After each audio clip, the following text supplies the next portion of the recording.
Hello and welcome to Plymouth Hoe, famous as the place where Sir Francis Drake finished his game of bowls before sailing out to encounter the Spanish Armada. No such luxury for today's 8 artists who have a strict 4 hours in which to complete their painting of this stunning landscape. So, since time and tide wait for no man, let's get on with the competition. It's a brand new series of Landscape Artist of the Year. Over the coming weeks, we're travelling the length and breadth of Great Britain and pitching our pods at some of the most remarkable, challenging and exhilarating scenes.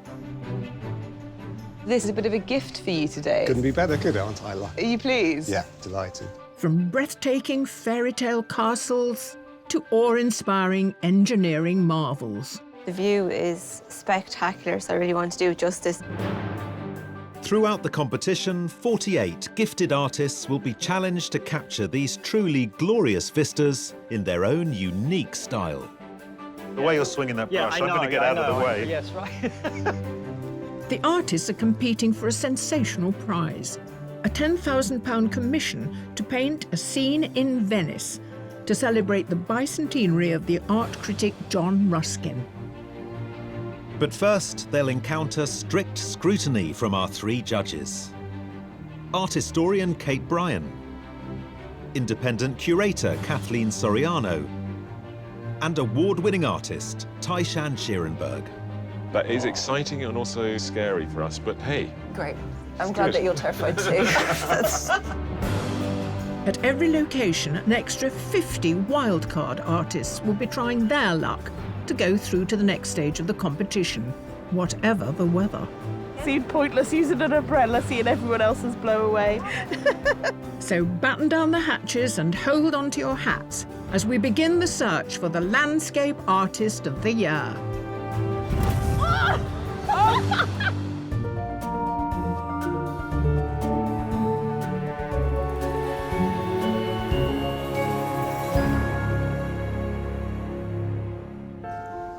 Hoping to claim a place in the semi-final today are 6 professional artists. Dante Turner, Zosha Olenska, Kathy Reddy, Andrew Wykes, Lisa Turner and William Balthazar Rose. I paint usually in a very private way. But it is time to go public with my art. And taking them on are 2 plucky amateurs, Tony Munns and Maggie O'Keefe. Apparently, if I tell my brain I'm excited, it will see myself as being excited rather than really nervous. So I'm trying to do that, but I know I'm lying. All of the artists were selected based on a piece of artwork they submitted online. So today, the judges get their first chance to scrutinise the real things. Good morning, judges. Since we're at the seaside, it seems appropriate to start with some fish and chips. It's like a little Edward Hopper scene, you know, the person alone at their work, the fantastic long shadows of the ketchup bottles. You can smell the grease of the chips, you can smell the brine of the sea. It feels like you're really there. We're used to people reacting to the landscapes, trying to get the right colour or tone, and here somebody's physically reacting, but in a very sort of unusual way. So we have these tracings of their emotions as they react to the landscape over the whole thing, which gives it this frenetic energy, which is quite fascinating. I really liked the construction of it, the way your eyes led across the bridge to the factory buildings and then blocked out by the foliage. It's very well balanced. Yeah. I'm pleasantly surprised by the scale of this, and so it means that everything I liked about it, almost like more, the sort of undone figures are even more undone because actually their legs are just formed of one big rectangle of paint, just to give you that sense. And another bridge here, but less of it. Less of everything, really, and that's the charm of this piece, is that they've foregrounded the angle of the bridge through which we actually see this tiny little landscape. So, Bali.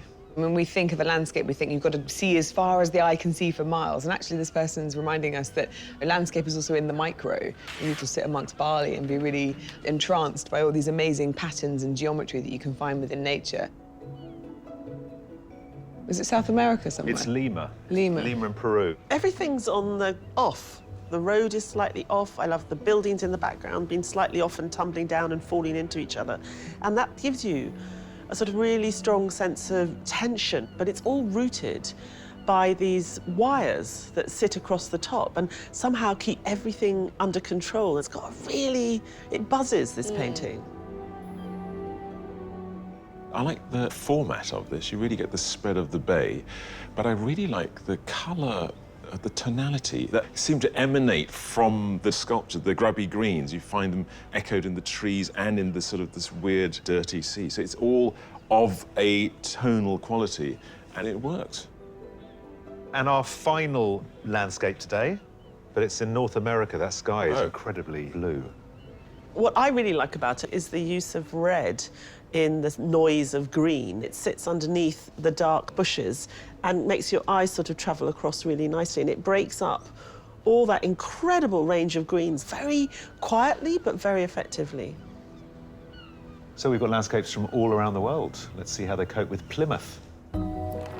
Capturing Plymouth, it seems, requires an entire studio's worth of kit. I decided to bring just about everything. It's compact packing. And apparently some from the kitchen. I'm very interested in connection between cooking and painting. And so I've this is my experiment, that I've actually come as a chef. And I've got my hat on for you. Et voila. Artists, I hope you have everything you need to create a masterful work of art as your challenge is about to begin. You have 4 hours to complete your painting, and your time starts now. Each in their own way, the artists get to grips with the vista before them. Today, our artists are looking out over the mouth of the River Plym, with the yacht harbour in the distance, and in the foreground, the unmissable landmark of Smeaton's Tower. We've got a great view today. We've got a cracking lighthouse in the middle of their scene, this amazing pop of colour that they're going to have to deal with. They've also got the headland, there's the sea, and there's lots of people around. It's Landscape Artist of the Year, so that means we have a very big personality to contend with, and that is, of course, the British weather. So it could start raining, the blue sky could disappear. I think they just need to lock their composition down early. Then if they can do that, they might be able to beat this challenge, because actually it's a pretty tricky one coming to the seaside. But one artist is utterly undaunted by today's challenge. The strategy for today is to start off with a very quick acrylic painting covering all the way over, looking very carefully for tonalities that I see in the view in front of me, and I want to accomplish that in about an hour. Andrew Wykes, a professor of art at Hamline University in Minnesota, loves to paint trees, as demonstrated in his submission, which depicts his local park. To capture today's view, he's decided to go extra wide. And that's 3 boards? It's 3 little panels, yeah. Did you know that was going to be how you're going to approach it today? Well, originally I thought maybe I'll do a square, and then when I saw what was in front of me, I realised it really needs to be a very long kind of view, with perhaps the lighthouse in it, but if it is going to go in it, it would be to the far left as some kind of foreground structure. And I see already you haven't been going long. There's paint on your hands, the hat's seen a bit of paint. Are you're going to be quite a grubby painter, right? Definitely. Oh, very messy. We're going to have to hose you down at the end of the day. It's not a technique, it's just me. I'm just messy. I'm just disorganised. Okay, well, the way you're swinging that brush, I'm going to get out of the way. Yes, right. One artist is taking a much more abstract approach. I am doing a mindful drawing. I close my eyes and get focused and listen to the sounds and just respond to those sounds with marks. So if there's a bird going like that, I might go like this on the paper. If I draw blind, it always comes out better than trying to make a great drawing. Yeah, I need to just be brave and trust the process. Amateur artist Maggie O'Keefe is a children's play worker who, after attending a mindfulness retreat 5 years ago, rediscovered a love of painting. Her semi-abstract submission was created from memory using mixed media and depicts one of her regular heights in the Yorkshire moors. Maggie, you're really kind of like tuned into the environment that you're in, but not with your eyes. Yes. We think of painting as just a purely visual activity. Yes, so I want to bring in the other senses to be more mindful about what's happening. And I like abstract, so it helps send the painting into the abstract realm. What about our friend the Lighthouse? It's out of, I can't see the lighthouse. Okay, you've decided not to see the lighthouse. If it was right in front of me, it would be the main character, I guess. But instead it's we've not. got this fantastic sky. Yeah. Well, it's a lovely start. I really like your process. I think we could all do with a bit of tuning into the sound of this landscape today. So I might try and go and do that myself. Yeah, I recommend it. But it seems not everyone's been seduced by the tranquility of the seaside. It's blue, flat, just like one big feature that you can't really ignore. And yeah, honestly, it's about the worst thing I could think of to paint. I would never have chosen it. Self-taught professional artist Zosha Olenska gave up commercial illustration to pursue a career in fine art.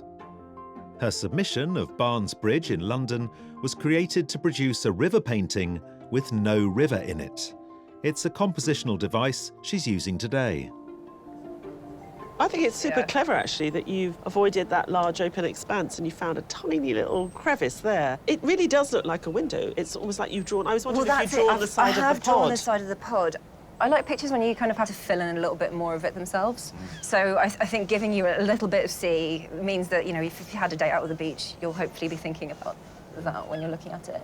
Do you go into the detail towards the end? Usually I do a really detailed pencil drawing to start with, but actually all the details really, like, it's in that harbour behind the lighthouse here.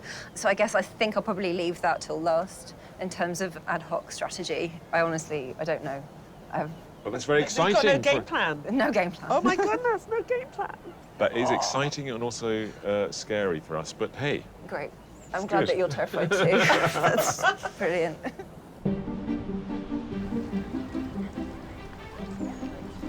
Our 8 hopefuls aren't the only artists on Plymouth Hoe today. Go wait! 50 wildcards have come along to have their go at capturing the view across Plymouth Sound. I like the colours in the water in the buoys. They're quite grey and grim, but there's nice colours in there to bring out. The ultimate victory is to catch the judges' eyes and be in the running to gain a place in the semi-final. I'm looking forward to chatting to the judges because it's nice to hear different opinions on your work. You're not rubbing it already, are you? What do you mean? You can't be rubbing it. It really is lovely, isn't it? I mean, if you do rubbish painting, it don't really matter, does it? Because you've been looking at that for 4 hours. So it'll be a nice day, whatever, I think, won't it? A short distance along the seafront are our 8 pod artists. And as the good old British weather begins to make its presence felt, one artist has a big decision to make. The sky keeps moving. For 10 minutes, it's perfectly crystal clear. Then there's clouds. Now there's a mist and a fog coming in. So I'm not sure what to do with the sky, how to tackle that. Do I make it look sunny or do I make it look like it is now, moody and misty and something more like Turner would have done? No stranger to working en plein air, Cathy Reddy took part in Landscape Artist of the Year 2017, creating a lino cut of Knaresborough Bowling Green. She specialises in prints depicting Irish agriculture, as seen in her submission this year. It was a barley crop at home on the farm, and it was more environmentally friendly. And that particular day that I decided to make a print of it, I was out walking through the field and my father was beginning to harvest it with a combine. So I took a picture on my phone. I came back an hour later and was trying to sketch it before he cut all of it away. I suppose I wanted to commemorate that crop on the farm because I'm always trying to commemorate what the farmer does in the landscape. So, you know, the barley was there, now it's gone 15 minutes later. So as the farmer makes a mark in the landscape, I try to make a mark in the lino to replicate what they're doing. OK, what do you make of this landscape? It's absolutely fabulous. It's a real monumental landscape. You've got this man-made fixture of the lighthouse in contrast with the cliffs. I absolutely love it. It's big, it's bold, there's so much you can do with it. Well, it'll be interesting to see how that develops. Good luck. Thank you very much. With an hour of the challenge already gone, there's no sign of the weather settling. Because the light is constantly changing out there, It takes a lot closer study at the hues and tonalities of things. I was delighted when the clouds came over and it started to rain, and I just thought, yay, something to follow, because that's kind of what those marks are, me following the clouds.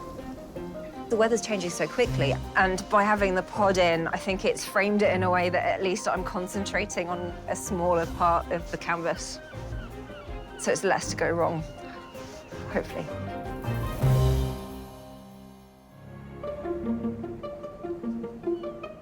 Here on Plymouth Hoe, 8 competitive artists have already spent an hour creating their landscapes. They're contending with a hard-to-ignore lighthouse and fluctuating meteorology. Well, you're lucky you're sheltered from the rain, that's what it's saying. How have you found dealing with the weather? Terrible. Terrible, ¿por qué? It's different because 20 minutes is sunny and 20 minutes is raining and cloudy. I think I had to change during the day, I think.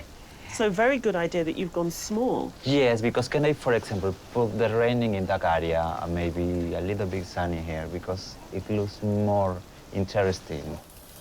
Professional artist Dante Turner likes to depict spaces altered by humanity, as seen in his submission of Lima in his native Peru. It captures the divide between wealthy candidates and their poor electorate during elections. In your painting submission, we had so much detail and busyness with all the buildings behind. Yes. You've gone for something that's completely, almost empty here. Yeah. Where are you going to get that detail in? I think I'm going to get the details with the boats, los barquitos. Barquitos. The buildings behind. ¿Y cómo que no tenemos el farol? I think it's quite big from here. We are too close, I think. Too dominating. Too dominating. It's going to take some more part of the canvas, I think. Fantastic. Come back later. Okay. Soon. Good luck. Thank you. So you've given us a lovely, pretty lighthouse, boats bobbing in the harbour. Just need a puppy in the foreground. And we've got the full house of Ty's delight. How do you deal with the view we've given them without it becoming twee? Luckily, we've got the weather. Yes. Which has been a total nightmare, really, with the weather changing this quickly and this frequently. So as the weather changes frantically, should an artist just decide, I'm going with the overcast look, or I'm going with the blue sky in the background look, and stick with it, or should they try and respond second by second? Each of the elements we've given them, the lighthouse, the headland, the sea, in any given weather condition, it becomes more beautiful or less beautiful. And if you can combine all the best elements in the best weather conditions, you could get a very interesting, vibrant painting. But, you know, it's a competition. And I'm hoping the artists take advantage of what the changing weather sometimes gives them. There's some absolutely beautiful light effects. And if they're good, they'll find them.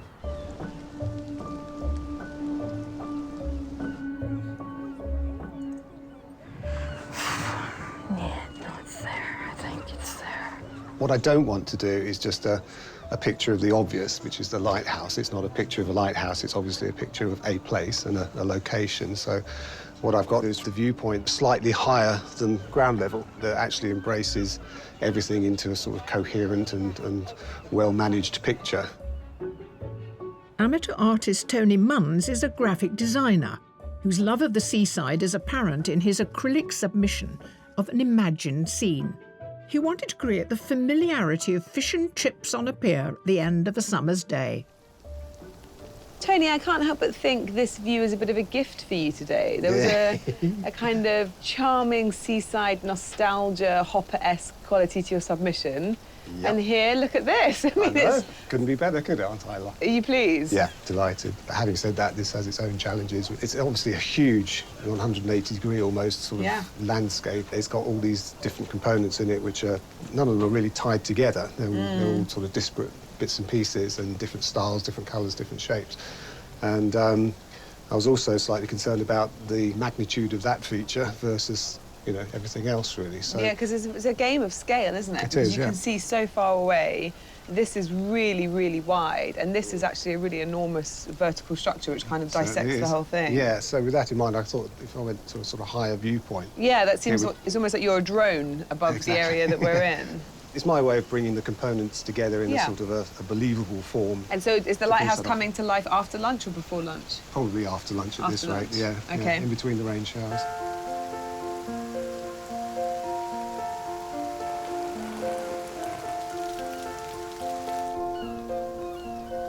The lighthouse is so huge from where I'm sat, but it seems unkind to not represent it. I really want to get it all in. Originally from Cheshire, art teacher Lisa Turner likes to paint places she visits with her children. Her panoramic submission is based on a photo of Ilfracombe Bay, taken when the family went to see Damien Hirst's famous statue, Verity. You've just turned the Verity piece that you submitted on its side, haven't you? You've got a tall vertical, but weirdly you've chosen not to embrace that sort of rolling hillside that you had in Ilfracombe. Yes, I didn't feel she was as dominant in that landscape as that is. It's right up into the sky, isn't it? It is. I felt like I really wanted to use that. And from a proportions, you have made it smaller, haven't you? Yes.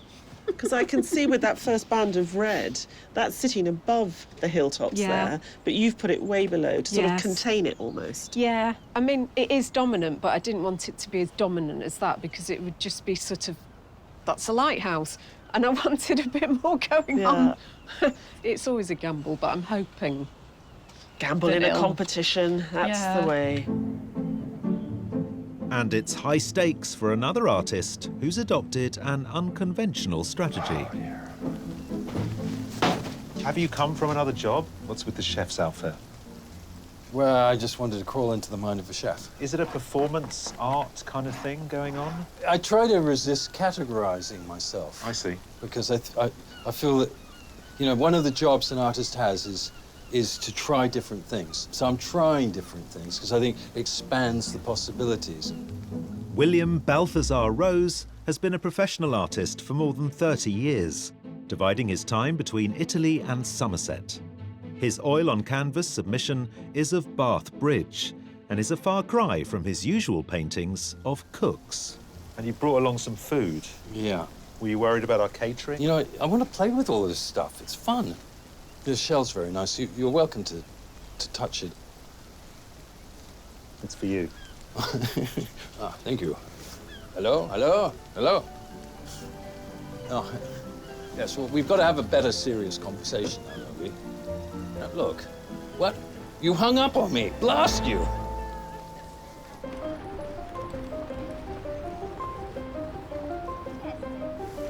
Meanwhile, exposed to the ever-erratic elements and with their typical can-do attitude, are our 50 wildcard artists. Are you used to painting outdoors? I do paint outdoors a fair bit, really. Would you pick a day like today normally, though? Well, I live in Norway and I paint in Norway. This is kind of bog standard. Maybe not so much with the wind, but the rain definitely. Yeah. OK, so you're pretty hardy. So you arrived this morning with lots of vegetation. What did you bring? Right, so today I've got preserved moss. So this has been treated so that it won't decay, is that right? Yeah, so it won't, all what you need to do, just keep away from water. Right. And keep away from sunlight. What are you going to do if it rains? Well, I think I'm prepared. I've got 5 umbrellas. Probably just as well, because only 5 minutes later, the weather turns yet again. It's a bit frustrating with the weather. Every 5 minutes chucks it down, so it's not making it easy. Oh, that's gothic and moody. Oh, like the day. But you're persevering. You deserve a drink and a warm bath at the end of the day. It's only a bit of rain, isn't it, you know?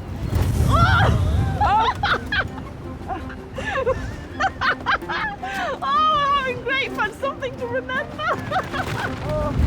Woohoo!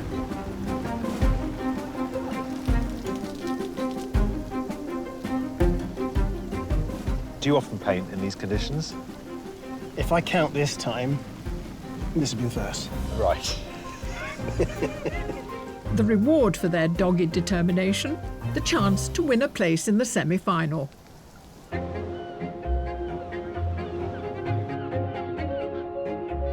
Halfway through the challenge, and some of our artists have reached a crucial stage in their landscape. This is where it can get a bit tricky and sticky to try and figure out now how to pull out the painting from what I've got. I'm trying to get the kind of moody, misty weather here that we're getting at the moment. So trying to get that to come across in a line-up print is quite difficult because it is a medium quite set in stone. I can't put washes of paint or anything. I think the thing that's concerning me is that it just looks really unresolved and like a bit vague. And it should be a bit tighter. Maybe I'll manage to pull it together. It's a bit nail-biting, it's a bit risky, and I think it should be risky. That's what painting is.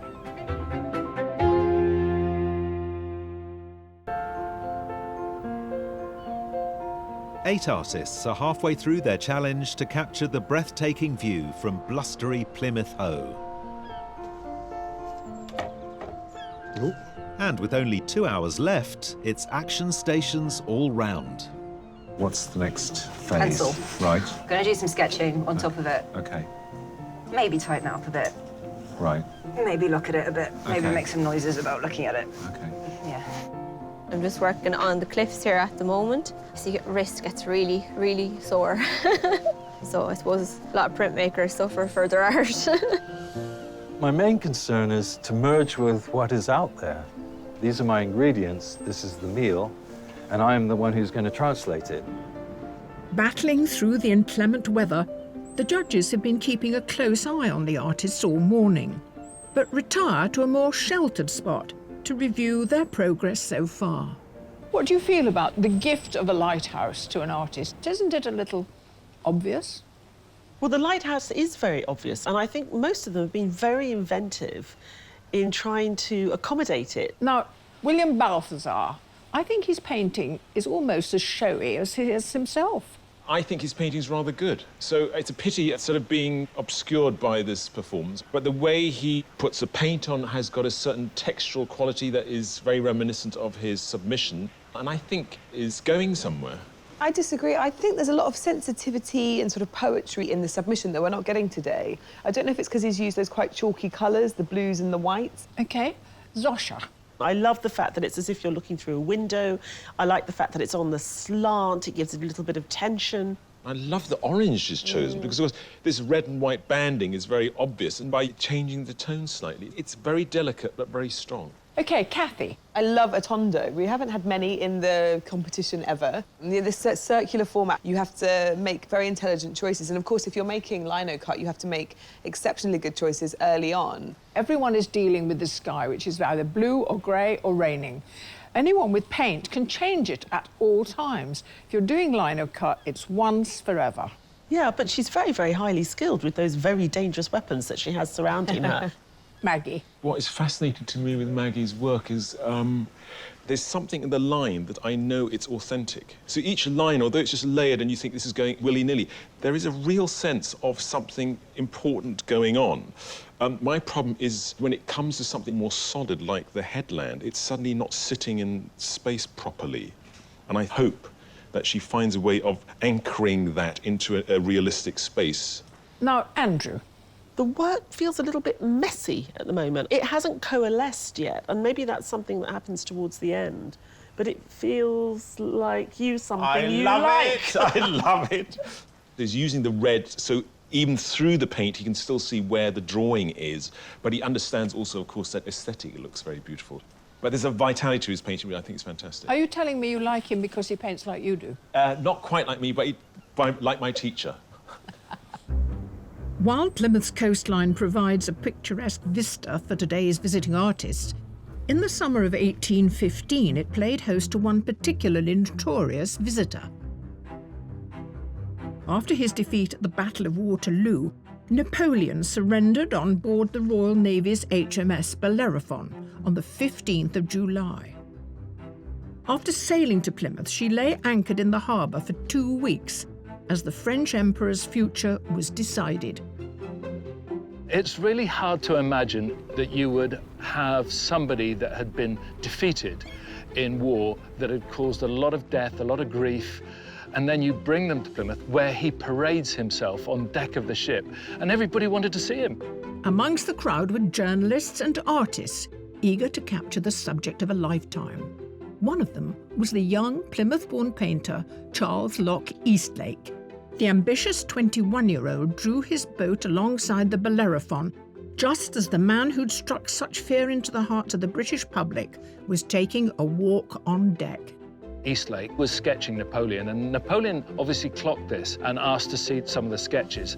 Napoleon allowed him to take his jacket and various other bits of his apparel back to his studio in High Street so they could get the detailing absolutely right on his outfit. Eastlake's portrait of Napoleon is one of the most famous paintings of the extraordinary events of July 1815. And it was the start of a glittering career, which eventually saw Eastlake appointed as the first director of the National Gallery. All thanks to a chance meeting with one of the most infamous Frenchmen of all time that took place here in Plymouth Sound.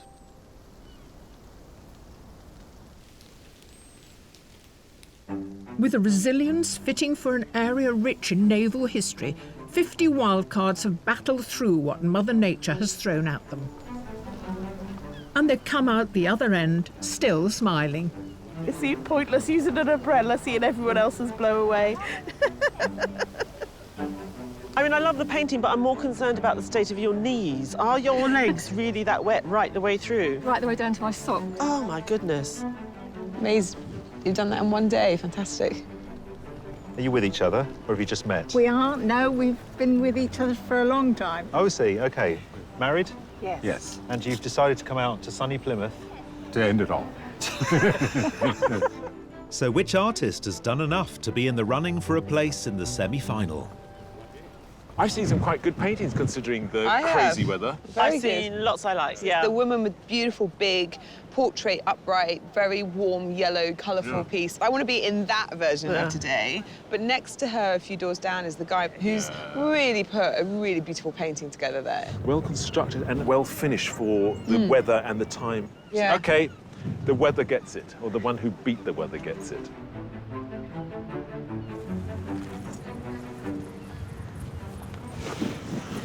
I think you've done a rather good painting. We think you've done a rather good painting today. Blimey. And congratulations, Oh, you're my on. good night. Well,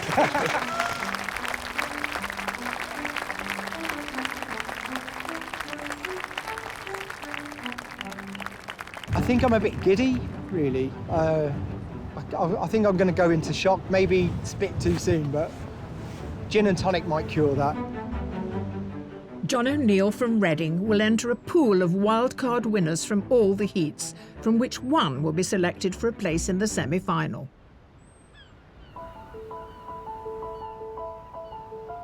Further up the Hoe, our 8 artists are into their final hour. I'll probably put a bit of thicker paint on here and there. I need to work on this headland. I'm feeling quite panicky, just a little panicky, because I know that I'm not going to pull off something that is going to be great, you know, but hopefully it's going to work. I carved most of the fine details, so I'm happy enough. But yeah, I don't know how my little line of cut stands up to all these fabulous paintings. Oh God, I'm still worried it's really twee. I've put some more drab colours on it since I had a bit of a panic, and hopefully that will tone it down a little bit. Hand of the gods.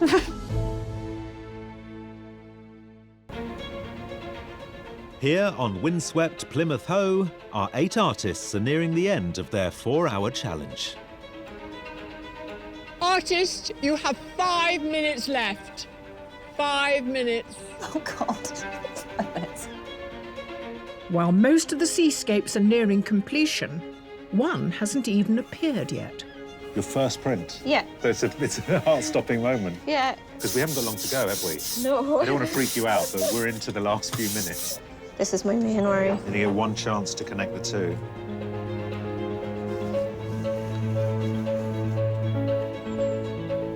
One, two. Wow. Trying to just stay focused and get round the whole painting. We need to get some detail here and there without overdoing it. I think, oh, I've got to do that, got to do that, got to do it here, there, and everywhere. To really make it work, I would probably need another 2 hours. Artists, you have 1 minute left. Uno minuto. Oh, my God. That's still enough time to ruin it, you know? Stop the clock, somebody. Artists, your time is up. Put down your work and stand away from your easel.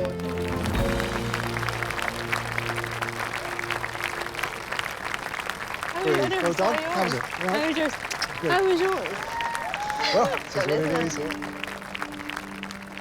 While the artists take a well-deserved break, the judges review the 8 completed landscapes.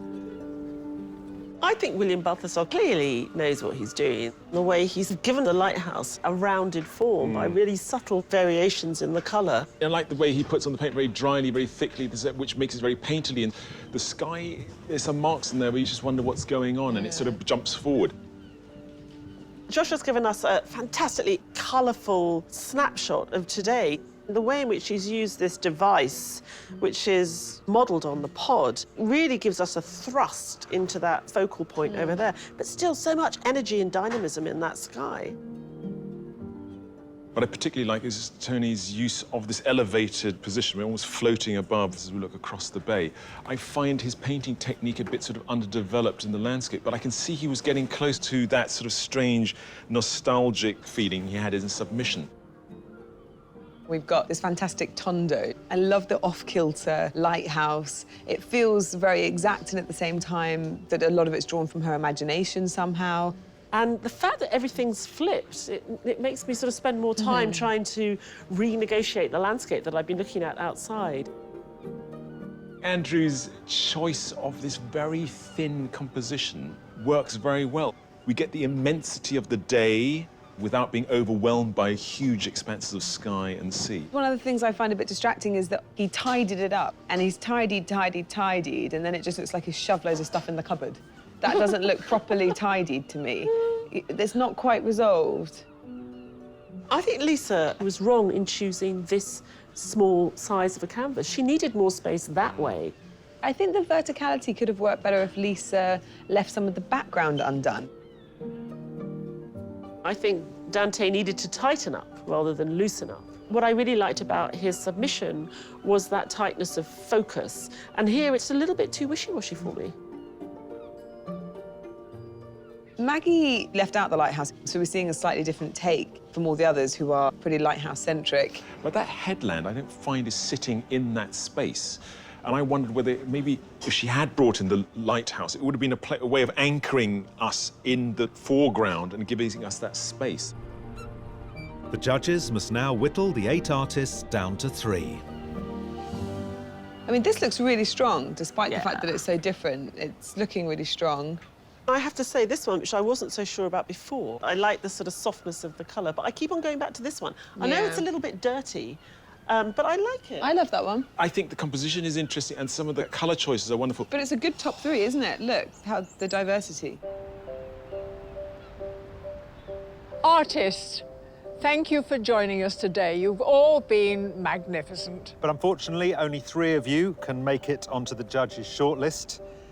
The first artist the judges have selected is Zosha Olenska.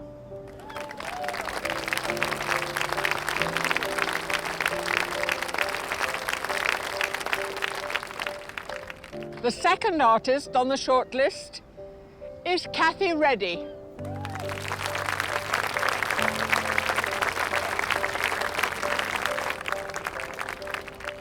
The third artist is Andrew Wykes.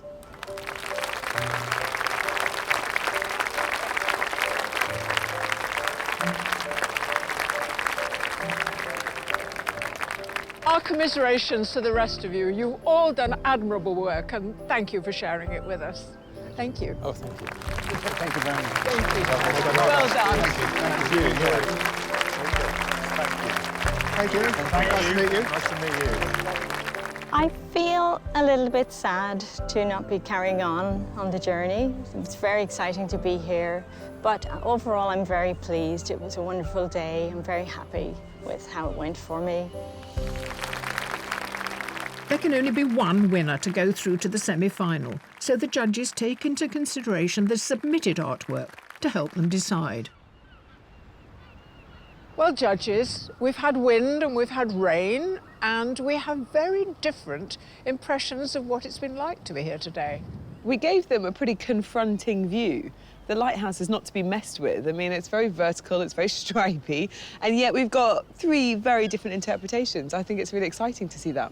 But three consistent artists. They've brought what we picked them for and kept that language going. It's quite extraordinary because it was a difficult view to tackle, and they've done it all in their own inimitable ways. So let's talk about each artist one by one. How about Zosha's work today? What Zosha does really, really effectively is use a device like a window for us to look through. In her submission, it's the frame of the bridge, but here in the work that she did today, it's the side of the pod. It's very effective. She obviously spent a lot of time on her submission. We see lots of detail, lots of painstaking window panes. She didn't have the time to do that today, but she gave us the same sort of effect of really throwing the eye into the distance of scale. And it's impressive to see that she can do it in a slightly different way. Kathy's given us another elegant lino cut. I'm impressed. Kathy's close-up barley heads. I just didn't know how she was going to move from that close-up to this space and the monumental lighthouse. And she's given us something that is inventive, and it all sits very beautifully together, and it's very punchy. You know, considering she's up against paintings with thick paint on them or colour on them, it really stands its ground. Yeah, I mean, you have to be brave to come and make prints on landscape artists, especially on a day like today with this weather. And I think Kathy was doubly brave because she didn't use colour. And this really strong monochromatic work really stands up against the others. Andrew knows what he's doing. Andrew is very clever, I think, to take that bottom section of the lighthouse and plonk it in that left-hand side and sort of allow it to weight down the entire composition. This is a very exaggerated panorama. He kept enough of the lighthouse in that we understood what it was, and he allowed that colour to inform the headland in the background. And he did that really effectively in his submission. But I think he has a really sensitive understanding of colour. Well, we've had a great day by the lighthouse, but this is the calm before the storm, because you judges now need to train your beam on just one of these artists. Very good. I'm here all week.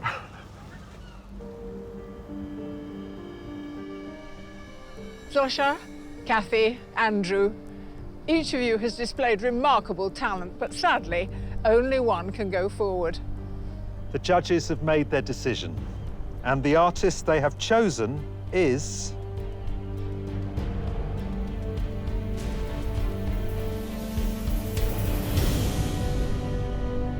Kathy Reddy. Well done, well done. Well done. Shocked. I'm still shaking, like, with my hands. I can't believe it. All those paintings were amazing, such beautiful works of art, but my little lino cut was able to win. I'm shocked. I was really impressed by what Kathy pulled off today. You see in the decisions she's made that she's done this for quite a while now. She's moved away from the traditional printmaking lino cut languages that I've seen so often before. And she's really developing her own language and her own equivalents. You know, to make a tree, a lighthouse, a bay, and translate it into black and white in a way that hasn't been done before, that's quite an achievement. And I'm really looking forward to see how she reacts to what we give her next time. It feels amazing. Happy to have a print win for once and not a painting.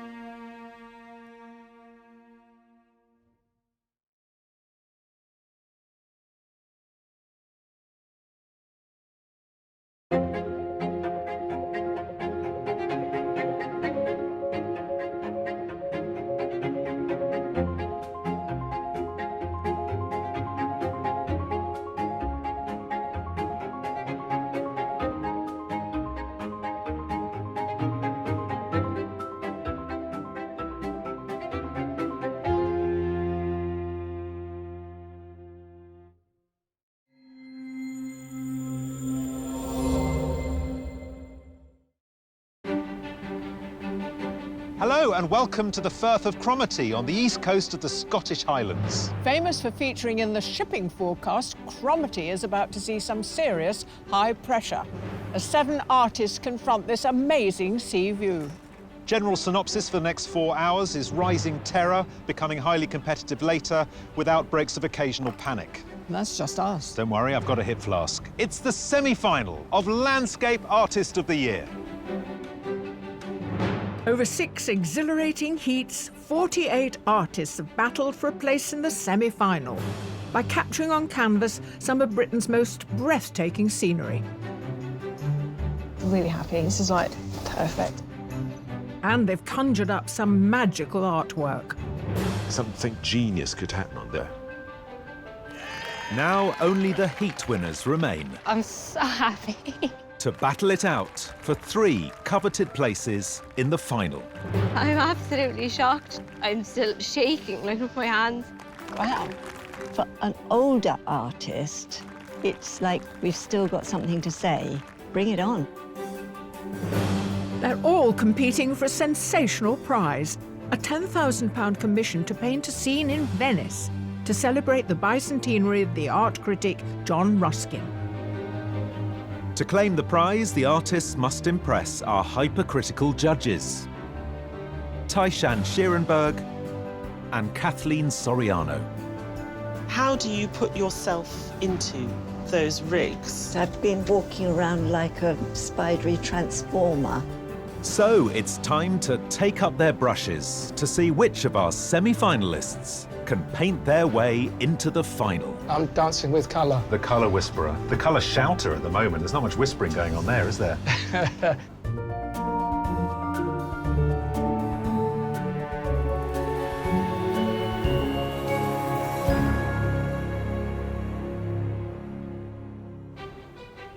In today's semi-final, 4 of our artists are professional.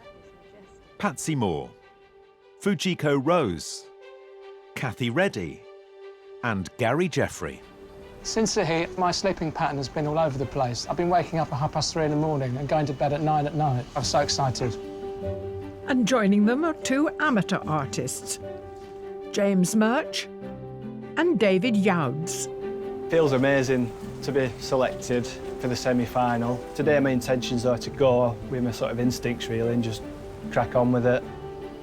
But our 6 heat winners aren't the only ones to have made it to the semi-final. At every heat, 50 wildcards set up their easels and braved the elements. For 1 wildcard place per heat. You are our wildcard winners today. Thank you very much. With room for just 1 more artist in the semi-final, the judges voted Sue England's painting victorious. Sue's jumped out, and it was because it was something beyond the surface of the landscape. It had echoes of the day, the pouring rain, the greenness, the edge of the castle, but she'd made something with its own distinct style. And that's what we're looking for, artists who have something to say. Sue England's painting of Hurst Monsu Castle in Sussex captured the judges' attention and earned her a place in a pod at this year's semi-final. I don't do a lot of plein air painting, so what I did at Hurst Monsu was quite revelationary to me, and it made me paint in a different way. So yeah, I feel quite competitive here.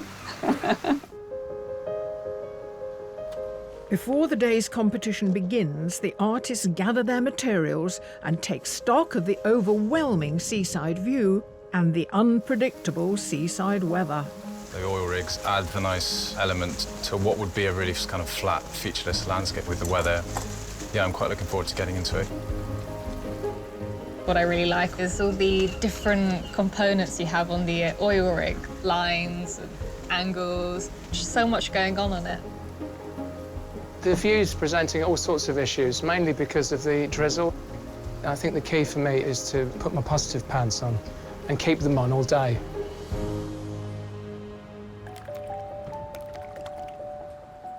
Artists, I hope this astonishing oil rig view has got your creative juices pumping because your challenge is about to begin.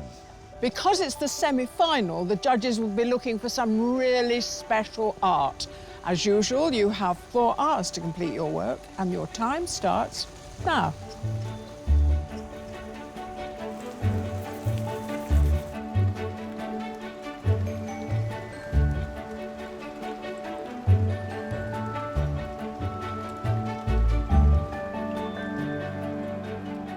Today's seascape takes in the Firth of Cromaty. Dominating the view is a group of imposing oil rigs, temporarily moored here to undergo maintenance work before heading back out to the North Sea oil fields. It's a complicated, dramatic landscape. It's as if we're on Mars or something, and they've got this incredible combination of the man-made, but then also the natural environment that's slowly being revealed by this Scottish weather, where we're going to have 4 seasons in a single day. And I want to see our artists sort of bring those 2 elements together in an effective, fabulous painting.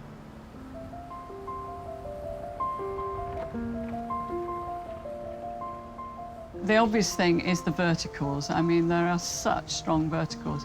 So I'm using the canvas in a portrait way.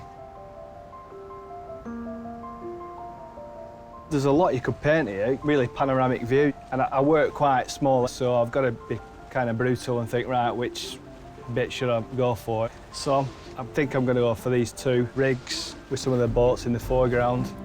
Whilst the artists consider their compositions, Kathleen and Tai consider Kate's latest creation. Can I show you baby Juno? Oh, please, So, yeah. Oh, my goodness, they look so happy. Look at them. So much more exciting than hanging out with us, isn't it? Sadly, I think maybe so. But maybe Juno can help us in the final. Yes, another judge. That's great. Well, Patsy, you haven't committed yourself yet, have you? Quite. No, I have 1 vertical line so far. 1 vertical line is a good inspiration. Do you think they'll be happy with just 1 vertical line? No, I don't think so. But you might. Professional artist and art tutor Patsy Moore often takes to the 7 Seas to give art lessons on cruise ships. At her heat, she sailed into the semi-final, impressing the judges with her ability to manipulate colour by combining vibrant and cool tones. One of the things you like is water, isn't it? I do like and reflections. Yes. If we don't get any reflections, you might get 1 or 2 in my painting, perhaps. You might reflect it. I think the story of the picture is competition, in a way, between the man-made structures and the softness of the landscape behind. So it's finding the balance between the 2 that interests me. There's so much choice here, isn't there? Because there are little boats, oil rigs, there's a little jetty. I know, I'm already beginning to think, do I want to do that bit? Or do I want to do that bit? I don't know now. It's a battle.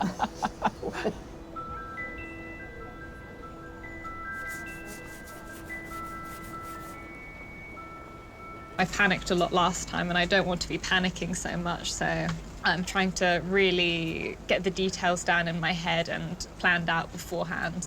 How am I going to actually draw the water? What techniques do I want to use to draw the rig? So I don't have this sort of phase.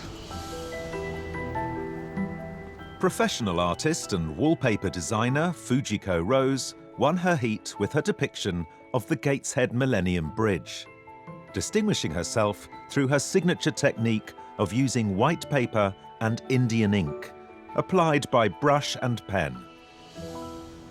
Fuji, you're using a strange implement. What are you doing? So I'm just using a ruling pen to apply the masking fluid. So the masking fluid, it masks the white of the paper. Yeah, I'll draw and paint over it. Afterwards, you can peel it off. Yeah, it'll come right off. Then you'll have these white marks. Yeah, it's just like the weeds down the bottom. Is that what inspired you, the yeah, grasses? Yeah, so it's almost, if you're looking at it from there, and these are okay. kind of cutting across. I get you, okay. They're not random I thought there was kind of some scratches. cosmic ripples or something. No. I really love texture. Well, you've got a lot of lines weird and- texture on those rigs. The oil rig will be just under half of the page. It's going to be quite a close-up of it because I want to get quite a bit of the details of it. I'm quite intrigued. Looking forward to seeing how this works.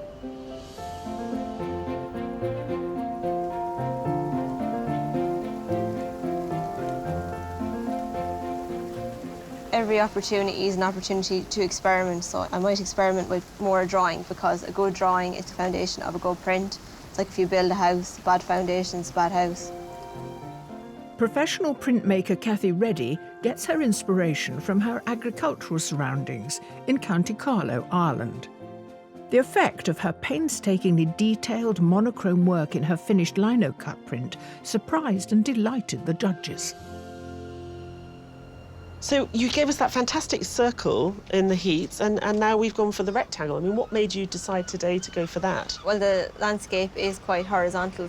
I didn't want to do a circle again because I was like a bit of a one-trick pony with the circle, even though I loved it, but I thought I'd give the judges something different.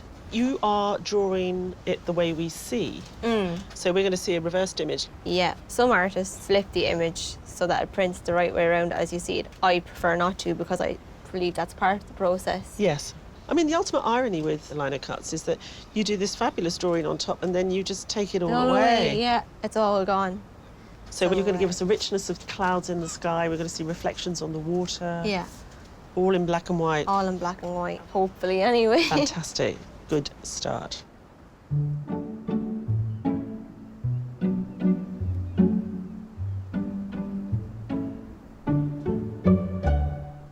I think to go impressionistic on something like this wouldn't really do it justice. It has to have some sort of grittiness to it. When I had to paint the castle in the heat, what went right for me was really building in a lot of colour beforehand and then painting over it, using opposite colours to inject colour into a grey scene. Professional artist Gary Jeffrey lives in southwest London. Gary only ever paints landscapes, and in his heat at Hurst Monsu Castle, the judges were struck by his complex and unusual use of colour, starting bold and then toning down. You had a very relaxed approach in the heat. You seemed very calm and just there for a laugh. You managing to maintain that in the semi-final? Yeah, there's a bit more of an edge to my laughing this time.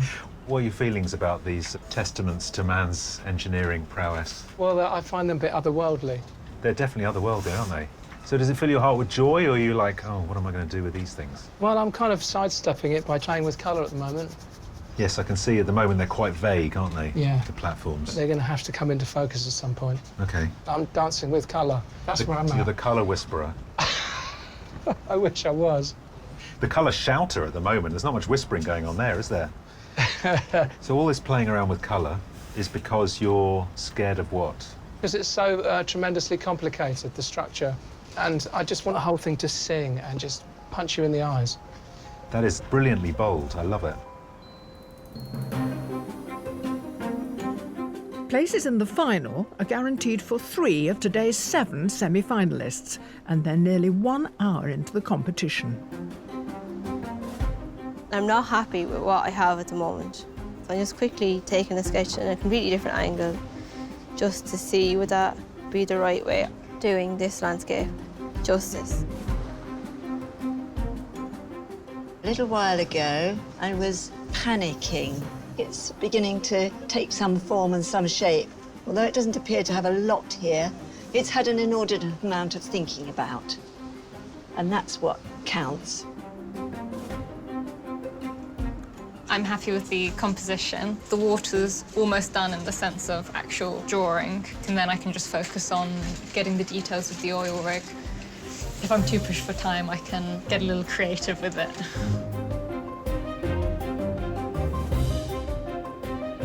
I'm feeling the pressure in the sense of the strategy of how I paint this scene.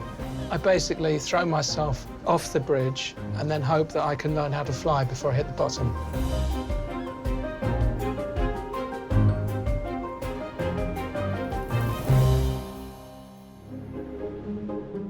Here on the Firth of Cromaty, our 7 semi-finalists have been wrestling with this ominous seascape for an hour. And the ever-changing weather has made painting plein air even more challenging than usual. It does seem slightly odd now it's stopped raining that I'm suddenly getting an umbrella out.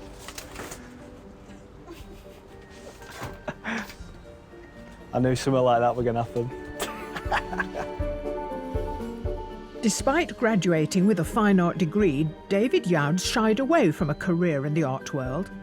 However, in recent years, he's been gathering his artistic momentum. And at his heat on Tyneside, the judges were taken with the naive charm of his work. What's with the umbrella do?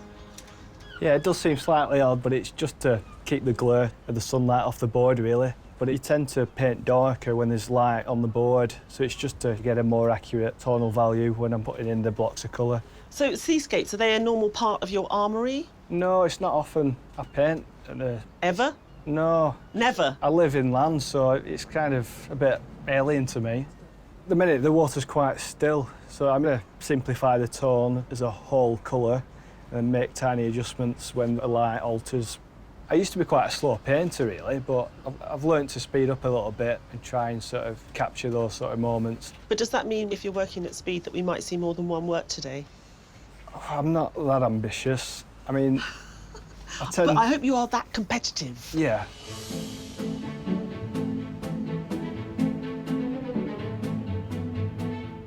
But while some artists are forging ahead, one is playing catch-up. Something had to change, so I decided to focus on one drilling rig and the mountains and make it vertical and zoom in a lot more into the landscape. I feel like I'm on the right road now. It's not your normal Firth view, is it? They are odd-looking things, but there's something very beautiful about something that's designed purely for its purpose and with no thought given to aesthetics whatsoever. Oh, you're sounding so German. Form-following function, yes? Exactly. Look at them. There's something magnificent about them. Yeah, my heart goes out to our artists. There's a lot of detail there. A lot of cross-lattice work. Nice, yeah. Yes. A lot of cross-lattice work. It is menacing as well. It reminds me, is it H.G. Wells, The War of the Worlds, where these tripods kind of come out and sort of attack humanity? There is something about that in their size and their sort of rustiness and alienness. And so I do want the paintings to have that mood in it, because it is strange. So I hope the artists pick up on it. What are the pitfalls of painting this quite bizarre scene?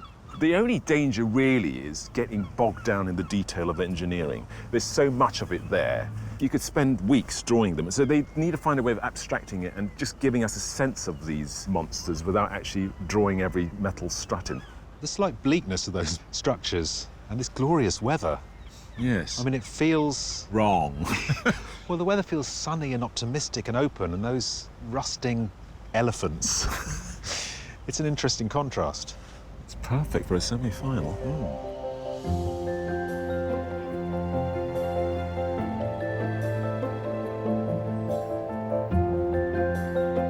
Enjoying the protection of the pod for the first time is amateur artist Sue England.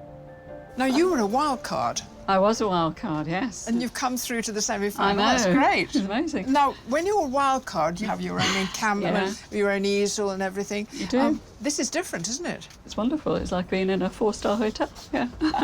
So how do you feel about today? Yeah, it's great. I just wish the light would stay still for a minute and, you know, but that's a common... Here it comes. Common problem Here comes here, the 'cause the sun, yeah.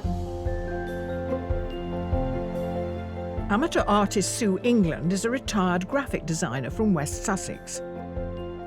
The heat at Hurst Monsu was her first attempt at painting plein air. But despite the horrendous conditions, her large brushstrokes and loose style drew the attention of the judges. It is the most amazing views. Yes, it is. I had no idea. And how are you feeling about how you're dealing with it? You've made a lot of this water. Well, I didn't want to put the horizon line quite in the middle, and I wanted to not just be about the rigs. Now, the rigs are looking very impressionistic. Are they going to stay like that? Well, probably. I do tend towards the abstract when I paint, so I don't really see things in detail. I deliberately haven't put my vision glasses on, so that actually things are a little bit of a blur, you know, so... I've got mine on, I can tell you. They look very rig-like, actually. Thank you.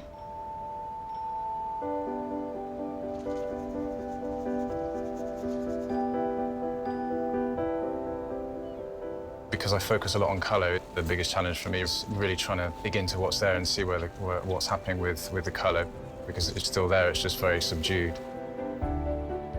Amateur artist James Murch's accomplishment in painting plein air saw him win his heat at Plymouth. His technique of underpainting before creating the light and shade with a combination of horizontal and vertical strokes impressed the judges. James, you're piling on the paint. How's it going? It feels like a bit of a panic still. I haven't quite got hold of it yet.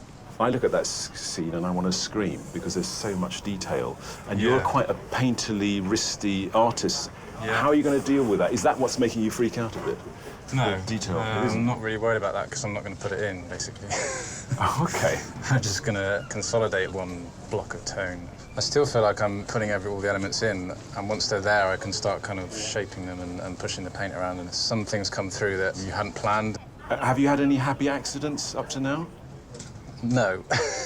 Oh, Unhappy, a few unhappy ones, I think. Oh, OK, so that's also part of the panic, is it? Sort of... Yeah, fighting against making the structures too small. They tend to shrink as you push and pull the paint. And how are you feeling about sort of semi-final? Are you feeling pressure?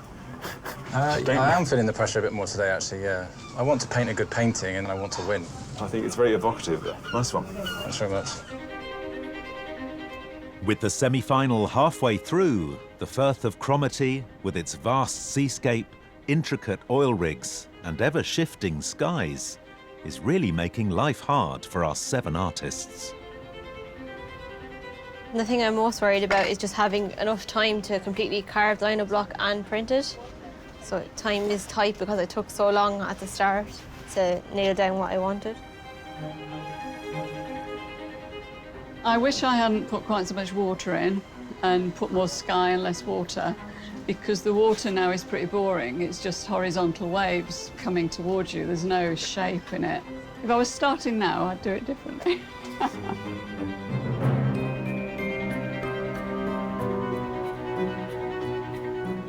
I'm really pleased with the overall feeling I've got on the canvas, and I'm really concerned about getting those rigs put in and actually facing down what I've been avoiding. It's about how much to put in, how much to suggest.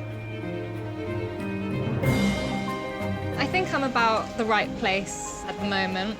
I can't go too crazy on the detail everywhere, but there's enough time to still add enough to make me happy, I should say.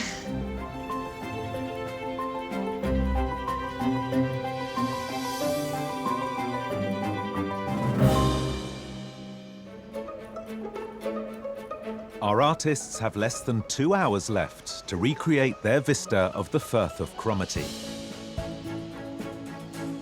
But even halfway through, the landscape is still producing all sorts of surprises. Patsy, I see you've got sort of yellow in the sea, and it's funny, I didn't see it till you pointed it out to me. I suppose that's what good or interesting painting does, isn't it? I think it's all about looking and seeing what you find in there. Since the heat, I paint slightly differently, really searching to find something different. Oh, you're such a painter. No, it's nice. You're such a painter. It's such a nice thing.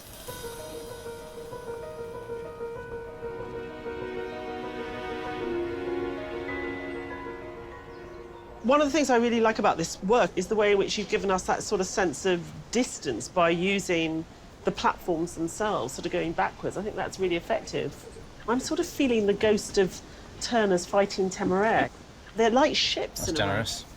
Well, are they ships? Are they buildings? I mean, how are you negotiating them? They do have a real scale to them. That was one of the bigger challenges. So I kind of tried to bring the clouds in at an angle as well, just to kind of exaggerate the scale.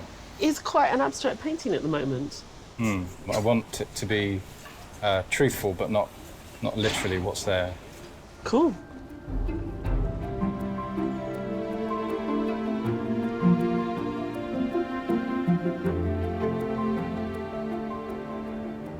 What areas do you need to work on next? The rigs are still a bit odd, because there are actually 3 masts over there, and really I've only got 2 and a blur. Really. Artistic licence. Artistic licence. Well, maybe I'll. The judges can't count, so you're fine. Maybe They're not here for their numeracy skills. Are they not? No. I think you don't need to worry, because there's supposed to be 3 judges and there's only 2 have turned up. Thank you for that. At this point in the competition, the opinion of those 2 judges is crucial. Well, what a tough job you have. The standard is really high. Do you think so? Yeah, I think we did a good job as judges in picking these 7. They all seem very comfortable. There are a couple who've had moments of panic, but most of them are quite controlled and they're focused. OK, let's consider them one by one. Well, David is here with his flock of darling daughters. Yeah. How's he doing? He has never, ever done a seascape before. That's quite something. But, you know, fortunately, he's been able to find elements that he's familiar with in the view today. You know, you've got a very mechanical, urban scene. Funny enough, the structures look huge because the tide has gone out, so it's constantly evolving. And I think for somebody like David, who works reacting to tones and colours, it might be a bit too much for him. Patsy's is very spacious, isn't it, with really very few brushstrokes. I think Patsy's been through an epiphany since winning the heat. She's trying to paint in a very, very different way to normal, and I think she's achieving that. And at the moment, what I'm seeing is a very sort of restrained, cool rendition, very beautifully balanced composition, but I'm not quite sure whether I'm going to be happy with what she does. OK, now, James. A good traditional painting of what we're seeing in front of us. But what really excites me about James's work is the perspective, the way in which he's used the platforms to give a sense of depth on what is essentially a very small piece of board. I just love the way James puts paint on. I mean, it's got that luscious quality, but what I'm worried about with James is because of that sort of wristy, loose application, he's simplified those ladders and it doesn't capture those platforms as I experience them. Fujiko, it's the detail that makes her work so outstanding. Exactly. And I think Fuji's at a really difficult place at the moment because it's hard for us to read it. She works in planes. Everything will be sliced up in a slightly abstract way. Her work won't make sense until the very, very end, I don't think. It's very abstract and a strange design, but I think it's very beautiful. Gary's opening gambit, which is always to cover his canvas with totally inappropriate colours, completely foxes me. Although I have to say, I thought it was very beautiful. I wanted to lick it rather than hang it on a wall. From a fanciful point of view, I really love the colour combinations and I quite like the abstract nature of it. My only concern is that we're not getting these dinosaurs as much, or the character of the dinosaurs. Cathy is working in a lino cut. She had the lino in a sort of horizontal rectangle and she'd drawn in the whole landscape and then she changed it. So what we've got now is something that's much more brutal. She's got in there. We won't know exactly what it's like until we see the pull at the end, but now at least she's got the right composition, I think. Now, Sue is our wild card who's made it to the semi-final, and she's holding her own, and even more, perhaps. She's approaching this landscape as sort of various sort of abstract structures and colour planes, and it's just beautiful to watch her work her way through. It looks very interesting at the moment. But I think if she's going to give us that much sea, I need to see more richness, more texture, rather than these sort of abstracted lines and drips. It needs more reality, I think. Well, it is the semi-final. You're looking for 3 artists to put through to the final. So what are you looking for? We just want something interesting and surprising and great, you know, and going forward, somebody who, when given the commission, will not be fazed by it. They're very measured about the sense of competition. And I wonder whether the second part of the day, it starts to kick in. You know, this is a competition. I've got to get 4 others out of their little pods. Yeah. Well, they're all being very polite anyway at the moment. Yeah. Perhaps it'll get fierce. I don't know.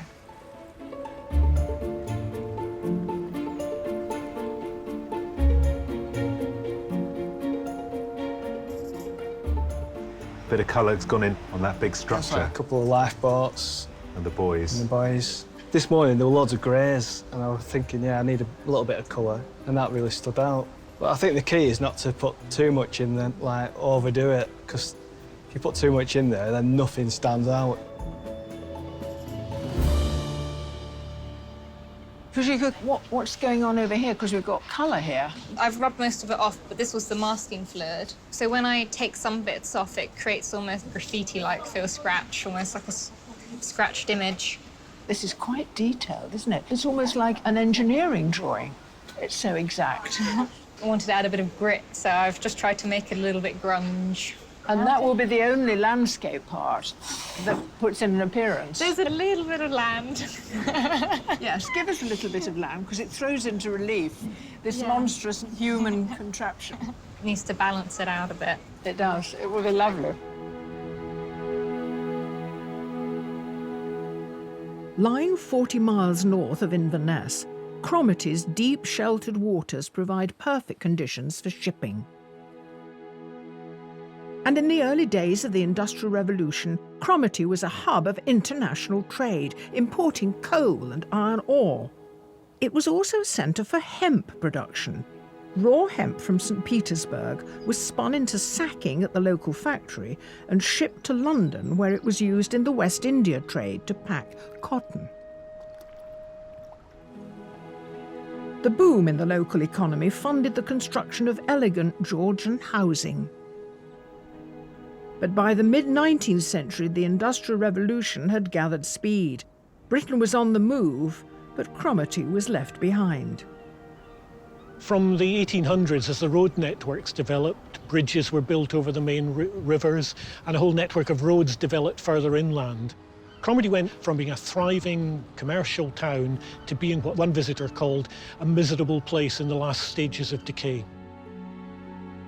This once wealthy port descended into poverty, and for over a century became an obscure backwater, until a discovery off the coast of eastern Scotland changed the course of its history. In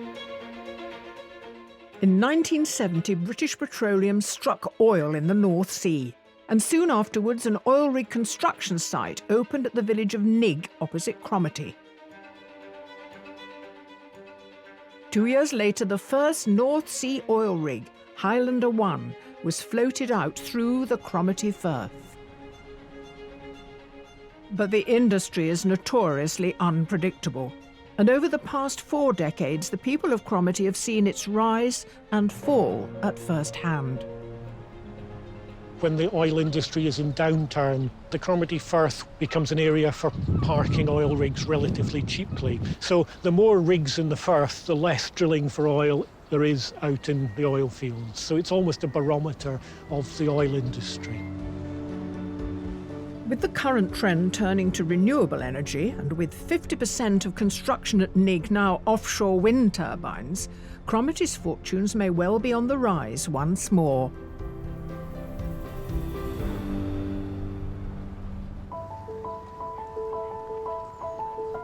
There are just 30 minutes to go, and our 7 semi-finalists need to use the remaining time wisely to bring their artwork to life. The weather's been a challenge all day, but for one artist, the tide is turning in their favour. Kathy, the lino's coming off very easily. Has that got something to do with the heat? Yes, that's the sunshine now here today shining on it, so I don't have to use my iron, so it's actually brilliant. It's cutting like butter. So you'll be able to catch up in a funny way because it's warmer? Yes. Just want to put a few of these reflections that honestly were there earlier. So if I can get the idea that the water is watery, I should be very pleased.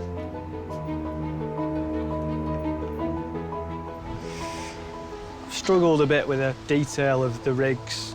Keep scraping it off, putting it on, and kind of doubting myself. Hopefully I can pull it together.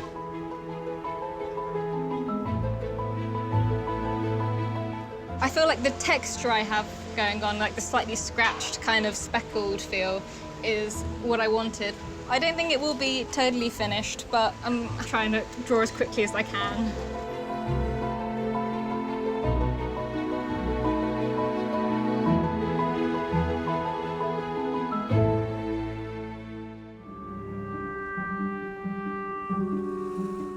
On the dramatic shores of the Firth of Cromaty, it's a critical moment for our 7 semi-finalists. Their 4 hours are nearly up, and with only 3 places in the final, there's no margin for error. The rigs are very skeletal at the moment. They are. I've gambled. I've decided to gamble on looseness. I'll try and get away with suggesting them because I don't want to draw attention away from the overall feeling. It's like walking a tightrope. I feel as though I have something here and I don't want to kill it, but then again, I don't want to be a coward. Courage, my friend, courage. I'm not going to do a great deal now. There's one little bit that's annoying me up there, and then I'm going to sit and look at it. There's a few bits I'd like to have done differently. Got a little teeny strip of land, just not the mountain behind. Artists, you have 5 minutes left. Lovely.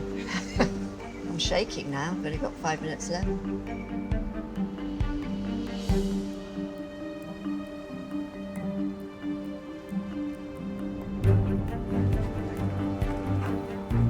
might need help laying paper. No, I'm very happy to. Shall I go to where you are? Yeah. Because I can't. Oh, God. I can't help you with this, I'm afraid. It's going to freak me out. So if I hold these and you just pull it off. 1, 2. Yes. Good flat. Hey. That is really That's well inked. Great.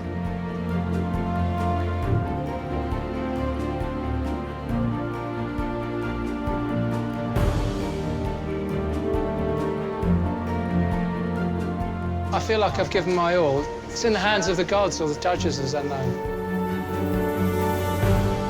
Artists, your time is up and your semi-final challenge is over. Please put down your brushes and step away from your artwork.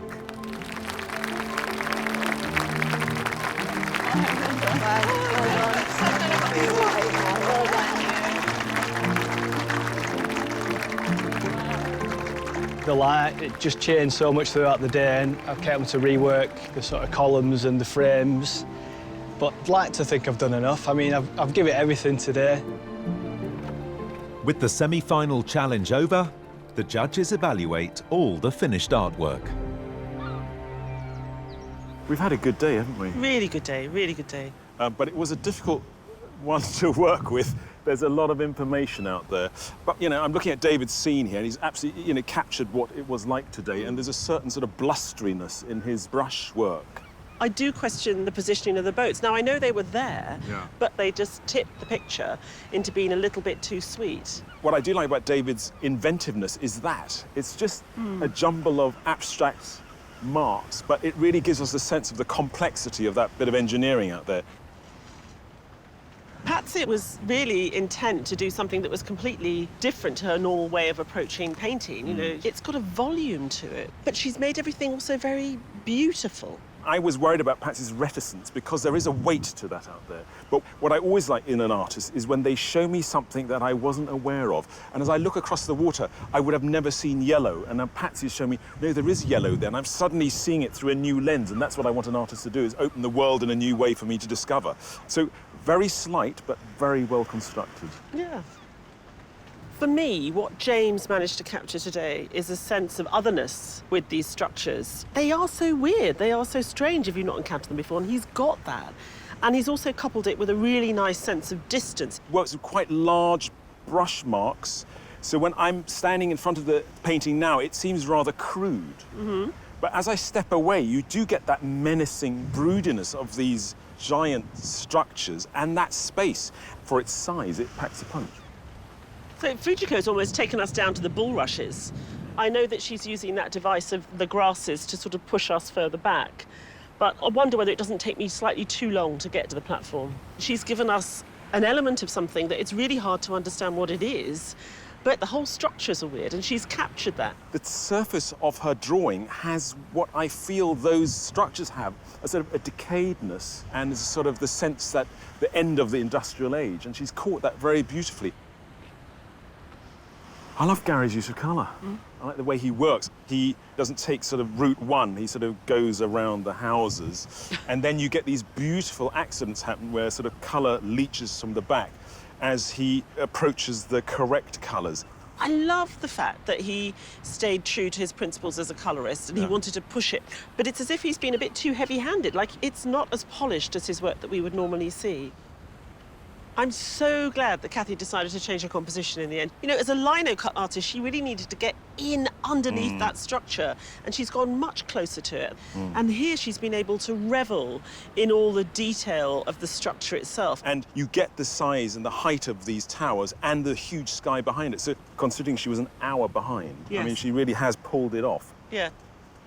Don't you just love it when one of our wild cards manages to come through and produce something that stands really confidently in amongst everything else today? I love Sue's inventiveness, the way she uses paint and layers it and drips it and is able to create textures. She hasn't given us an exact depiction of the surface of the sea, but she's given us a sense of the currents and the flow of it by the washing over of that brush. Maybe she ran out of time or something happened here when this is so interesting, inventive, to then, it's quite crude, this, isn't it? She's a very urgent, frenetic artist, and I think that gives her work an energy. But only 3 can go through to the final. I think that artist wanted to be brave today, and I think that delivers. Yeah. One on the right, I just love the inventiveness and of the paint application. Well, we're happy with that one, aren't we? Going through? Yeah. Happy with, That I one, think, this that one. this one. And I'd really like to see this artist again. No, definitely. Artists, congratulations to each and every one of you. You've together created a marvellous collection of seascapes. It's never easy for the judges to choose just 3 to put through to the final, and you certainly haven't made it any easier for them today. But they have reached their decision. And the first artist to reach the final is Patsy Moore.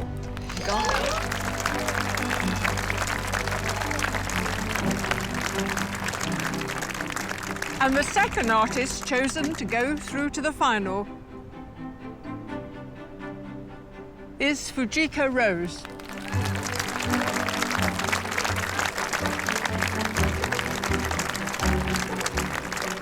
The third artist to reach the final is Sue England.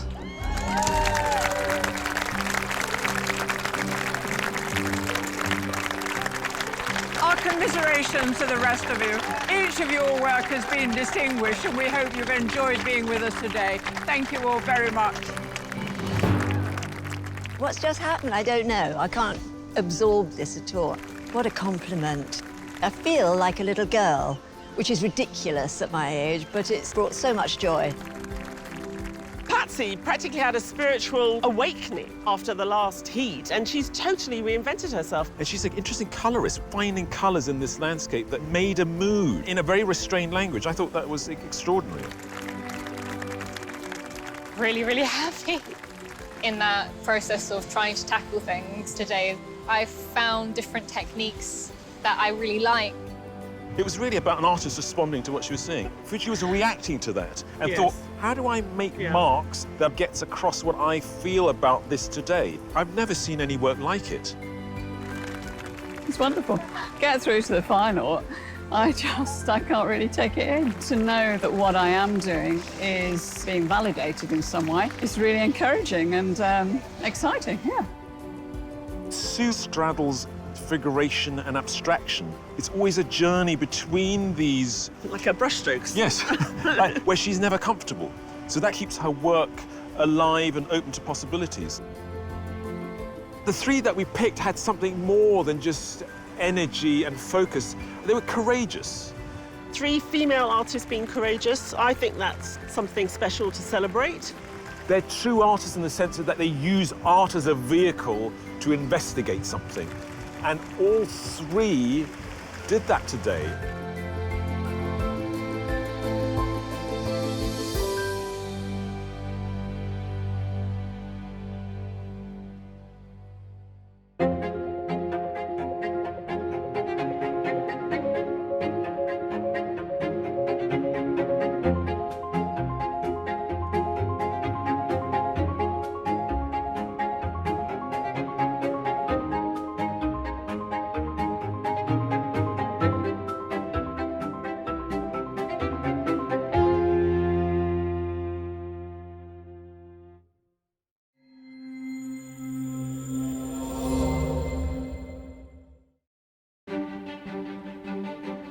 Hello from Sussex and the historic splendour of Hurst Monsu Castle. Remarkably, though dating back to the 15th century, the castle has never witnessed a battle. Until today, that is. Yes, we've got 8 eager artists all lined up to get medieval on their art. It's the Battle of the Brushes. It's Landscape Artist of the Year. Throughout the summer, we're visiting some of the most stunning and inspiring scenery that bountiful Britain has to offer. So you felt quite happy when you learnt you were coming to a castle? This is like perfect. 48 talented artists will commit to canvas these magnificent views in their quest to create their own landscape masterpieces. I'm pretending I'm a child with poster paints. OK, splash it on. Competing at today's heat are 7 professional artists. Izzy Wingham, Gary Jeffrey, Satdeep Grewal, Colin Watson, Fatma Umanel, Ian Lever and Sarah Manolescu. I think I've been quite anxious in the build-up. I'm quite easily rattled, but I'm here to paint, so I just want to get on and paint. And one amateur artist, Russell Ashcroft. Never worked outdoor before. I am feeling very nervous. It's all very surreal. I didn't sleep a wink last night. The artists are competing for the prize of a £10,000 commission to paint a scene in Venice, in celebration of Victorian art critic John Ruskin. To be in with a chance of taking the top prize, the artist must impress our 3 accomplished judges: Tai-Shan Schierenberg, Kathleen Soriano, and Kate Bryan. This is Biro sprayed with deodorant. Biro and deodorant? Yeah. Also hoping to gain favour with the judges, at every heat are an extra 50 artists, our wild cards. The colours you're going to use are going to be bonkers. I may get bonkers. I have to sort of... Then it'll be like bonkers. Are you a competitive person? I like to win. So that's a yes. Pressure's on.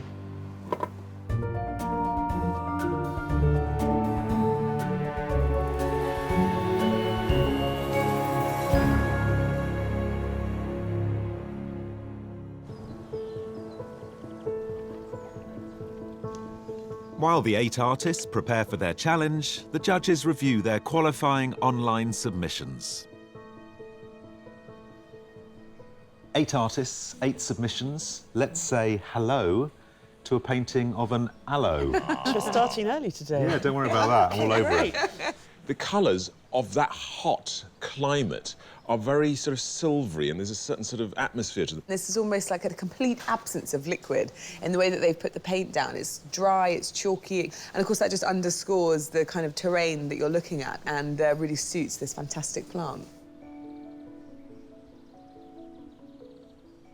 There's a lot of stamping, printing, and it feels like a sort of gritty urban scene. They've somehow elevated with pattern and with colour. Yeah, I mean, I really like this. It's a very strange way of putting textures and paints down. But at the same time, I think they've struck a nice balance between being realistic and being a bit experimental with their process. As soon as I look at this, I'm taken right through art history and lots of paintings where out of the background of some scene, Icarus falling or Bruegel's walkers through the forest, you have this town in the background, and it makes it so powerful. And such attention to detail. You just know that they haven't missed a single roof tile. I love this because it's so surreal, and I think the crab is a complete tour de force, and these fantastic patterns that they've created, and it's still really believable as crab shell. Come on, it's bonkers. It's brilliantly bonkers, though. The sort of 50s horror movies, and I'm quite intrigued of what they're going to bring today. It's a really interesting clash. So, from killer crabs to a slice of London suburbia. Very beautifully caught, the way the street runs through the picture. They've found an interesting sort of composition which keeps the whole thing alive, really. But also full of story. You know, I love it when you can see things like net curtains and then you start to think about the people who live there. That sort of presence of humanity. It's a powerful little piece. It's very unconventional language that they've used. And it's done very cleverly with that sort of the softness of the water, and then the graphic element on top gives us the sense of the surface of the water. So they've created a language in which they create space and volume, which is very effective. It's almost like a little vignette of an old movie. Maybe it's because of the sepia tone that's being used. And the only real colour is the green of the new shoots. This plant winds its way across the canvas in a way that sort of guides your eye as well. A very clever composition. I really like the brevity of the paint. That sense of heat is made real by the shadows, and if you look at the steps, that's where I feel the heat, is walking down those steps. It's so impressionist. I can hear the kids screaming in the surf. We're really there. And so to do that with such a shorthand is pretty impressive. Well, what a mixture of styles. See what they produce. Keep an eye out for killer crabs.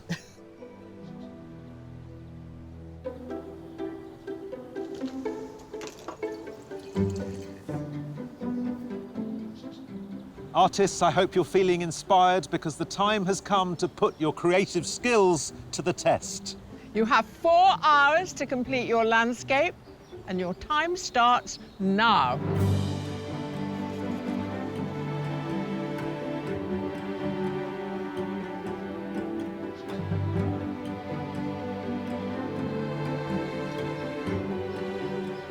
Today, we've placed our artists on the banks of the medieval moat, surrounding majestic Hurst Monsu Castle in East Sussex.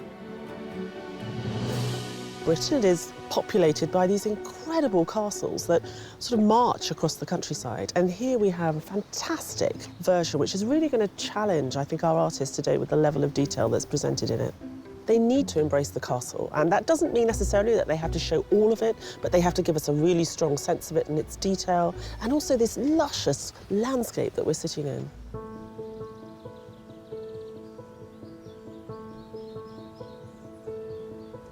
There's one word I feel about this view: looming.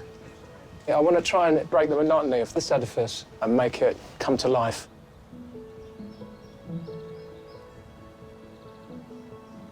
There's a lot to take in, but I'm going to try and capture as much as I can of the castle, the trees and the moat, and I might add some little sneaky things in here as well.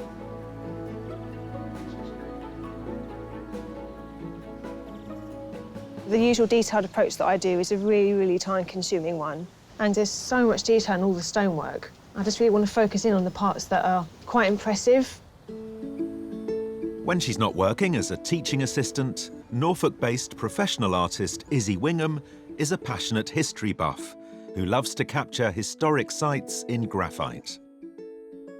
Her meticulous illustration of the town of King's Lynn took over 100 hours to complete. Izzy, we loved your submission, that fantastic detail. I suppose I don't need to ask if you like brick, because I already know that you do. Yeah, really old weathered brick. I love drawing it. So your sketch is next door. Yeah, that was just an idea of composition, and then this is the angle that I've chosen. And you always work in graphite? I do use soft pastel, not charcoal, because it's too smudgy. The graphite is easier to control. I would start with the hard pencils first, the light ones, and then gradually build up. You're not actually delineating all the tiny bricks? No, I'm going to select areas of where I'll put more detail. Well, I'm looking forward to seeing these little bricks emerge. I love the bricks on your submission. They were so charming. Let's hope it doesn't start raining. Yeah. I'm worried about your little piece of paper there.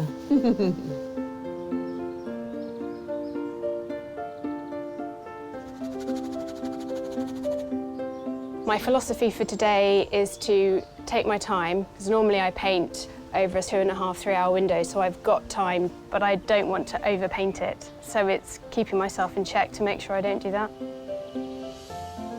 Professional artist and mum of 2, Sarah Malolescu describes herself as an impressionist with a love for figures, colour and light, as demonstrated in her Wimbledon street scene. A seasoned plein-air painter, Sarah's familiar with tight deadlines, managing family life around her artistic working day.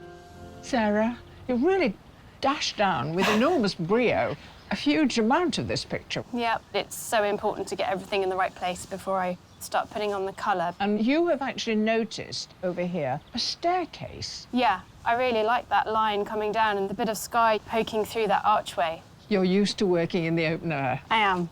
I have to be in front of my subject. You're absorbing everything. Everything you hear, you smell, you see, you experience, it all goes onto the board, and it just makes for a much more energetic, lively, emotional piece, I think. Great. Yeah? Thank you. Go for it. Also invading the grounds of Hurst Monsu, 50 wildcard artists are taking up residence in the castle's orchard. Most of my studio with me, really. All my big brushes. I was on a 12-week course for this. There you go. Look at that, isn't it marvellous? I was such an amateur.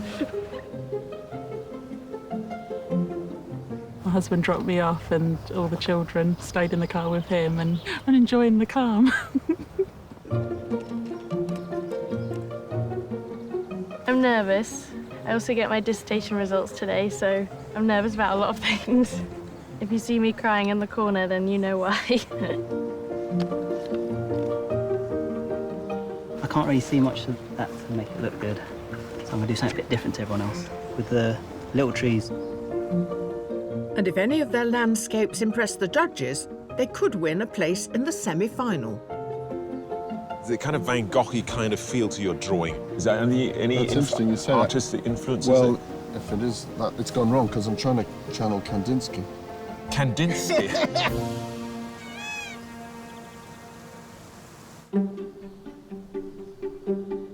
An hour into the competition, the overcast grey day and dominant red brick of the castle are definitely not dictating one artist's palette. Today, I'm going to be radical and put down the complete opposite colours to what I can see in front of me as an underpainting in an attempt to make it come to life. So the first thing is a bright green castle, but don't panic. Surrey-based professional artist Gary Jeffrey took part in 2016's Landscape Artist of the Year, competing at Stowe in Buckinghamshire. His submission this year, capturing the colour of a beach scene, was painted plein air on holiday in Mallorca. Gary, you made a very bold start there already. It's kind of very bright colours. Yeah, I'm pretending I'm a child with poster paints. OK. This is the most fun part. Splash it on. Yeah. Big, bold and beautiful. Absolutely, yeah. Are you a bit of a high-wire act as a painter? You're quite courageous. I love being up against it. Oh, that's good. Well, you picked the right place then. So 4 hours is not going to be a problem for you? I wouldn't say it wouldn't be a problem, but you have to prioritise OK. to actually make something that's resolved. Have you got anyone here supporting you? My dad. Oh, yeah, where is he? He's over in the wildcard section. Is he a wildcard? Yes. Do you paint together a lot? I don't like going out and painting with him because he gets bored. Oh, he gets bored? Yes, and wanders off and goes, why have you only done one? I've done 3. Oh, so he's the kid and you're the dad, basically? Yeah, he's got an attention span problem. Oh, well, listen, do him proud and good luck with it. I will, thank you.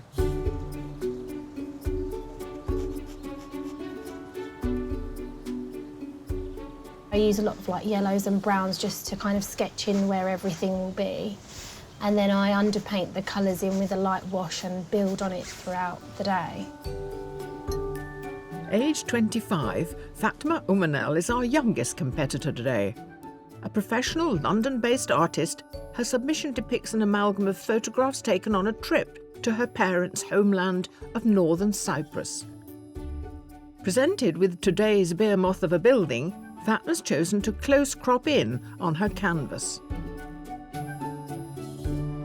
Fatma, you've really brought the castle sort of almost smothering us as the viewer, but you've been super clever and you've sort of avoided the water, haven't you? I actually wanted to include the water, but I haven't actually got any space to. Because of the kind of position I am, quite close to the castle, I've opted to zoom in, and that's quite difficult because there's a lot of detail. The brickwork, the windows, so that's been quite tricky. But I love it. I think there's a real sense of impression. It's really dominating the scene. Are you happy with it? Yeah, I am. Yeah? Yeah. Okay. Good luck. Thank you. As the first hour of the challenge draws to a close, will our artists conquer the castle? Because it's so big, I don't want to give myself too much to draw. We'll have to keep a very close eye on the time. You're quite methodical, aren't you, as a person, I see? Yeah. Yeah, my pencils are all in order. All in order. There's loads of things worrying me about today, not least of which is the weather. I'm a bit worried that the sun might come out and completely ruin all of my Gothic gloom.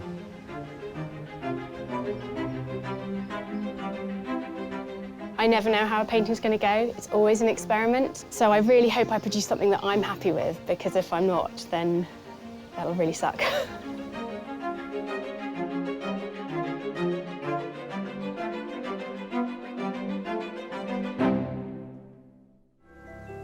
Our 8 competing artists are entering the second hour of the 4-hour challenge to depict the enchanting yet formidable Hurst Monsu Castle in Sussex. Normally I would paint straightforward landscapes. Sometimes I do a little bit of architecture, but often the architecture supports the rest of the landscape rather than being such a kind of key feature of it like it is here today. A self-taught professional abstract artist, Satdeep Grul's unique vision of a local beauty spot on the River Test in Hampshire demonstrates her approach to the natural landscape. Your submission involved water. You used a very schematic way of representing it. It isn't naturalistic, I wouldn't say. But normally I do start with a realistic approach and I try to capture kind of what's in front of me, and then the more abstract graphic elements come later when I've thought through the best way to do it. Where do you derive your style from? For a while I was obsessed with the golden ratio, which is this pattern repeated throughout nature. I think that's what I'm trying to do with the patterns. The relationship with nature, it's elusive, isn't it? Yeah, definitely. It's a castle, isn't it? Just a chocolate box castle. So what you're looking for, I imagine, is something very twee and romantic. Absolutely the opposite, of course. And it's very odd because we're standing in front of this magnificent edifice and we've got this moat and everything is great and ready for a painting. The light is so bad and grey that there's no contrast. They've got to find some colour in this because that's the only way they're going to make something as interesting. If you stare long enough at this brick, they're reds, they're purples, there's interesting things to be extrapolated from it. Apparently there is a ghost that haunts this castle. It's a headless drummer. Weird. Yeah. Apparently the headless drummer is armless, though. Yeah. Would you like to live in this castle? No, because... There's a headless drummer running around. There's a headless drummer.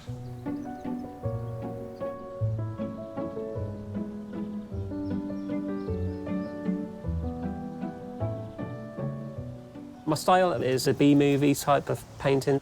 So seeing famous landmarks and then adding some sort of creepy feature into it. I know they've got a headless drummer, apparently haunts the grounds, so I might sneak something like that into the picture. Professional artist Ian Lever's submission pays homage to two of his favourite things, Brighton and vintage B-movie posters. His work incorporates his love of pop art and sci-fi, inspiring him to paint landscapes with a twist. So what are we going to get today? Godzilla, crabs? What's happening to the castle? I've been sneaking in a drum because of the headless drummer. Nice, OK. It's very flat at the moment, but of course it's that B-movie vintage poster look that you're going for again. But I'm trying to add different textures and bring it out a bit more because it is just really base coats at the moment. Yeah.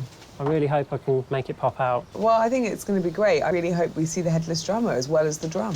OK, I'll try and fit them in. Enjoying the pastoral pleasures of the castle, our 50 wildcards are vying for the chance of just one place in the semi-final. So we've got two canvases here. Yeah. What's the plan? I mean, why is this one on the floor here? I had to lay it down to pour on some liquid acrylics. And then I use methylated spirits. OK. Along with the spray paint. Wow, fantastic energy. Really good. Cheers. Are you staying with this cool palette? It actually looks like snow. Are you feeling that Very cold? It is a bit chilly, yeah. My hands are getting a bit... Do you know a painter called Gary?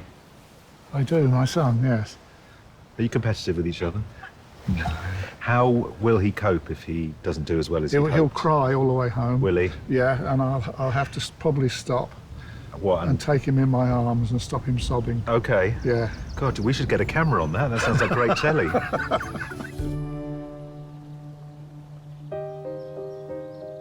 On the other side of the historic site, our only amateur artist competing in a pod is trying not to be overwhelmed by the enormity of the castle. I've got this grid basically just to set the composition, find a focal point. It keeps my focus on a certain part of the building rather than trying to incorporate it all. Just focus on an area. Russell Ashcroft paints around his working day as a postman in Skipton, where he was born and raised. His submission, a composite scene of the Peak District, is his first ever landscape. Painting outside and to a deadline are also new practices. Russell, we're quite a way into the day. Yes. And you've done a grid. Yes. What's happened? I've decided to start again because I wasn't happy with the composition. This is my original piece and the detail of the castle just overwhelmed me.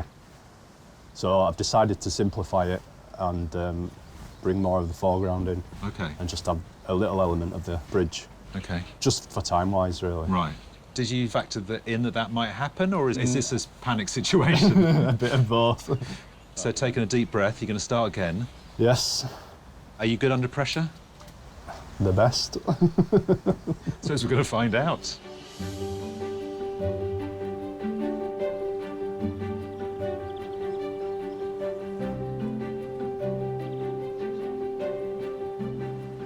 I've just blocked in the main sort of fundamental shapes. At this stage, it's quite open, and so I'm moving things around, pushing things around until the whole thing locks, and then I'll start refining. But at this stage, I'm just really trying to get the colours, the tones, and the shapes right. Colin Watson is based in Belfast, but a frequent visitor to his wife's homeland of Morocco, which inspires his artistic professional career. His submission of an aloe vera plant is painted in his homemade blend of treated oils. Colin, what we liked about your painting particularly was the sense of texture. There's a kind of roughness or a dryness. Yeah. Is it a medium you use? Well, I'm using a wax medium, so it gives it a bit of body. Yeah. And it sort of clogs the picture a bit. The water, which is this dull brown, you've layered it by using this wax, so there's colour coming through. Exactly, yeah. I mean, you've got this sort of dull brownish underneath, and then it's more violet, sort of pale grey on top. I think that helps to give it a bit of life. And that sort of visual mixing, in a sense, that's what you're doing, isn't it? Yeah, Instead of mixing yeah. the colour, you're mixing it on the canvas. Exactly, yeah. Same with the castle itself. It's not made of one flat colour, so there's a lot of colours there. So I think it helps you to breathe a bit by layering. Yeah, it does, and it creates atmosphere as well. I mean, you've seen colours in there which I haven't even imagined. So well, maybe they're not there. It works. Well, you have to keep the thing alive, hopefully. Well done. Thank you. As the second hour of the competition winds down, the wind picks up, along with the artist's kit.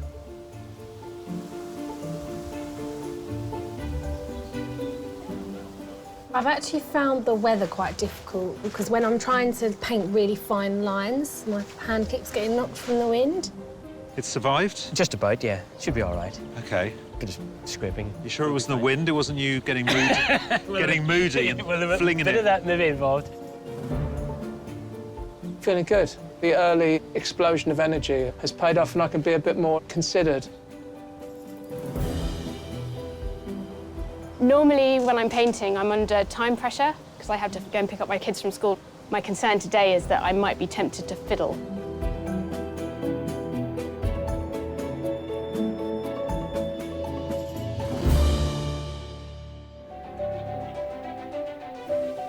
Our 8 competitors are halfway through their challenge at Hurst Monsu Castle in Sussex. With just over 2 hours left, the sheer scale of the building continues to test the artists.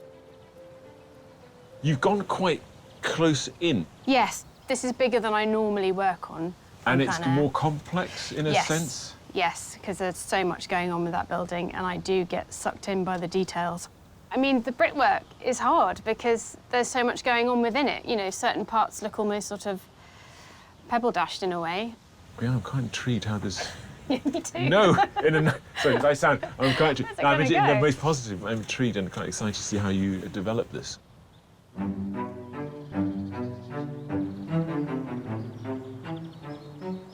Russell, you're a brave man. You changed tack. Yeah, I decided just to concentrate on textures Yeah. and larger flat areas. What are the priorities that you've got to crack on with? Just to get some more depth in here and then detailing in the bridge. Other than that, I'm quite happy with sort of the basicness of it. You're really happy with the moment at which you killed the castle? Yeah. Yeah. Yeah. Well done.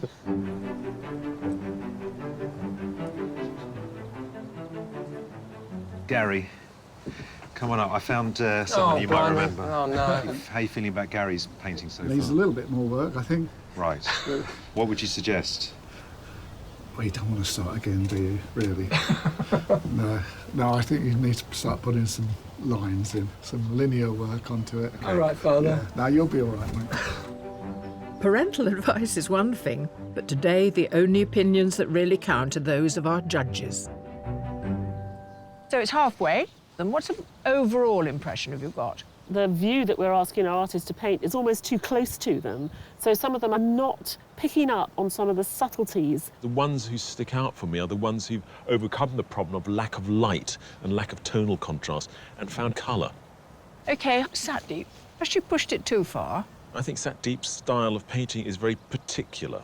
You know, she is giving us her own voice. I think the thing we're missing with Satdeep is that bold outlining that she did on her submission, which made it more like graphic art, and we haven't got that yet. There is something there that sort of interests me. I think it's the pools of colour, and I'm hoping that it'll all resolve itself as we get towards the end of the day.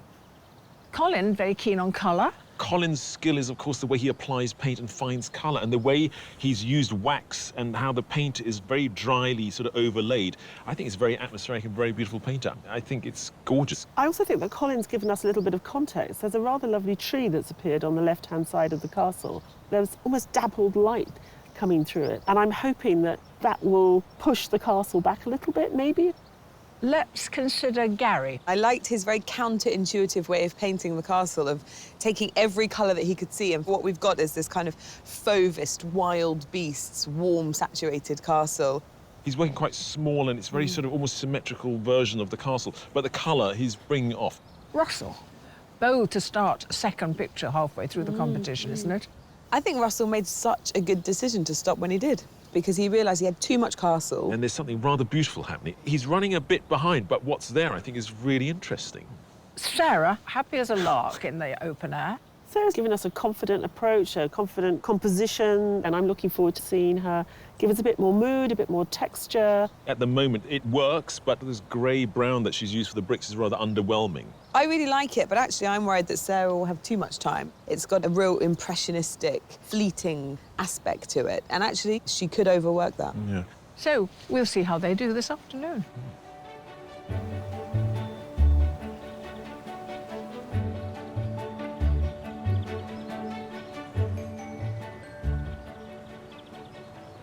I'm so excited. I've come at just the right moment. I've been waiting for you to do something with these blocks of colour that you've laid down. You've now started to define them with the outlines. It's fantastic. How do you normally know when it's the right time to start laying on these graphic shapes on top?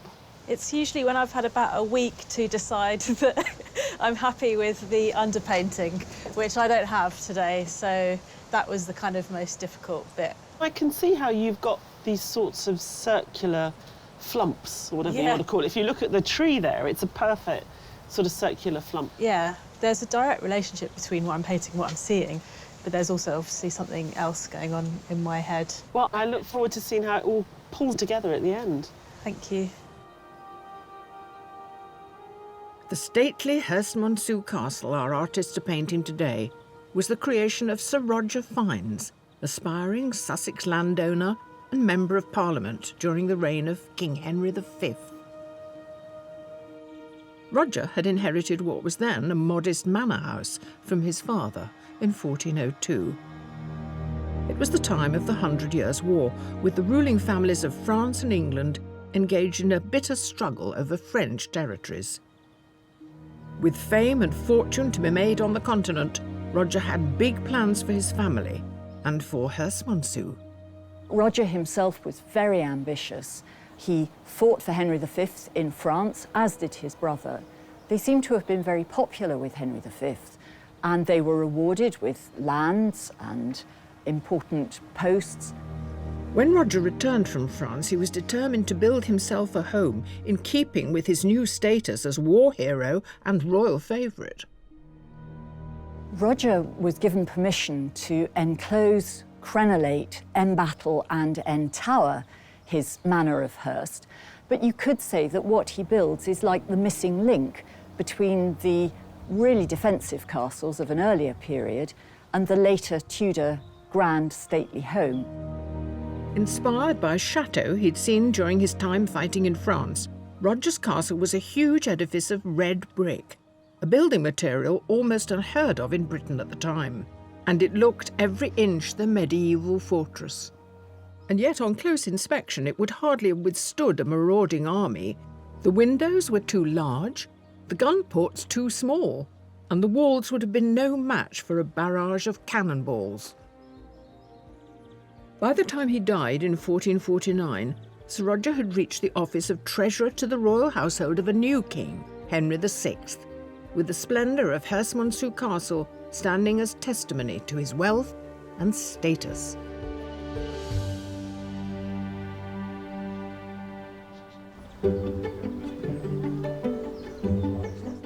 Enjoying the glory of the castle grounds as they stand today, our 50 wildcards are nearing the end of their challenge, with the judges selecting only one to go forward and be in with a chance of making it to the semi-final. But for someone, there's already good news. I got my dissertation results back today. It's not an official mark, but hopefully I'll get a first. Oh, congratulations. Thank That's you. wonderful. I think you win the prize for the smallest work, but I love it. It's so precious. Is this the first one you've done? Oh, well, I did start over there, but there was too much green. So I thought I'd get everyone in so I could put a bit more colour. You could have put a bit more colour in if you'd used a bigger piece of paper. Yeah, I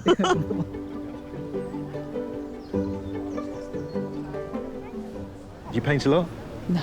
I give myself half a day once a week because I've got a job. Oh, right. What's your job? I'm a GP. Are you? Yeah. Oh, that's good. So I've got a little thing on my eye. Well, it's fine. I wondered if you could have a look Just take at. your top off. So which of our wildcards has flourished today? What about the guy who's slightly up the hill? You just did the foliage and the different sort of textures. So yeah. much richness in the really. colour. No. But, you know, they're mainly looking at Yes. the trees, aren't they? No, that's fine. There's a girl sitting down, and the trees are painted very softly and rather sort of Smoky. smoky and Yeah. ghostly. Yeah, it's it's very atmospheric. I like that one. you I like like that that one a one? lot. I do like that one. Okay. Congratulations. You are our wildcard winner today. Well done. This has been a really big day, and it's really nice to have just a compliment from an outside perspective because your mum's always going to say it's nice, so it was really flattering. On top of receiving a first in her art dissertation, Hannah Buchanan from Kent now joins the selection of wildcard winners from all the heats, at the end of which one will be chosen for a place in the semi-final. But for our selected artists, the pressure continues to mount as the competition enters its final hour. If you're happy with the light, you're happy with the subject. Just not happy with the painting. Why not? Well, it probably needs another week's work. Are you feeling the time pressure? I am, absolutely, yeah. You're panicking slightly. I am. Although I'm using smaller brushes, I'm holding them right at the ends like this to stop me from being tight. And I'm daring myself to be loose and blobby right to the end. Time-wise, I'm doing better because of the foreground. It's more area of texture rather than detail of the castle. I'm happier because I feel like I'm accomplishing more. I might have a little bit more to do to the water. I just need to fatten it up now, but I really need to push forward and just attack it.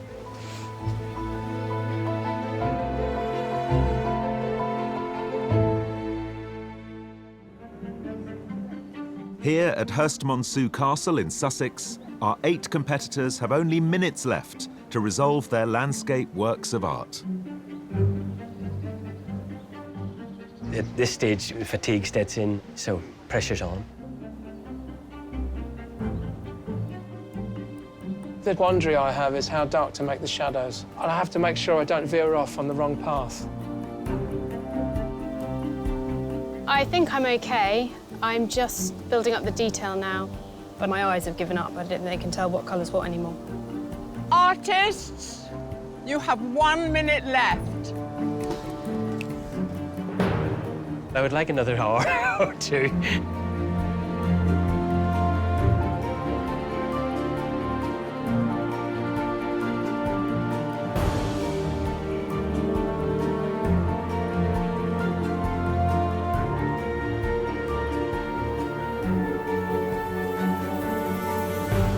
Artists, your time is up. Put down your equipment and stand away from your easels.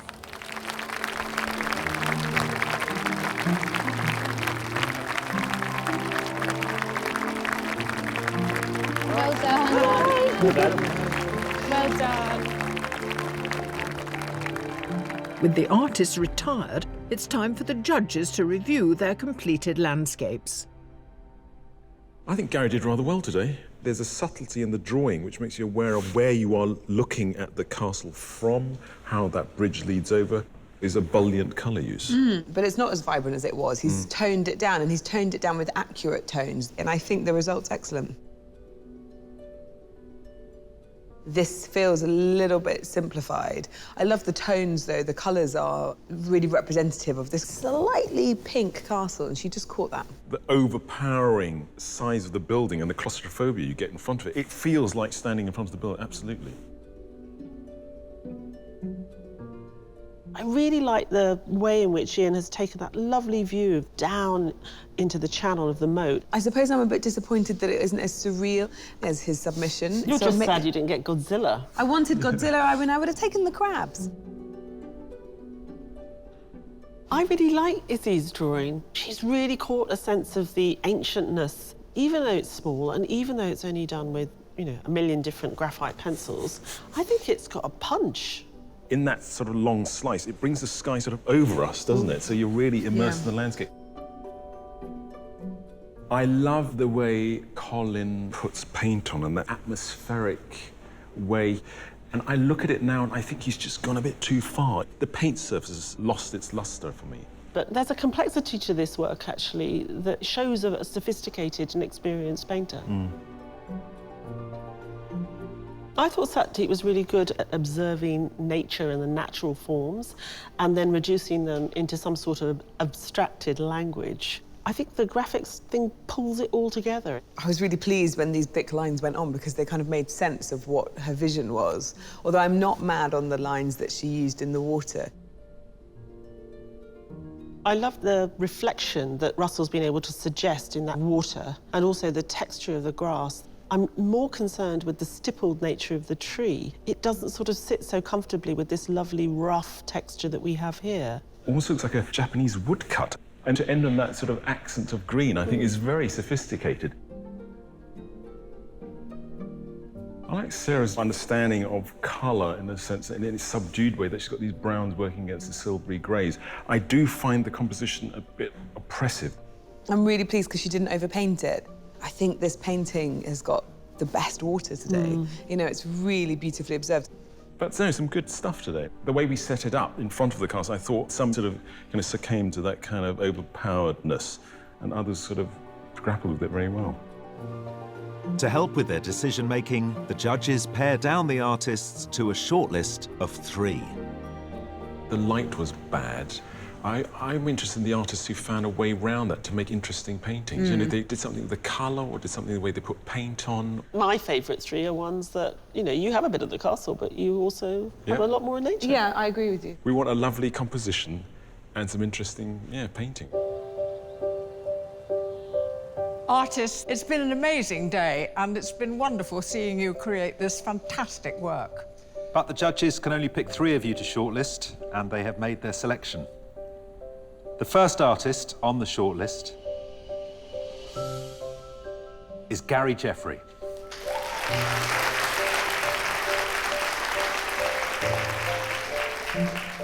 The second artist is Colin Watson.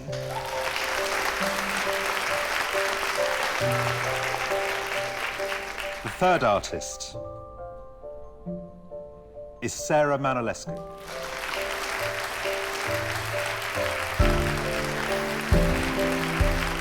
Our commiserations to the rest of you, but thank you for joining us and for doing really impressive work as well. Thank you. I'm really happy for the final 3. They really captured the sort of mood of the castle and the colours. That was something that I struggled with personally, so yeah, well done to them. The judges must whittle their shortlist down further to pick their winner. To help them, they take into consideration the selected artists' qualifying submissions. This castle is a kind of cliché castle, isn't it? Difficult to avoid a cliché painting. Somehow they brought their own style to bear, and it seemed to avoid that totally. I think all three of our finalists today have embraced the dominance of the castle and nature itself. Gary showed an interest in his submission in colour, and he showed an interest today. We've got a very colourful castle. Yeah, and I think there's a lovely perverse logic to how he painted today, where he said he was going to give us all the opposite colours that were there. And then he sort of took that experimentation and turned it closer to reality. It's easy to use colour when you're using it as an impressionistic device, but to make something solid and believable using colour as well, it's a step further, and that he can do both is pretty impressive. Colin can convey a sense of mystery, I feel, in his paintings. Colin's got a dry way of applying paint, and I think the way the light bounces off the surface of the paint gives us a sense of the air between us and the object, and that is the atmosphere you're talking about.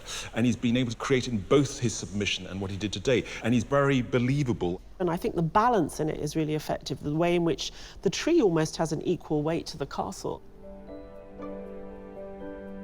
So Sarah really took on the castle, didn't she? She really took on the water. Particularly under the bridge.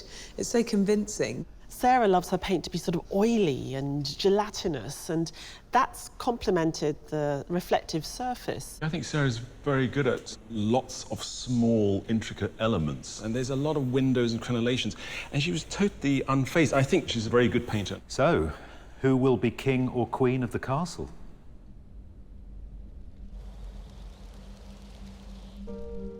Gary, Colin, Sarah, this is the dreaded moment when we have to lose two of you because only one of you can go forward to the semi-final, and the judges have decided. The artist they have chosen to put through to the semi-final is...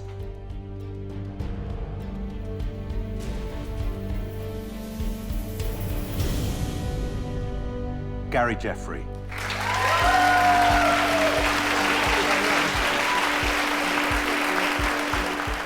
Getting to the semi-final has given me a great sense of validation about my work.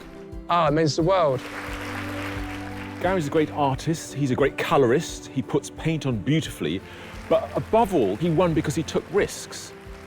We had this very brushy, vibrant way of putting on paint, but we got a sense of the day. And to bridge that painterly language with a sense of realism, where he didn't know whether he could pull it off, and he did pull it off, I think that's just magical. I'm delighted for you. Thanks, Dad. I think you've done really well, and I hope you can go on further. Wow, that's and if you don't, you'll have something to do.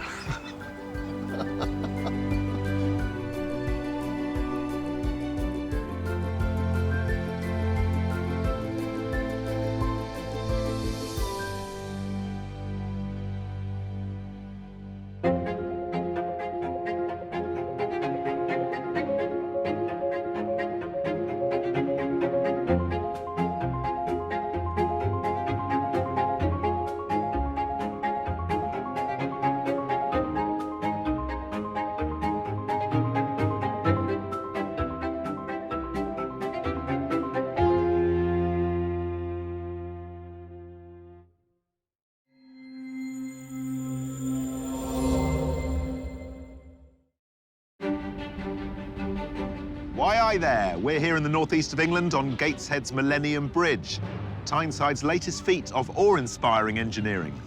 We're gearing up to test the mettle of 8 industrious artists with a view to daunt even the steeliest, the iconic and imposing Tyne Bridges. So, up the Tyne and away the tune. It's Landscape Artist of the Year. During this series, 48 accomplished artists are challenged to capture on canvas some of Britain's most beautiful and enchanting vistas. From seaside surprises to celebrated cities. It's a very complex environment. Traffic, people moving, so it's very busy. Today, on the bustling embankment of the River Tyne, 6 professional artists have come to show off their creative prowess. David Fox, Joanne McAndrew, Andrew Halliday, Levon Bowman, Lee Glover, and Claire Bowen. I feel busy, very excited and quite terrified. And up against them are 2 intrepid amateurs, Wei Deng and David Youds. Normally, I don't have the luxury of having a full day painting. I work full-time, I've got 5 young children, so it should be good. They'll all be under the intense scrutiny of our demanding judges, Tai-Shan Scherenberg and Kathleen Soriano. Well, at the minute, I'm looking at nothing. Exactly. So, The artists are competing for a thrilling prize, a £10,000 landscape commission of Venice to celebrate the bicentenary of renowned art critic John Ruskin. And at every heat, an extra 50 wildcard artists are also out to make an impression. It's a very grubby drawing. Is that say the nicest things? in a good way, you know, that way.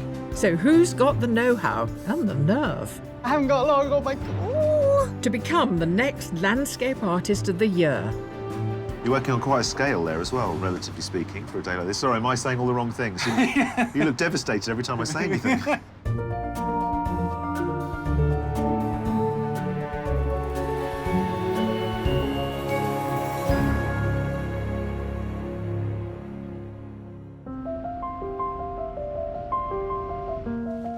As the 8 qualifying artists prepare to produce their urban landscapes, the judges, who until now have only seen digital versions of their submissions, get the chance to examine them up close.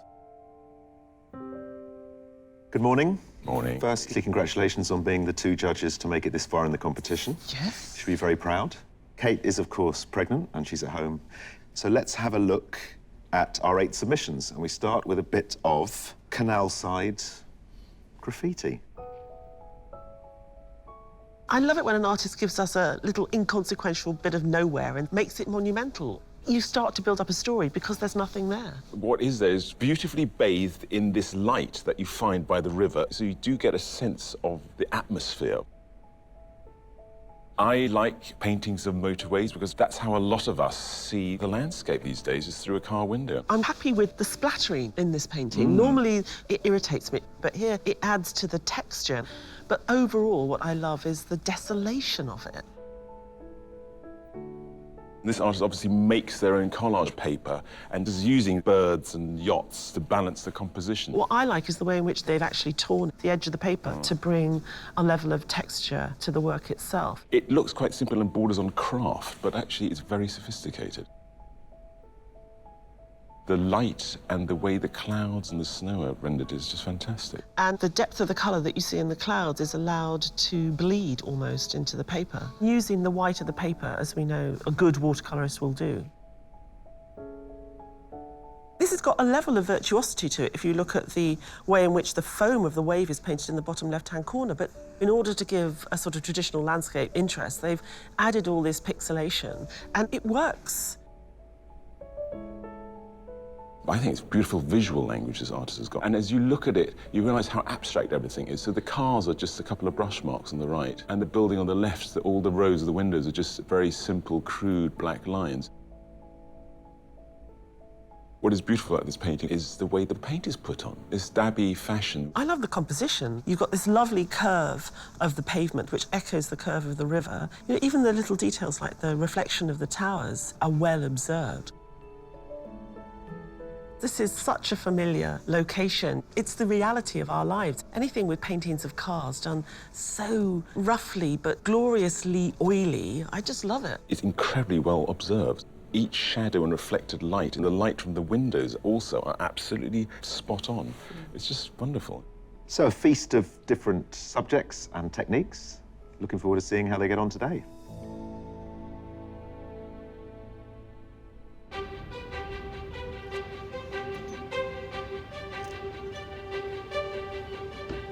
The most important piece of kit is my 35-year-old easel that I built when I was 15. I had to have it here to give me a bit of luck for the day. I've got so many canvases with me. I keep putting different ones up there because I think, well, I could do that, I could do that. But, Well, I've treated myself to some new brushes, expensive ones as well, so whether it makes me paint better or not, I don't know, but I'm hoping it's going to do. Artists, it's time to create a masterpiece, or as they say round here, I read Bobby Dazzler. You have 4 hours to complete your painting. Good luck, everyone. Your time starts now. What am I doing with this for? I don't know. This stretch of the River Tyne is famous for its many bridges, and today's artists are presented with no shortage of them. With the High Level Bridge, the Queen Elizabeth Metro Bridge, and the historic Swing Bridge. And in the foreground, the striking single-span Tyne Bridge itself. Landscape isn't just about rolling green hills, mountains, and English castles. You know, this country's also about fantastic urban architecture. So the artists have got at least 3 bridges within their sightline, each of them reflecting a different moment in Tyneside history. Let's see if they can capture a sense of that today.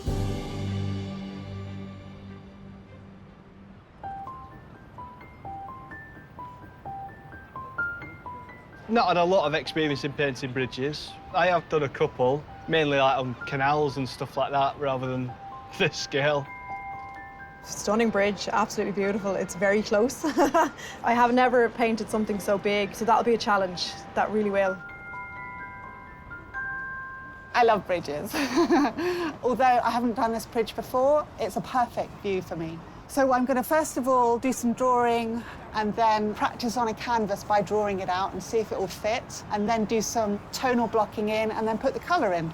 Easy as that.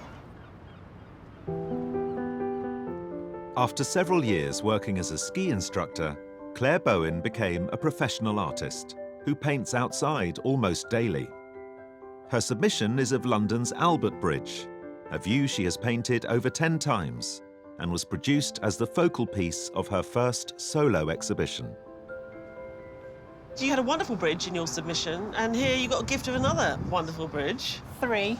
Are we going to see all 3 in yours? Yes. Wow. But at the moment, I can only see this one that's right next to us. The reason I'm doing this one first is because the sun is going to move round and I wanted the light on the front. But then the ones underneath, the train bridge and the red one, will go in as well. Did you come and map out Yeah. where you need... Oh, wow. Gosh, serious? Oh, yeah. Cool.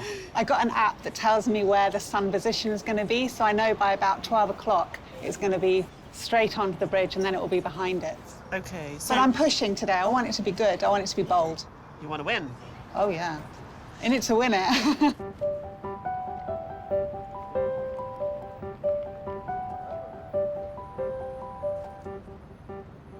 I'm thinking to include part of the bridge and the river because those boats, they are part of the urban life, so we got to paint these. Amateur artist Wei Deng is a chartered landscape architect whose submission shows a view of the snow-covered village of Portree on the Isle of Skye.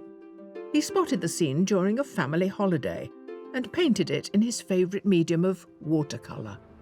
Now, you come from Sichuan in China. Yes. Did you go to an art school there? Actually, my dad, he is a painter, so I learned painting from him when I was very young. Chinese traditional painting. And that would be with traditional brushes and ink? Yes, I'm still using this today. And what do you make of this landscape? I'm a little bit worried about the bridge because it's so big. It's only taking about 1/3 of your picture. Yes, because I'm not allowed that big bridge dominates the painting. While you're doing it, you're enjoying the river yourself? Yes, I'm enjoying it very much. Nice weather, nice place with other artists. Very enjoyable.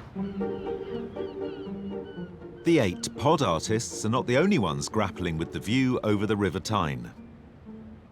Taking over Gateshead's Baltic Square and Millennium Bridge, 50 idiosyncratic artists are trying their luck at creating a stunning cityscape. It's like if Asterix the Gaul met Game of Thrones. I'll take that as a compliment. You should. Thank you. These plucky wildcards are hoping to impress the judges and be in with a chance of gaining a place in the semi-final.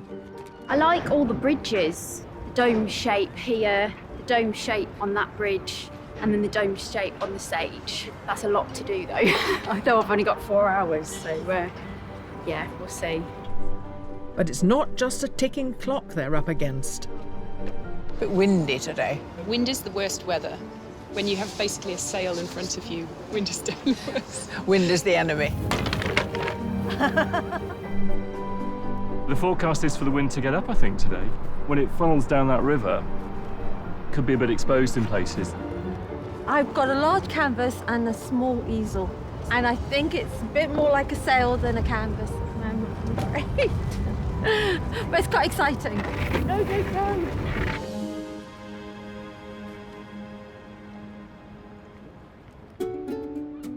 A short distance along the riverfront and sheltered from the elements at the base of the Tyne Bridge are our 8 competing artists.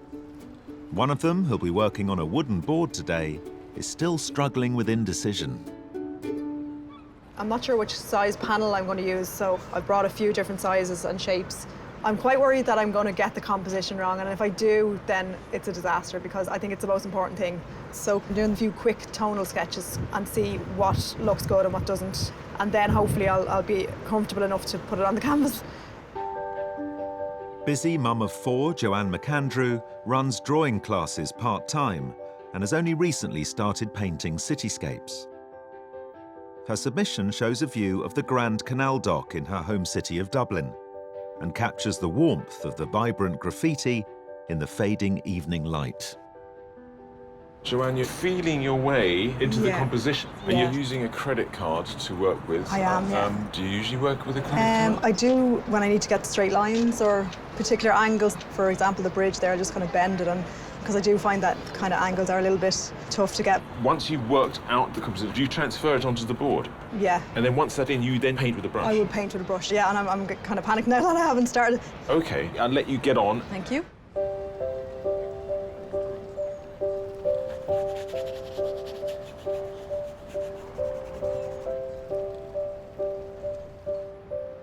Plan is to not fuss around too much, worrying about the composition, just loosely a quick drawing of the structure.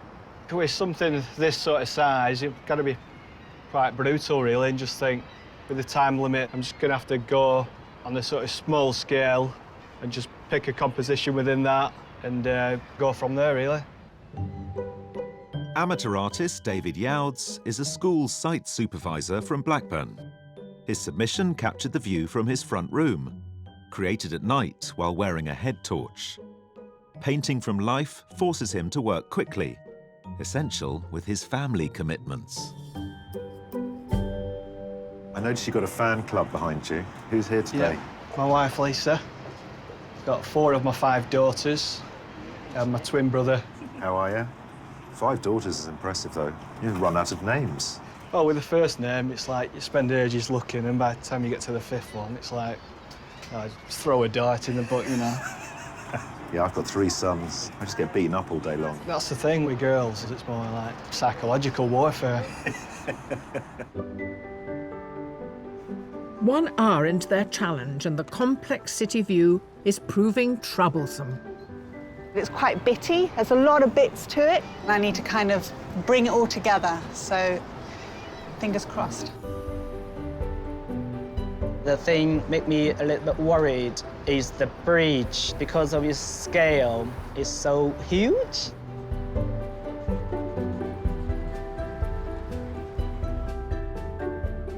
I was struggling with where to put the bridge. I can't get the whole thing in, so I have to crop it. I'm starting to panic a little bit because I spent so much time on the compositional studies, so I'm a little bit worried about that. The bridge itself has been quite tricky. One minute it looks quite blue, and then when the sun's not on it, it's diluted. But I think it's important to get them colours right, because that is like the main focal point of the painting.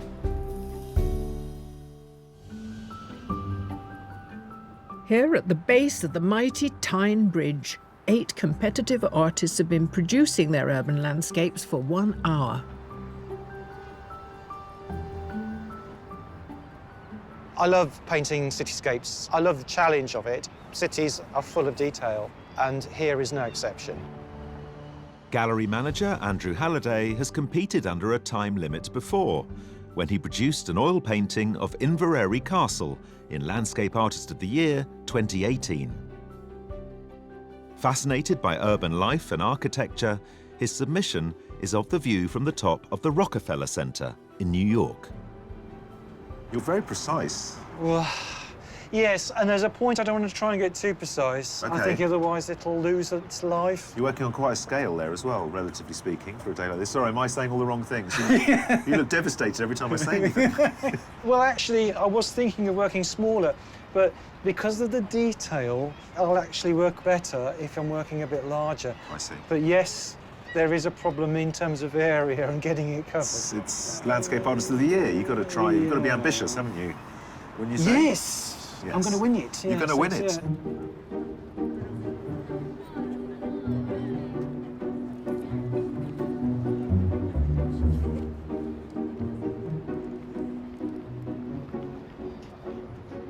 I'm quite minimalist. I try to break down the information that's in front of me and use as little as possible.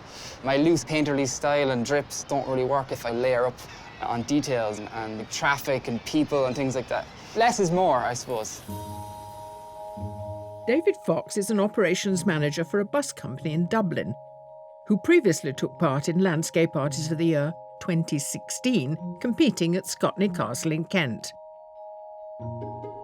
His submission this year is of the M1 motorway connecting Dublin and Belfast, painted to highlight the logistical impact Brexit will have on Irish communities. So you're doing a series of paintings about the border? Yeah, that's it, yeah. Just painting along the border span. It's not a tangible border, it's not a physical border. The greenery's the same, the road's the same. You wouldn't even know you're crossing the border half the time, you know? Just highlighting that freedom of movement. Who'd want to change that? Exactly, that's what my point is. There's no border between Gateshead and Newcastle. No, but there's just the Great River. Are you confident? I don't know. If it comes across that way, I'm doing well.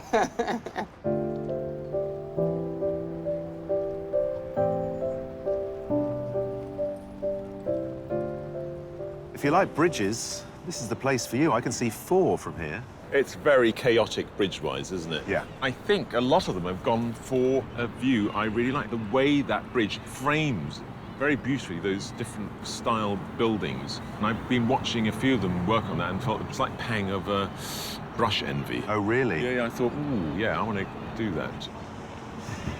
Okay. We're talking about the business visually, but also there's the business of the city. And I would like to feel that somehow in the painting. I am allergic to the use of people in a landscape, and birds, and boats. So how do you create the buzz? There are boats on the river. Paint them in a way that isn't about the history of yachting. Okay. Or people walking along the quayside, not as a kind of tourist centre, but as shapes and colour. There are ways of doing it without becoming sweet. So should I walk up and down the artists ringing a bell, shouting, no people, no boats, no birds? No, let's see what they get up to.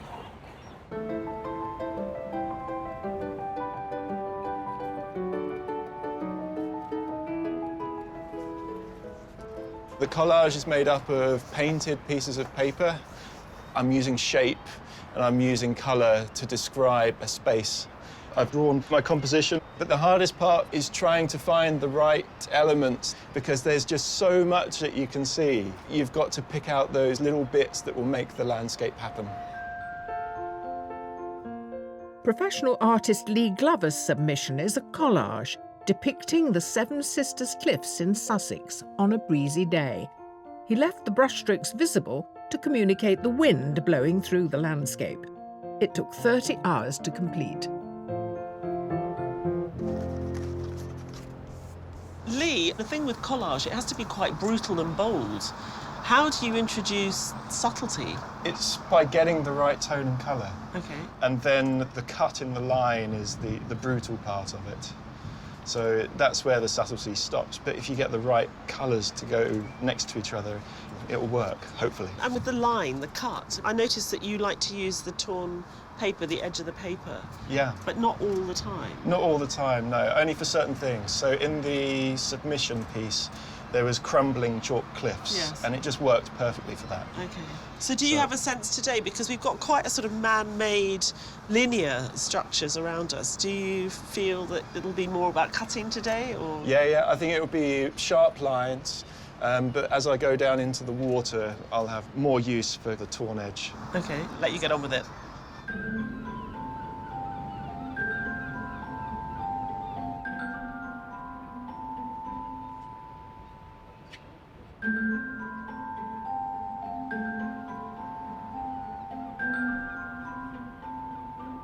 It's a very complex environment. There's a lot of wildlife in the background, birds, traffic, people moving. So I want to capture some of that. And I want also, I don't know if I can do it, but I will try, capture the emotional response that has been evoked being here. Bus driver Levon Bowman has a degree in fine art from the University of Northampton. His submission, depicting his Jamaican homeland, includes stylized pixelation, representing how his emotional memory of his former country is fading and distorting. You know, in your submission, there was that pixelation. Will we see that, do you think? Probably you will see some form of distortion. Maybe I'll use the blur technique instead. And have you worked out in your mind's eye what you can do? I'm trying to. I don't think I can get everything. I think the other bridge in the background will be very, very vague. Is that? Okay.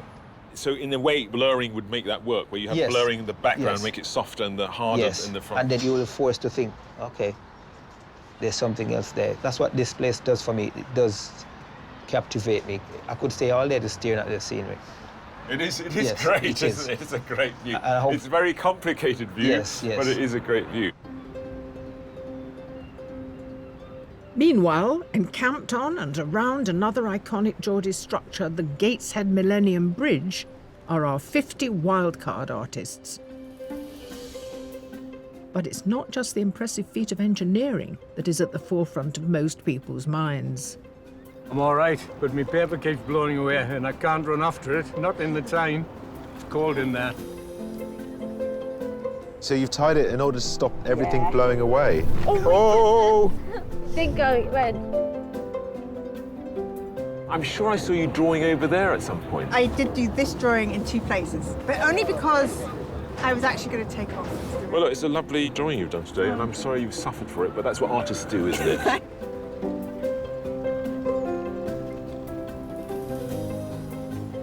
Our wildcards are sort of scattered all over the place today, but I think the main issue is the wind. It's not only the wind, but also the bridge lifted and they're to get off. You'd have thought they would have realised that at the beginning of the day. I think they like the challenge. But what is interesting, because they're so scattered, today I think we've got a lot of different views of Gateshead and Newcastle. It's much more variety than usual. A lot of them aren't happy with their work today. Artists, I love them. The payoff for their stoic effort is the prospect of winning a place in the semi-final. The 8 heat artists are almost halfway through their 4-hour challenge. And it's not just the imposing bridge they're wrestling with. I want to get a bit of the water in there, with it being next to the river, but trying to sort of get it to fit with the rest of the picture is quite tricky. I don't even know if I want the water in because I don't know if it's going to work. It's another stripe at the end. I need to see if it works. If not, I'm going to just bring the pier down and pretend the water's sunk a bit. There's water to deal with. Yes, I've got the base, and I'm going to just add over the top, make it thicker paint. Go That's well. the plan. I haven't got long. Oh my God.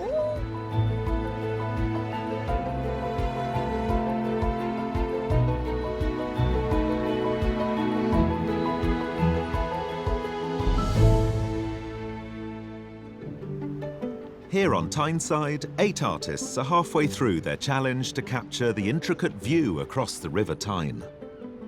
With only 2 hours left, some of the artists are seeking expert advice from some straight-talking critics. What do you think of the painting so far? It's good. Good. Because you need to do the red windows on that building. And that building over there? Looking at that bit, isn't he? It kind of stops there. What do you think? Do you like it? You should It's too add a pink, is it? little, like, yellow to that. Will I put that more yellow, will I? Yeah. You're giving me some tips, aren't you? You're very good. However, it's the opinions of our judges that really count, and they've been monitoring the artist's progress all morning. Judges, the first thing that strikes me about today is how different the contributions are one from another. They are, and funny enough, they've all chosen pretty much the same view. That rather striking bridge and the way it sort of settles into those 2 towers there. I also wonder whether it isn't about symmetry. Something that's so perfect as the arch is not so interesting. But the minute you have only some of it, it makes everything tighter. Let's consider the different styles then.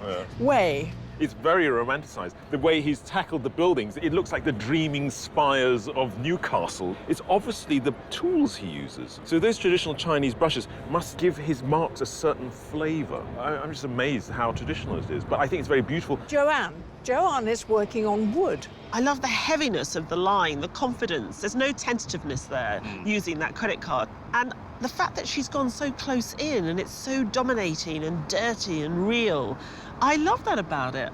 David Yards, how's he doing? I think David's started to construct something that's really rather beautiful and gem-like. He sort of builds it up through the use of the colour. There is so much information, so I'm glad in that small rectangle he's using, he's been able to pack as much in. Andrew? I think he's doing a cracking job. It's just got confidence, bravura, power. I just want it to stay the way it is at the moment. He saw this and realised that it had to be a certain size to get the monumentality across, and I like that he's responded to it in that way. So we go on to Claire.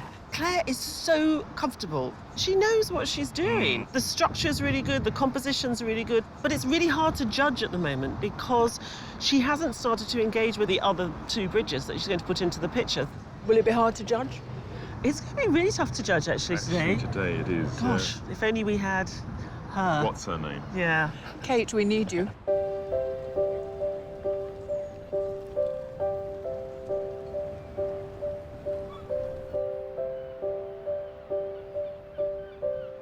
David, today you've got plenty of cars on the other side of the road. Might we see some of those featuring? Nice vans knocking about before. I thought if I put a car in, you probably won't notice it on there. No. But something a little bit bigger, perhaps. Perfect. The bit that I really like, which is through the bridge, it reminds me of somewhere like in France, the old buildings. But I'm finding them quite hard because they're quite small and quite bitty. So I'm trying to, you know, make them work as a whole. How are you getting on? Pressure is on. I normally just work in my studio in my own time. Okay. I would normally be there, very meticulous, and then now I have to be chucking paint around. But it's fun. It's a challenge, isn't it? I wish you well. Yes, thank you very much. I need that. Newcastle and Gateshead may be separated by the River Tyne, but they have centuries of shared history, although it's often been a rocky relationship. There's always been a fierce rivalry between Newcastle and Gateshead. Historically, Gateshead was referred to in both political and social spaces as Newcastle's wife, or even more critically, as a dirty lane leading to Newcastle. 7 bridges link these Tyneside cities, with each being testament to groundbreaking engineering. But arguably the most iconic is the imposing Tyne Bridge, which for many years was the longest single-span bridge in the world. Designed by the architects of the Sydney Harbour Bridge, it was proposed at the height of the Depression to provide work for local skilled labourers, and was a project to unite the Tyneside rivals. The bridge was built by shipbuilders from Newcastle, while 7,000 tonnes of green paint came from Gateshead. But working on the bridge was a dangerous business. The early 20th century is really not famed for its regard for worker health and safety. Men would be working up to 200 feet above the river, clambering from girder to girder, stepping over gaps without any harnesses or safety helmets. Thanks to the bravery of the Tyneside builders, the bridge was opened in a grand ceremony by King George V on the 10th of October 1928, with thousands lining the streets. Since then, the bridge has been a symbol of inspiration and resilience, which unites the people of Tyneside. And the legacy of world-class engineering continues with the world's only tilting bridge, built to celebrate the new millennium. I think there's always going to be a strong sense of home identity, whether you're from Newcastle or Gateshead. But Tyneside as a whole has a much broader Geordie identity. We're proud of our history, we're proud of our present, and we're proud of our future.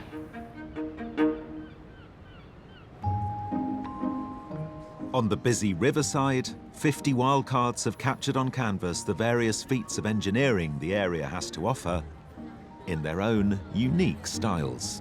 I love the way you put paint on. It seems haphazard, but everything's there. Is it haphazard and everything's there? I think it is quite haphazard, yeah, but deliberately haphazard. That sounds great. It's looking all right. Once you get it blocked in and you think it's all right, then it's just a matter of colouring it in, like a colouring book.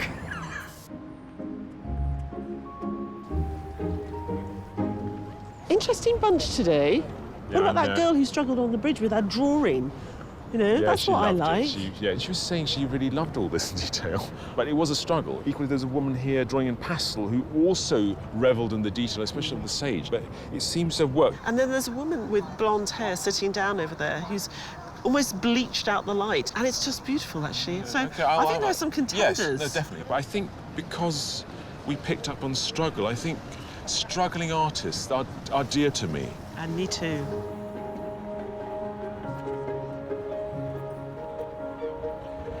So, windswept artist, well done. Congratulations. It's lovely drawing. And about to take off again. Pleased and delighted. I nearly chickened out this morning, but my boyfriend forced me to come here. Very, very sweetly, I should add. Rosie Barnes from Edinburgh will enter a pool of wildcard winners from all the heats, at the end of which one will be selected for a place in the semi-final.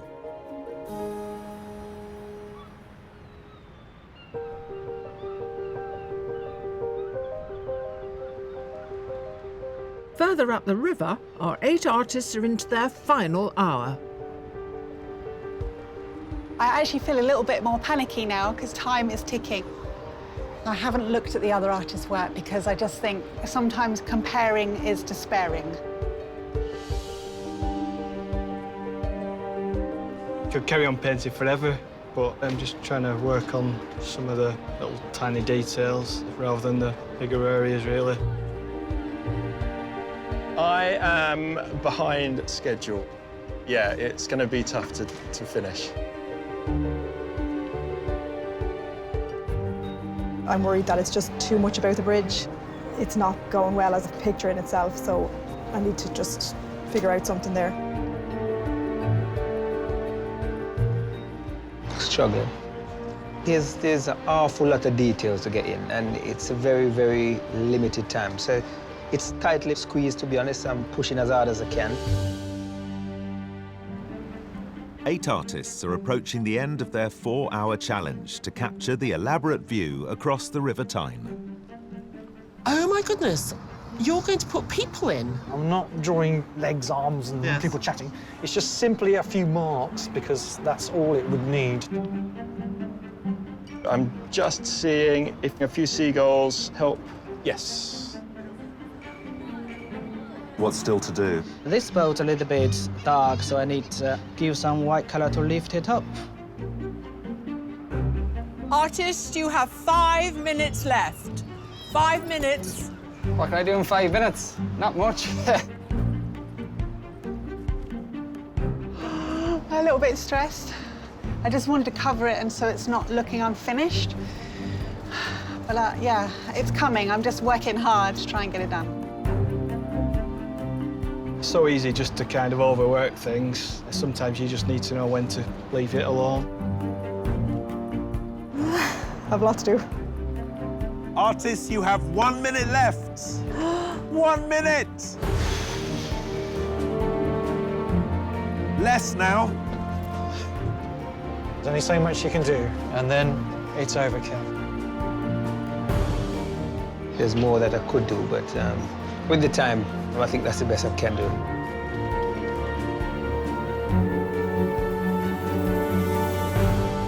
Artists, it's time to down tools because your 4 hours are up.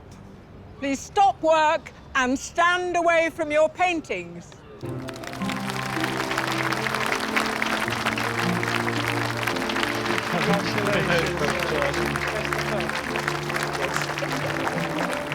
Well done.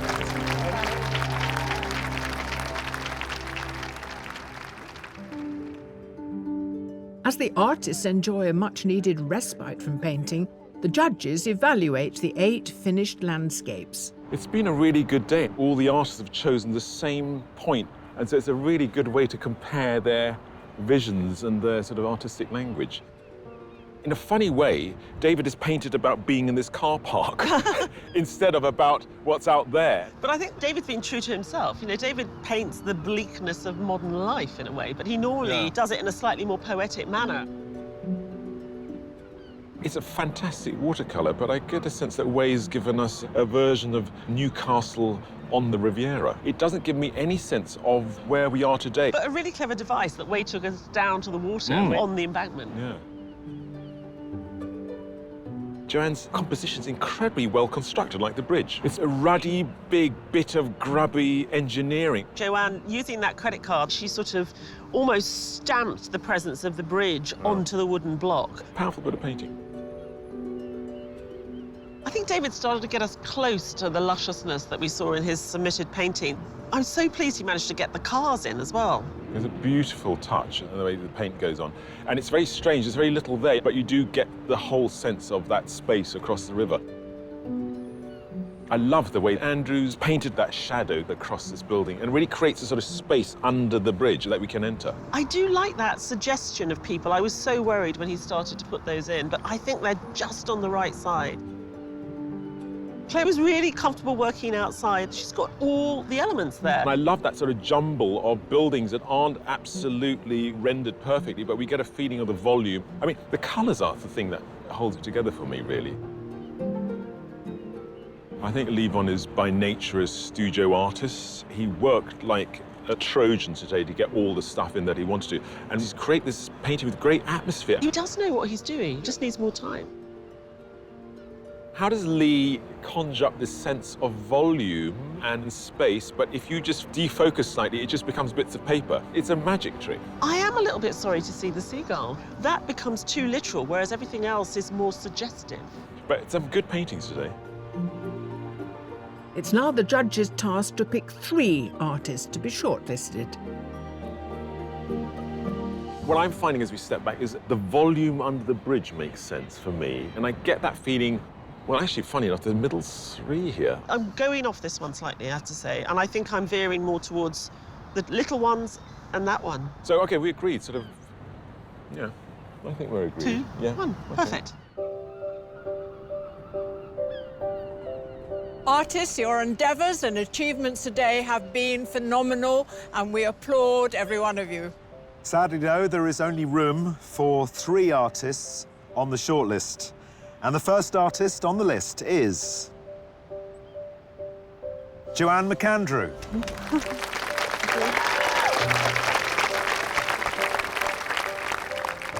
The second artist on the list is David Youds.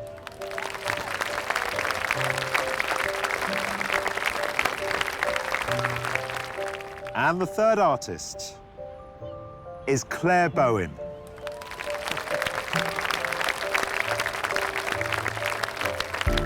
Our commiserations with those who didn't make it. It does not mean you are not very talented, and we admire you all.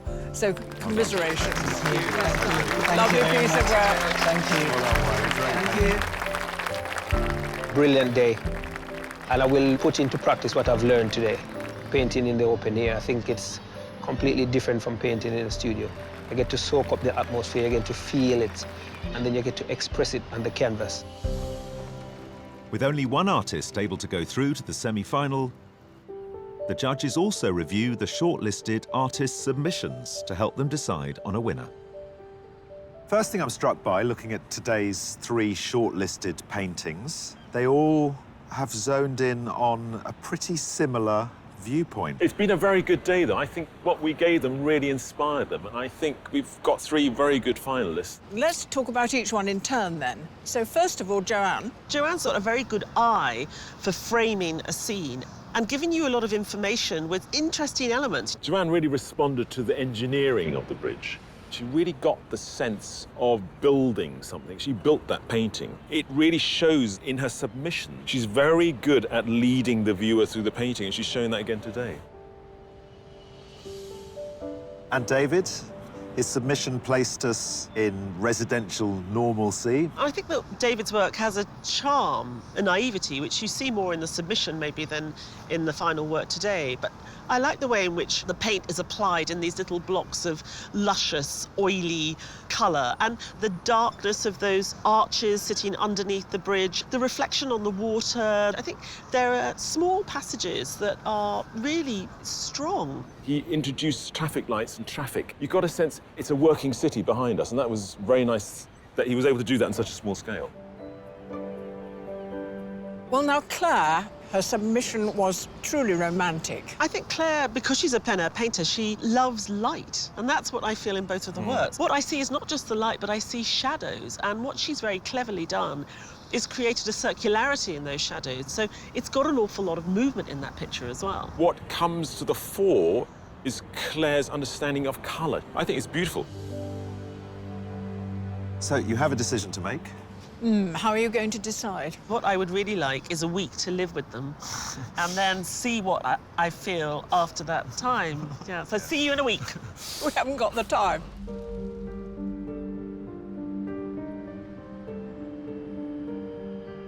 Joanne, David, Claire, each one of you has shown outstanding artistic ability today.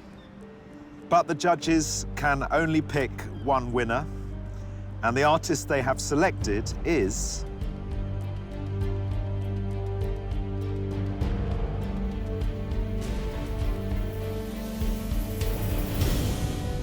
David Youds.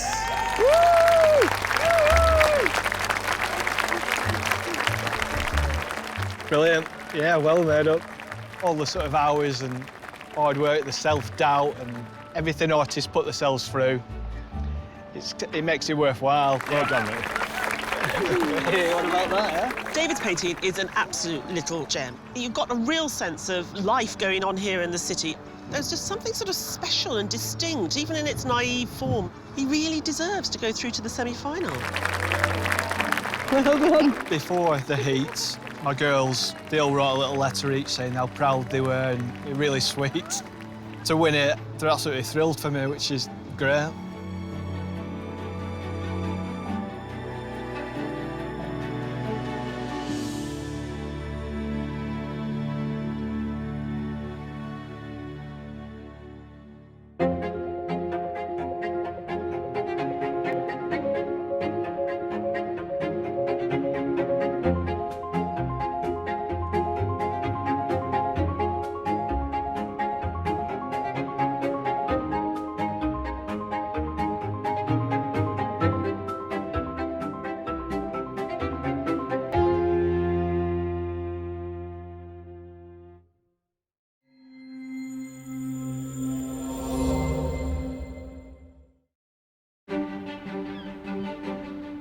Welcome, ahoy and avast from Plymouth, Devon's historic maritime city. For centuries, Plymouth has harboured ocean-going explorers, buccaneers and pirates. Today, it's awash with artists. All swashbucklers hoping to sail off with the prize. Shiver me timbers! It's Sky Art's Landscape Artist of the Year.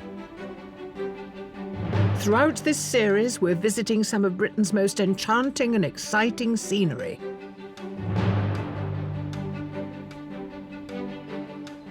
I love that it's a seascape. I'm always drawn to the sea for some reason. I get seasick, so it doesn't even make any sense. 48 talented artists are charged with capturing these sensational views as they strive for creative glory.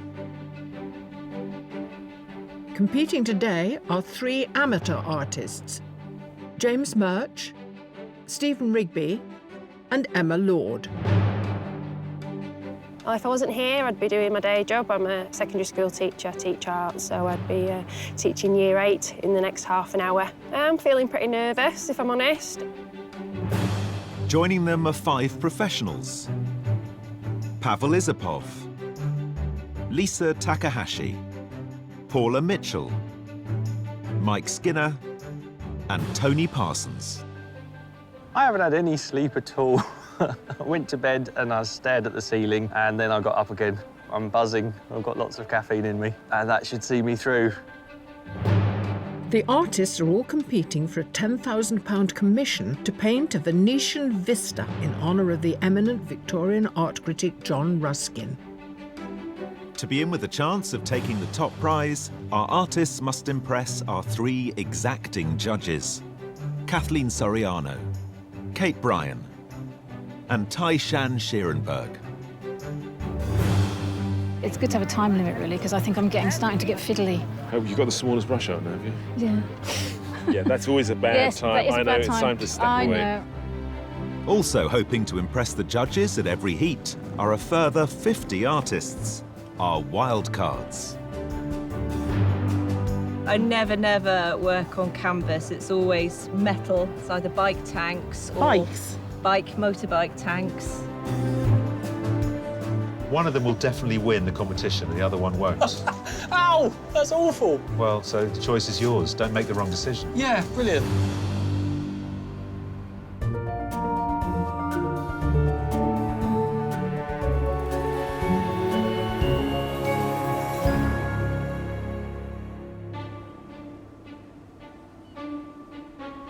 While the 8 artists settle into their pods and each select their composition, the judges review their qualifying online submissions. Well, judges, here we are, by the sea. This is someone who loves water. Yeah, I think there's a sort of rich, old-fashioned, green and pleasant England to it. And I think it lives off the water and the reflection on the water and the way that bit of blue just pops as it sort of echoes the sky. This is a rather ferocious picture, isn't it? I think what I really like about it is the sky immediately makes me think of someone like Turner, and then you see that what's leading you to the sky are these really brutal electricity pylons. The whole thing is done by an artist who's fascinated in car tracks in the snow, and they've done it in a very naive but believable way. You just wonder, with this scene of emptiness, what actually has gone on?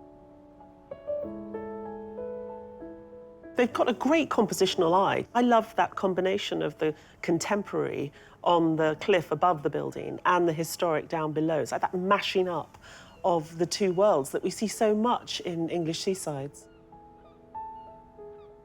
They've retained a kind of strong sense of understanding composition, of colour. I love the way with lino cuts where you often get a bit of the ink falling out of the frame of the canvas, and you can see those lovely sort of bands of orange on the far right-hand side. I think one of the things I like about it is that the seagull gets better treatment than the people.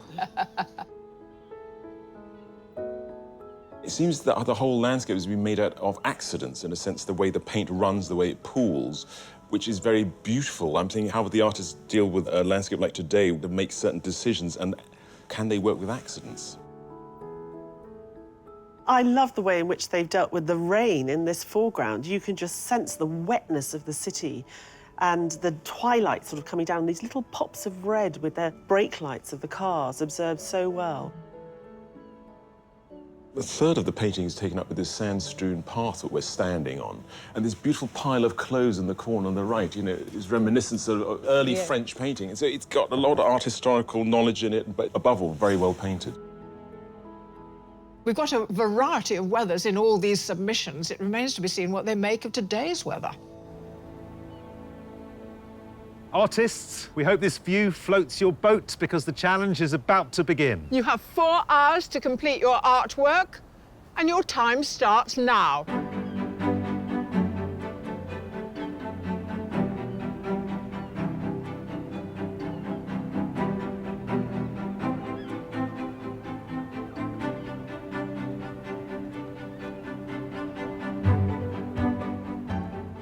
Our artist's first challenge is deciding which part of this panoramic vista to paint.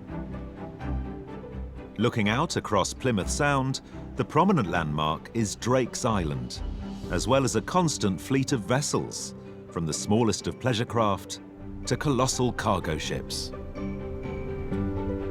So what we've given our artists today is part of a long British art tradition, you know, the seascape or marine painting. You've got a fantastic foreground, middle ground and distance with the little island. You've got a wonderful sea that's really calm at the moment, but has a lot of intricacies and complexity to the surface of it. And if they're not interested in the sea, they've only got to look over to the right-hand side and you've got that lovely little harbour. So we've given our artists a quintessential British scene in quintessentially British weather. First impressions are, it's deceptively tricky. Obviously, it's a limited colour palette at the moment, but obviously if the weather changes, then the colour palette will change. It's still nice, even though it's not great weather. I think I'll make something of it. The view I'm really happy with. It's quite a nice kind of letterbox shape. As the rain is starting to clear, it's looking really interesting.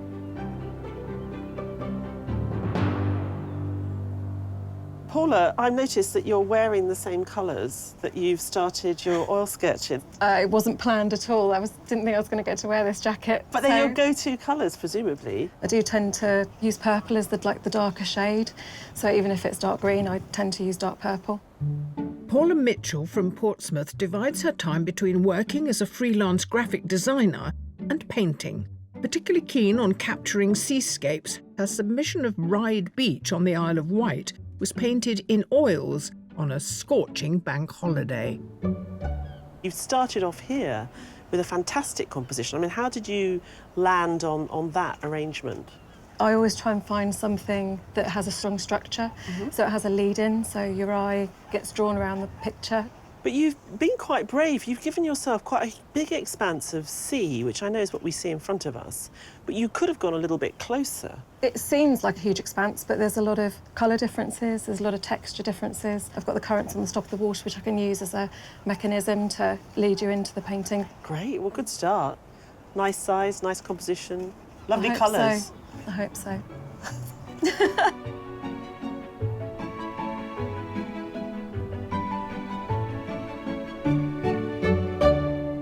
So you don't make any sketches, you're straight in there with the paintbrushes? I do a rough block in, trying to find a pattern of light and dark, which is quite difficult because of the weather. But no pencils, no charcoal? Just straight in paint, yeah. Brushes, fingers, doesn't really matter? Yeah, I use fingers sometimes, yeah. Just to block in, really. From nearby Paynton, amateur artist James Murch paints plein air as often as possible. His depiction of a local boating lake painted in all its spring splendour took 9 hours to complete, requiring numerous trips to capture. What do you think about this kind of grey seascape we've given you? How would it's you not feel my if first choice. What about if the sun came out? Better or worse? If it stays more or less like this, I'll be okay, I think. But sometimes the sun coming out can give you just what you need to kind of put a bit of interest in there. Talk us through why. Does it make a painting more punchy if there's more light and shade? Because in your submission, the greens are very varied and your paint actually gets very, very thick. This is what happens. The colour gets stronger and the paint gets thicker. Is this what we're looking forward to? Well, yeah, I try and focus a lot on colour, and I suppose naturally you do get more of an impasto effect. Well, it's early days, but we've got lots of nice greys on there, James. Let's see what happens.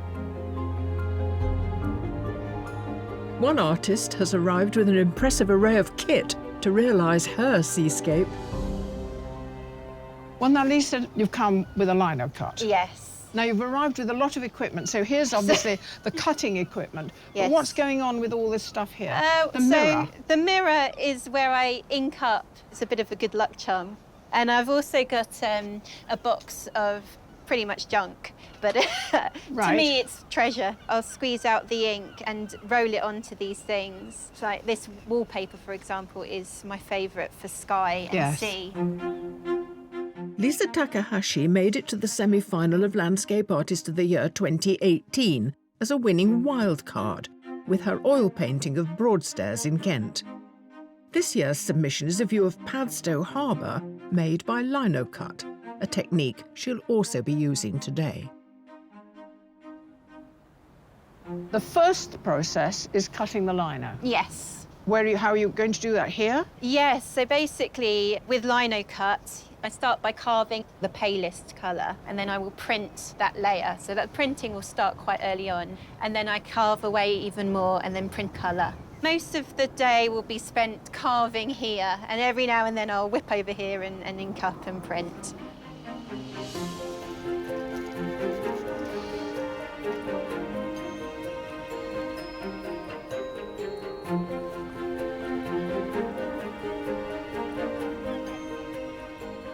Also embracing the dank day on foggy Plymouth Hoe is a veritable armada of 50 artists, our wildcards, all vying for the chance of a place in the semi-final.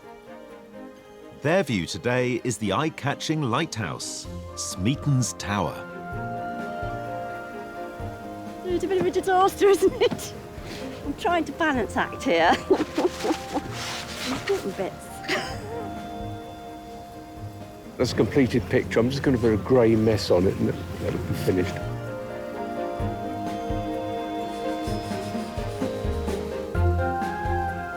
That is brilliant already. That sky is Turner-esque. Thank you. Despite the sea fog hindering their view of Drake's Island, one of our 8 competitors has rapidly seized the scene. I've got the island, that's quite key. Everything else is kind of up for grabs. So I've got boats coming past and they're going to create ripples. So that's big slashed lines across the composition, and I'm going to use those to point at the interesting things, the island, the headlands. So very much the boats are a movable feast. A professional artist based in Brighton, Tony Parsons' favourite subjects to paint are the city's Victoriana, including this lift on a local beach, which took him just 90 minutes to complete.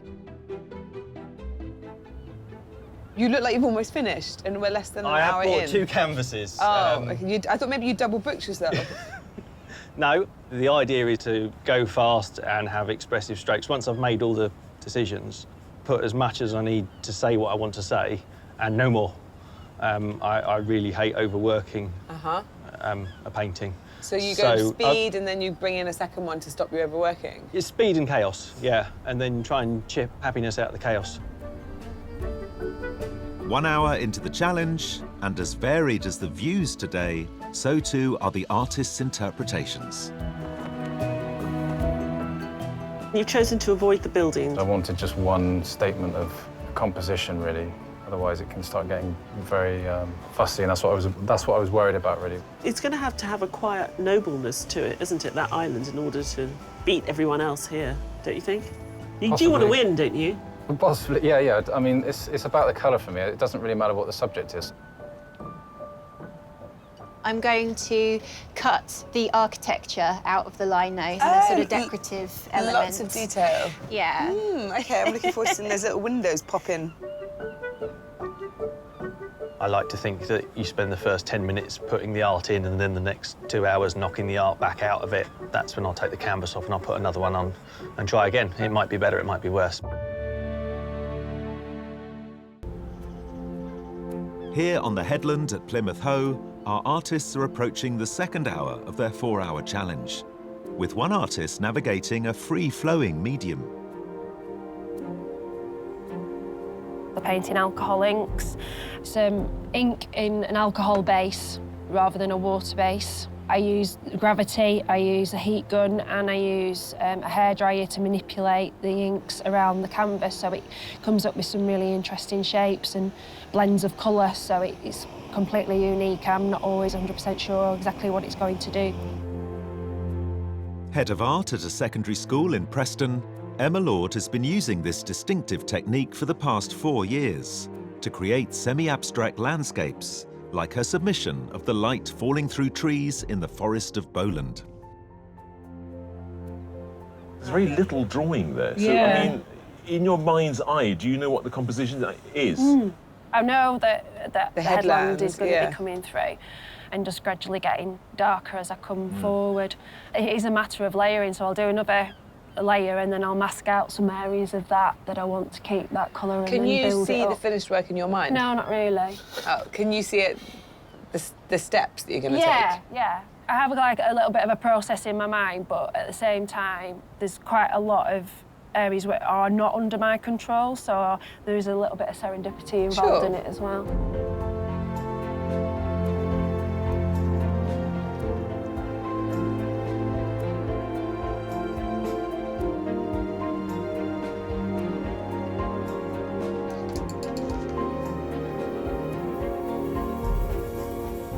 Still, you're quite far along. I mean, you're working in watercolour, so that's quick. Well, that sort of style where it's impressionistic, but there's enough there to state what's going on. Yeah. I'm more concerned with tones and colour. Different scales of grey, really. And you've got a purpley grey, you've got greeny grey, back to purple. Watercolourist Stephen Rigby from Merseyside works all over the country as a water treatment engineer. But his submission of Liverpool's Liver building in his favourite muted palette is a subject he regularly returns to. Tell me about this pooling here at the bottom, this sort of very almost like symbolist rising smokiness from it. Do you think that will stay, or will you sort of move a lot of that away over the course of the day? I've seen a couple of figures before. Swimming? Canoe, no, in canoes. Oh, canoe. And I'll use them to bring the eye round. There's the danger, isn't there, that it can flip into being a bit too kitschy. Yeah. Sometimes, how do you keep it back? So it's not knowing when to start, it's knowing when to stop. But at the moment, it's telling you to keep on going. Yeah, oh yeah. Great. Yeah, it's a long way to go yet.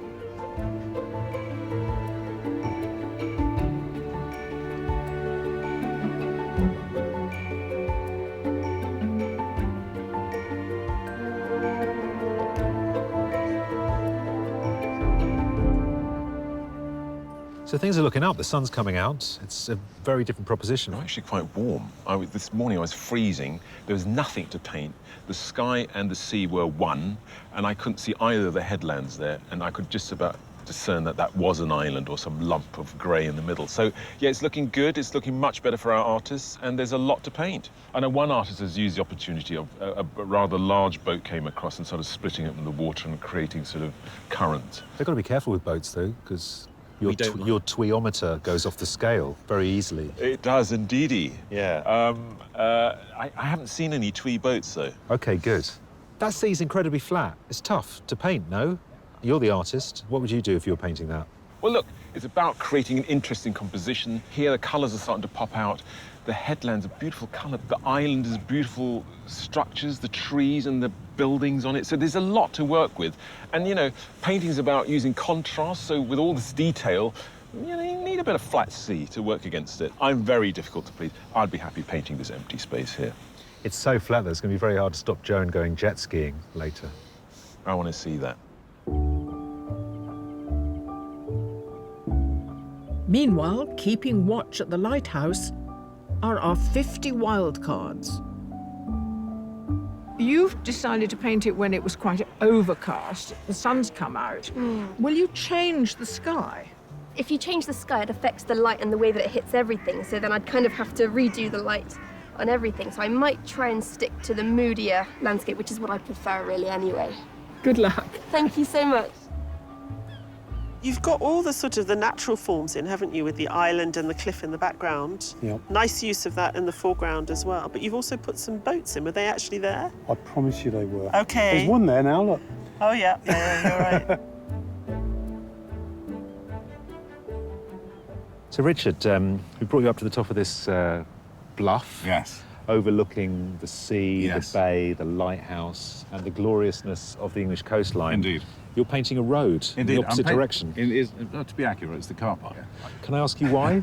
Well, because the only thing I could see this morning, because the mist was everywhere. There's some interesting things there, but there were lovely puddles, and the reflections were great this morning, so I just thought... Do you use the expression lovely puddles? I like lovely puddles. OK, fair enough, fair enough. This is this island here, can you see? Yeah. And then this here is this, apparently it's Cornwall over here. Thrilling. Thank you very much. I hope you're enjoying it. I am, I'm loving it, I'm having a great day.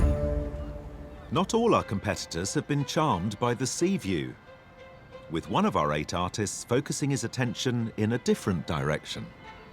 Pavel, we've given you this wide-open scene here, the bay, the distant clouds, and you've decided to paint a little corner of the harbour. When I saw the view, I was actually really excited because I'm drawn very much to the geometry of the urban landscape.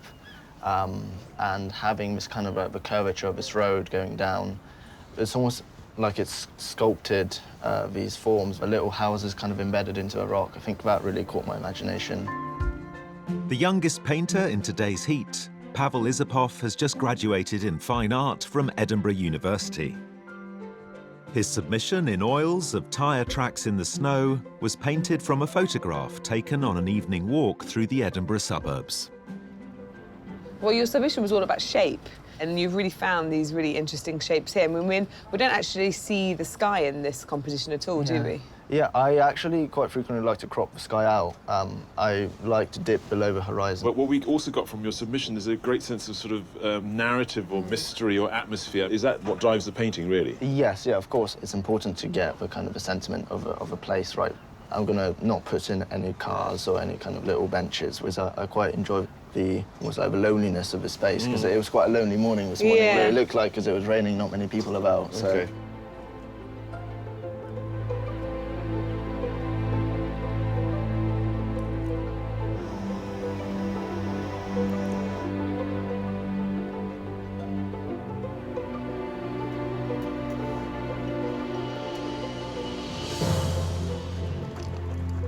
My work is slightly dystopian. I'm trying to sort of get underneath the landscape in a way, to the bone structure, and describe it in a modern way. Hopefully that works. Mike Skinner from Stroud switched from being a professional commercial artist to one who could choose what he wanted to paint: industrial landscapes. His submission of Rainham Marshes in Essex was completed in his signature mix of acrylics, biro and permanent marker.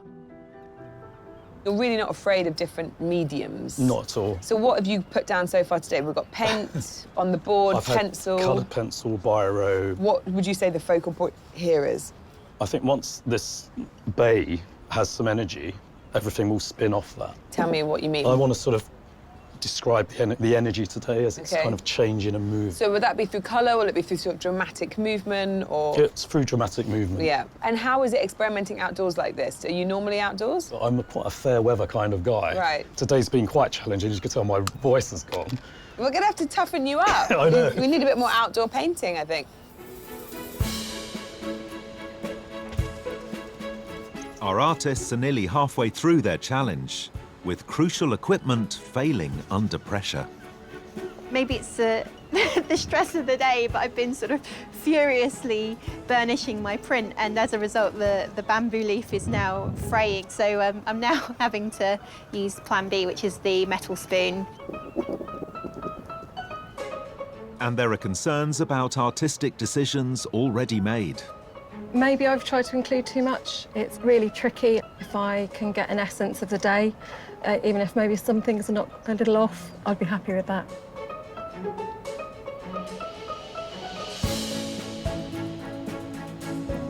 I'm working on the more dramatic colours that we've got. With that big boat that came through not so long ago. Yeah, although, to be honest, it came through so fast. I can't remember the details. I should have photographed it, to be honest.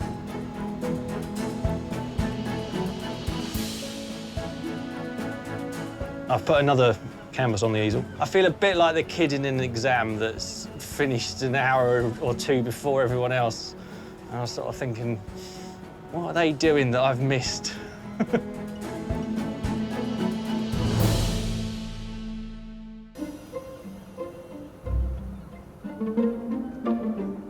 Our 8 artists are 2 hours into their 4-hour challenge to capture the picturesque West Country coastline.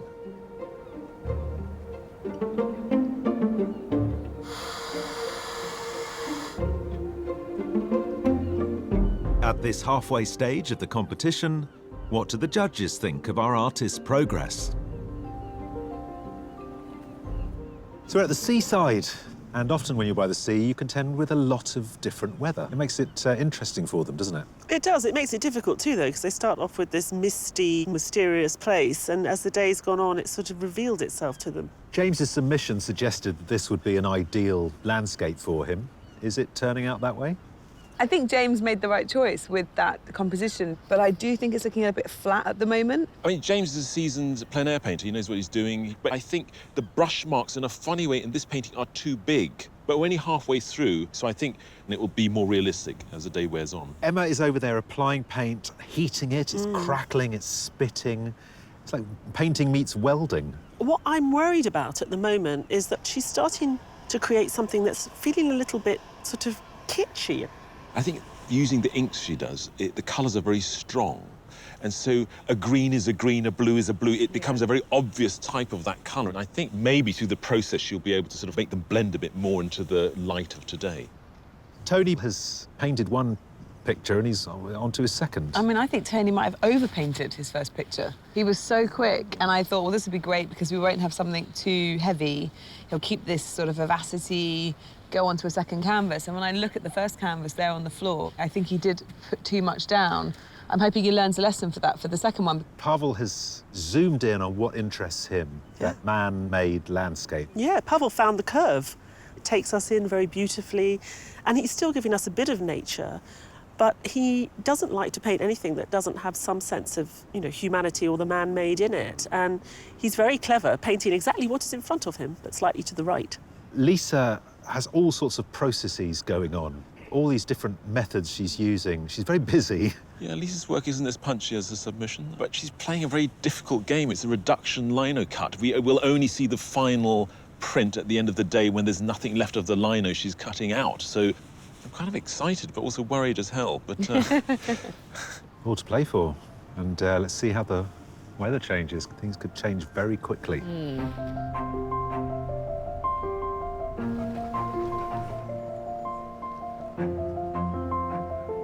I've been panicking quite a lot. I've just noticed that I should have inked up some of the windows black. And the thing is with this printmaking, you don't know how it's going to be until the very last pull. And so, you know, I'm sort of in the dark a little bit about whether it's going to be a good print or a bad print.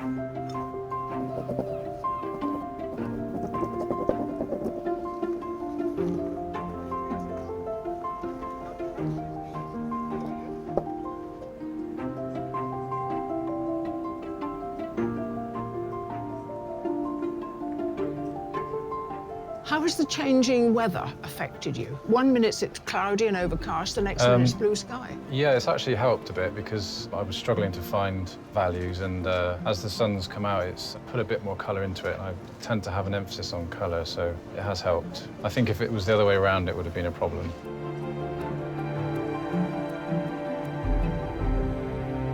Pavel, you like to take what reality has given you. Yeah. And you like to put it through your own imagination, your own filter. Oh, absolutely. I anticipated the changing light, so I decided to go for an experimental color palette, which will give me room to maneuver if the sun came out all of a sudden. Yeah. I'm really trying to capture the stillness of this road, very serene nature of it.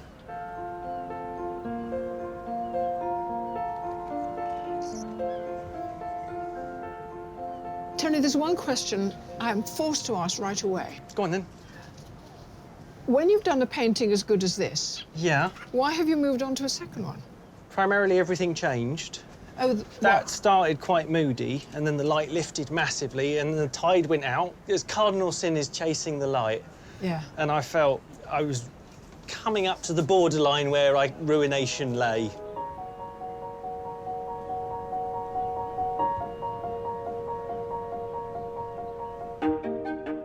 The view our artists are painting today features Plymouth's historic Drake's Island. In the late 19th century, Drake's Island was part of a huge military construction project whose ruins still haunt the island today. It was 1860 and a time of great instability on mainland Europe, with a resurgent French navy threatening British waters. To combat this, a series of forts named Palmerston Forts after the then Prime Minister was built along the south coast and specially constructed to house a new generation of armaments. You went from having wooden ships made with pitch and tar, which you could attack with cannonballs that had been heated to partially set them on fire. They now became ironclad. Artillery technology was moving on as well, so you had bigger, more powerful guns. The new defences consisted of concrete gun ports called casemates, wrapped around the south of the island. The Palmerston Forts were the largest and most expensive construction project of 19th century Britain, but the guns here were never tested. As the century drew to a close, a devastating new form of land warfare loomed on the horizon, with the Palmerston Forts eventually renamed Palmerston's Follies.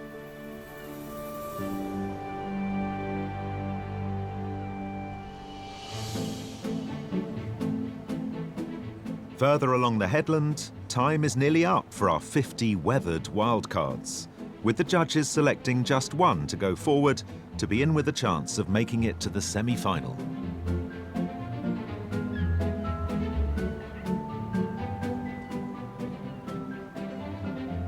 It's been a good day. Funnily enough, being by the seaside, I think this happens quite a lot. When it gets sunny, the cliches of the seaside start popping up in the paintings, and really good paintings sort of tip. There's been so much potential here. I really like the lady who made most of the picture, her umbrella. Yeah. There's a young woman who's painted the lighthouse from early this morning, and it's grubby and it's gloomy and it's sort of got a strange narrative. Yeah, and it's the banks of colour are sort of really abstract in a way, but they belie the level of complexity of the greens in there, for example. I really like that one. Yeah.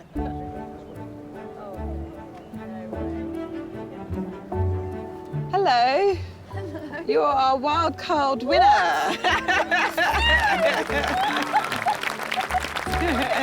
I am absolutely serious. Beth Uglow from Truro will enter a pool of wildcard winners from all the heats, at the end of which one will be selected for a place in the semi-final. Yeah, we love it. We think it's great.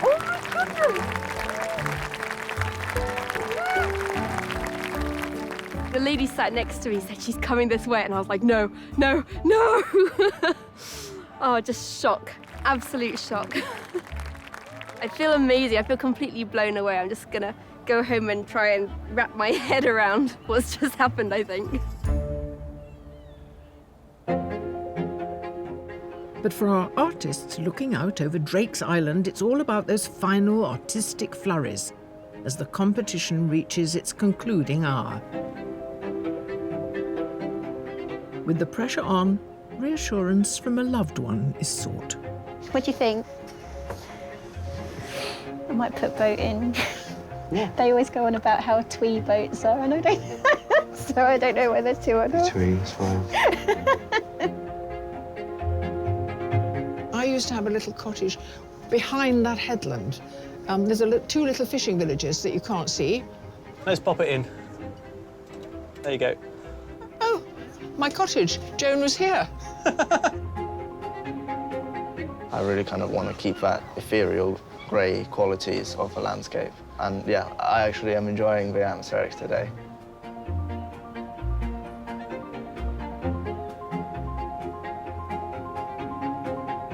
You can get to a point where you're happy with it, which takes a long time, but it can take maybe a second to do something that can take half an hour to fix. So I want to try and avoid that.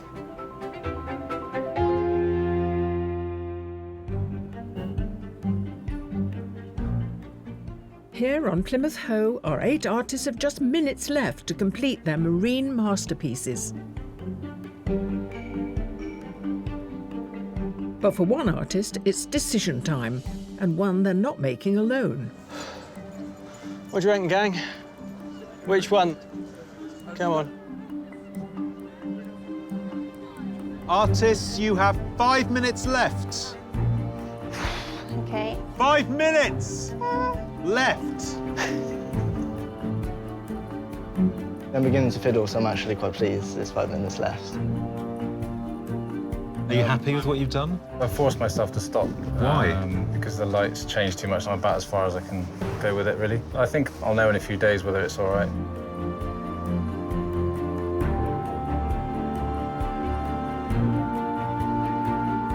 I think I've been looking at it too long now. Packing up now. Well, yeah. You've got somewhere to be. I'm We need to tell the teaching tomorrow. How are you? So we tell Yeah. the judges to get on with it. Yeah, that'd Fair be enough. nice.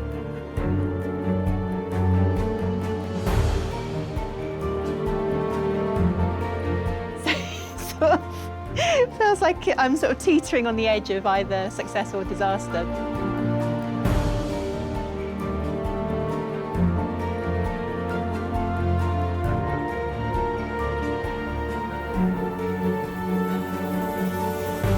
Artists, your time is up.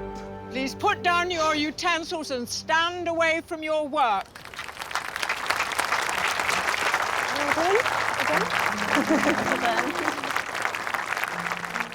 With our artists' work complete, it's time for our judges to assess the finished seascapes.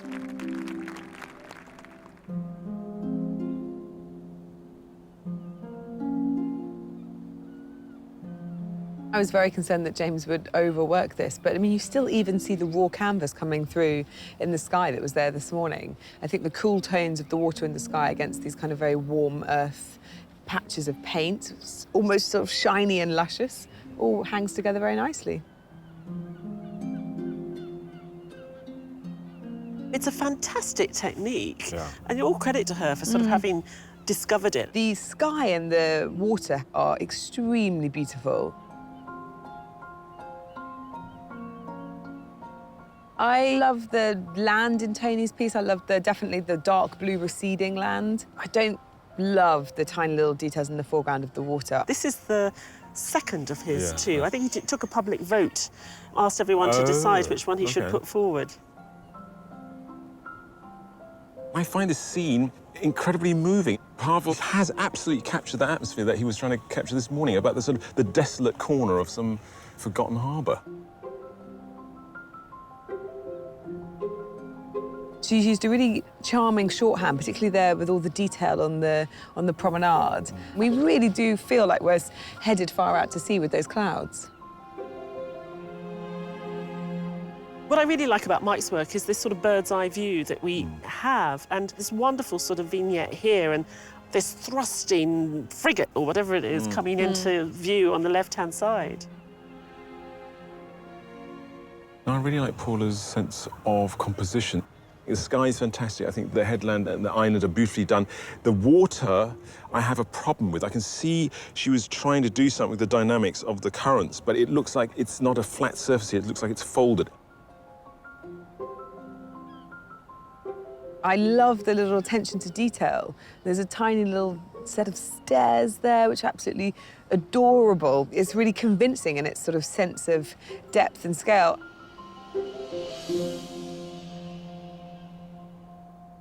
The judges can only pick one artist to send through to the semi-final.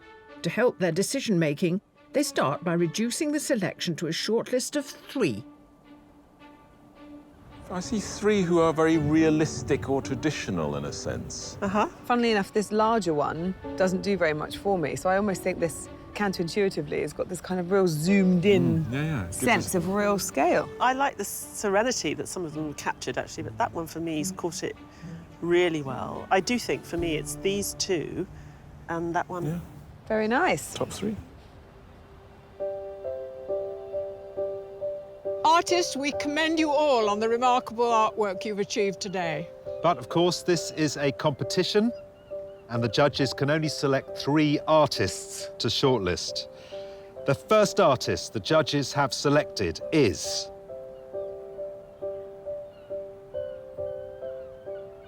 James Murch.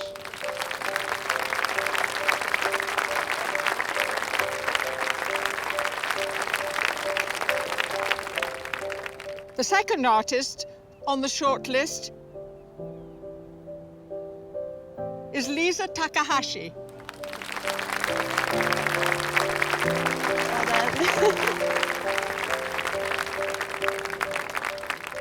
The third artist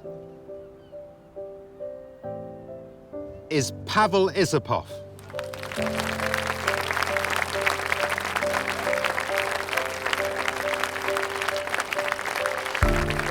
Our commiserations to the rest of you, but your talent and enthusiasm has kept us enthralled all day, so thank you very much for coming. Well done. Hard luck. So much. You've had a good day. Lovely piece of work. From their shortlist, the judges must now select just one winner. To help them, they take into consideration the selected artist's submission artworks.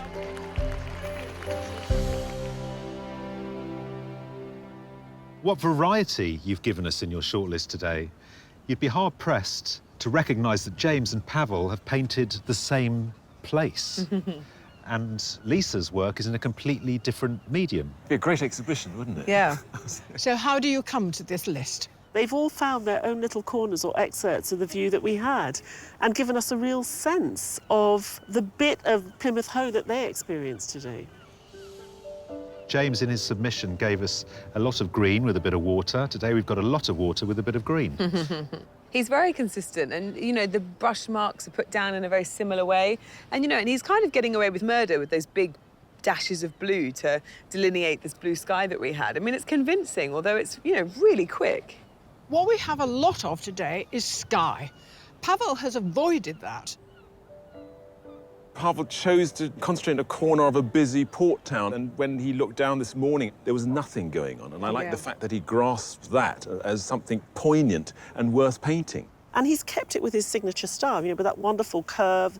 He was looking for that shape right from the very start, and he found it naturally in the landscape. Lisa gave us this very brightly coloured Padstow scene. Today, she's altered her style.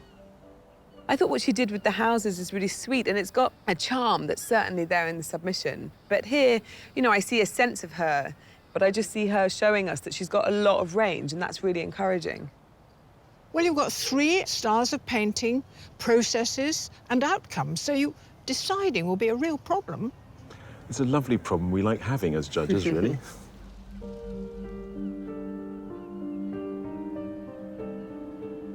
James, Pavel, Lisa. Well, it's clear each one of you has impressed the judges, but then only one can be a winner. The artist who will be going through to the semi-final is...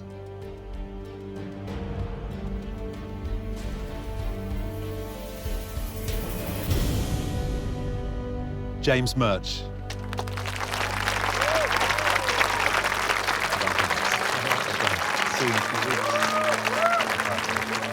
I feel amazing to win, a bit dazed, and it feels kind of surreal. Massive confidence boost.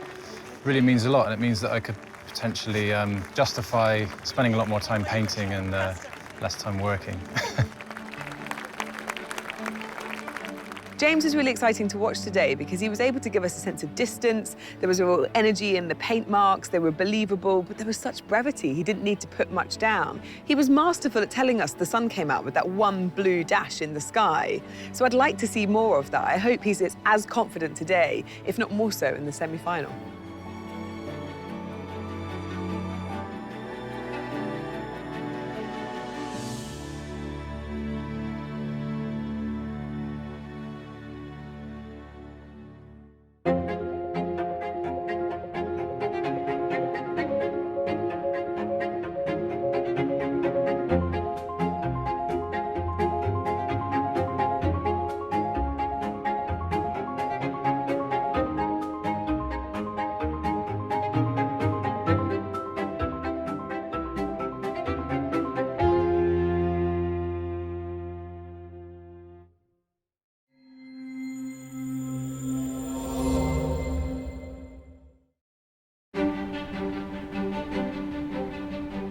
Hello and welcome to Battersea Power Station, where we're about to have a very big night out. 3 artists made it through the competition, and we thought we'd stay up late and celebrate.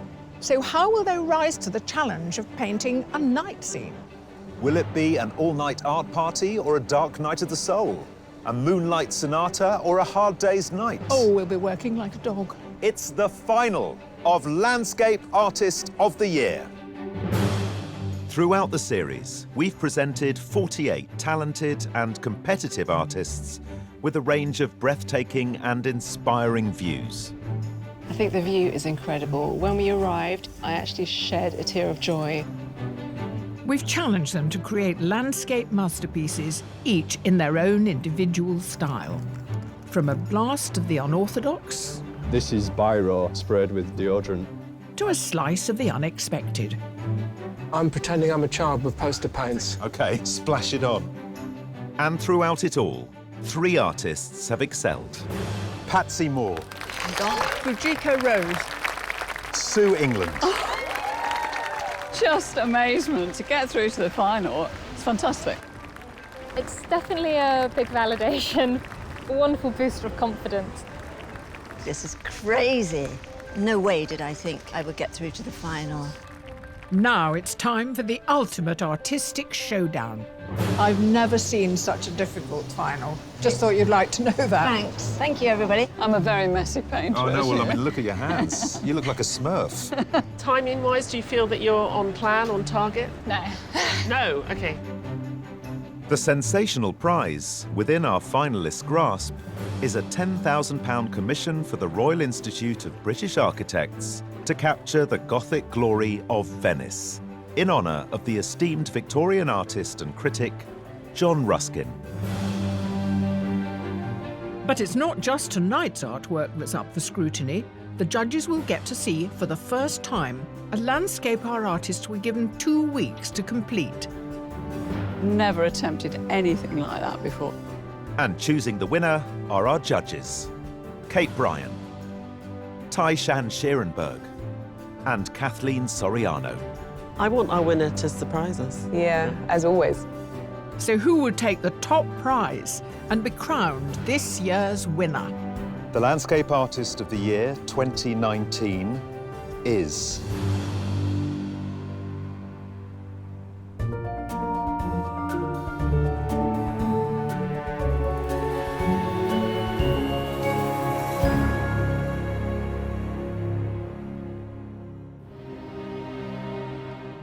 As the sun sets over London, tonight our artists face their final challenge. Their view is of Battersea Power Station, which, having lain derelict for decades, is now undergoing a major reconstruction.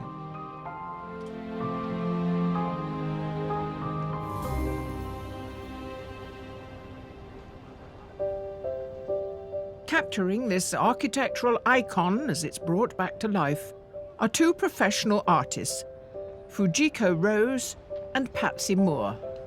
Winning would be such an accolade.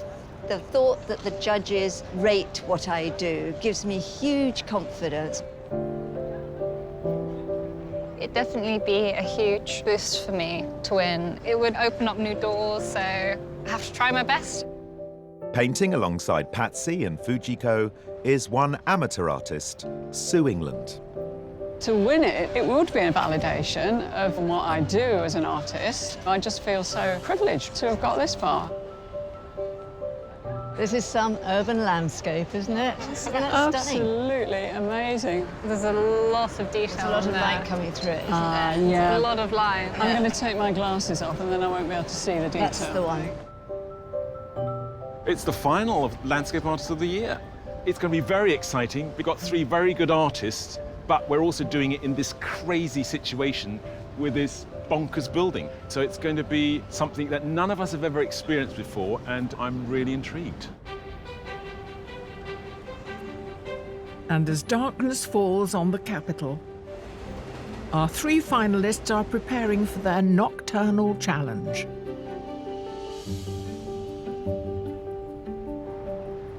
It's mostly black and white I need here, isn't it? My view is changing by the second. I loved it half an hour ago. But yes, it's fascinating, and it will keep changing as the night goes on, I'm sure. I've not drawn a nighttime landscape, so I'm sure there's going to be complications with that. I don't know what those complications will be, but I will know shortly. The view is a bit overpowering, really. It's right on top of us. It's colossal, and I really don't know yet how I'm going to tackle that scale. I've no horizon line. While the artists may be full of trepidation, the judges already have something to celebrate. Hi guys, I'm back. With a bonus. You brought somebody with you. Yeah, I thought we needed an extra judge. Bonus baby. She's just gorgeous. Gina's already picked her favourite. Oh, excellent. Well, we can all go home now. So how's she going to express her interest? We'll work that out later. Okay. Artists, I hope you're not afraid of the dark and that you've been eating your carrots, because your nighttime challenge is about to begin. You have 4 hours to complete the last landscape of the competition. Good luck to each of you, and your time starts now.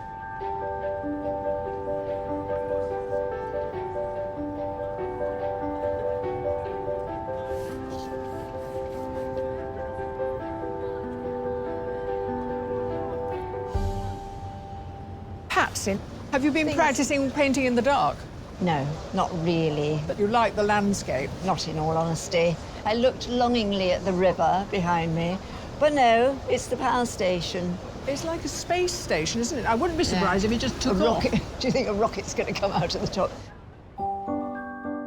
Patsy Moore is a professional artist and art tutor from West Sussex. At her heat at Hurst Monsu Observatory, it was her vibrant underpainting technique that led to her winning artwork of the atmospheric scene. That beautiful red ground coming through and that purple in the sky. She's a really great colourist. At the semi-final in Cromaty, Patsy once again combined a palette of warm and cool tones to wow the judges. Patsy's style is very traditional, but she has found a shorthand. She's able to give us great detail without getting fussy. So I'm really excited to see what she can do tonight. Now, you did pink backgrounds a lot. Yes. It's your kind of hallmark. Not today, because it's a very different light. I've overpainted my good old Patsy pink background with a kind of indigo, darker tone. And this is what you've done so far, which is structuring it. Yes, just marking it all out. I want to get some sky that I did see earlier. Right. Not a sunset as such, but a slightly lighter sky towards the bottom. What about the red crane, the red on the cranes? There'll be red cranes. Will I there? love those dots.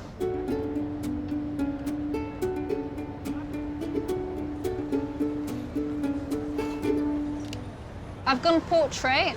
I find portraits easier to do in a shorter period of time just because I can get detail in and I can get a sense of the place.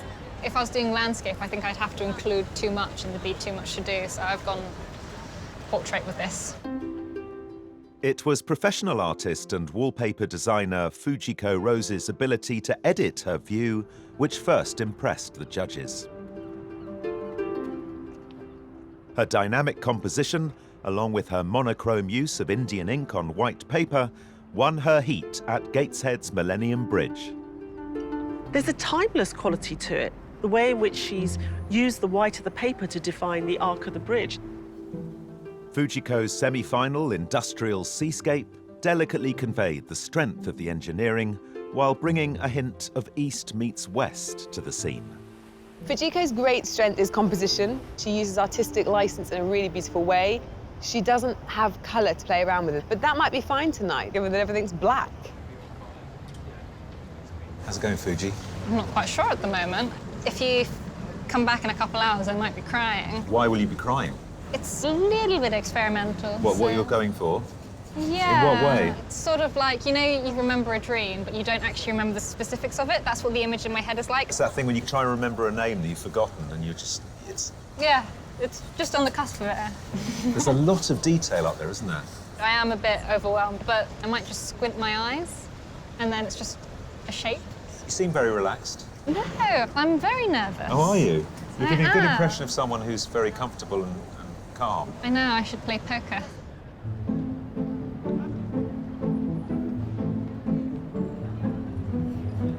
I started by slapping some paint on because I'm just trying to get out the basic shapes and to get the proportions roughly right, which is very difficult because we're looking up at it. Getting the proportions right is fairly vital to how the rest of it will develop. Retired graphic artist Sue England from Chichester is our only amateur artist to reach the final. Sue first painted as a wild card at Hurst Monsu Castle and was eventually selected as this year's overall wild card winner. When I saw all the 6 wildcard winners lined up, Sue's jumped out. She'd made something with its own distinct style. At the semi-final, Sue's depiction of the oil rigs saw her triumph once more, thanks to her signature semi-abstract style. Sue's essentially a colourist, but it's quite a monochrome palette tonight. And what Sue loves more than anything is that sort of fluidity of the colour across the page. I'm just curious as to how she's going to find that. So Sue painting through the night, painting a huge building that is lit in a really bizarre way. Interesting or a pain? Yeah. Or... No, it's really interesting. To be honest, I'm not going for accuracy. Yeah. It's the feel of the thing and the way it looks at night. Usually the light falls on an object and it creates 3 dimensions, whereas here all the light seems to be emanating from it. Is it making it difficult to make it understandable? Yes, it is. I think as well the towers in particular look transparent. Interesting. Chinese lanterns or something. You know, as if I they're know made what out you of mean. papier-mâché. But one of your strengths is your sense of colour. And here there isn't much to play with. No. Is that an issue? No, not really, I don't think. I mean, when you look, there's lots of tones going on, all the greys and whites, even browns coming in. That's enough to work with? I think that's enough to work with, yeah. I'll let you crack on and speak to you later. The artists are almost an hour into their final 4-hour challenge of the competition. And just like the building before them, their deadline looms large. I am rushing because I am quite nervous for time today, because it's not as set in my head what I'm doing. I'm trying to be playful, which usually takes more time, usually requires more thinking.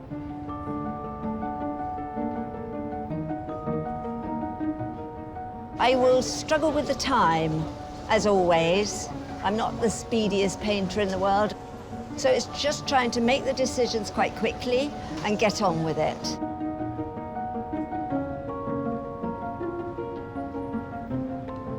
The time restriction is always a problem for me, because normally I take days and days faffing about.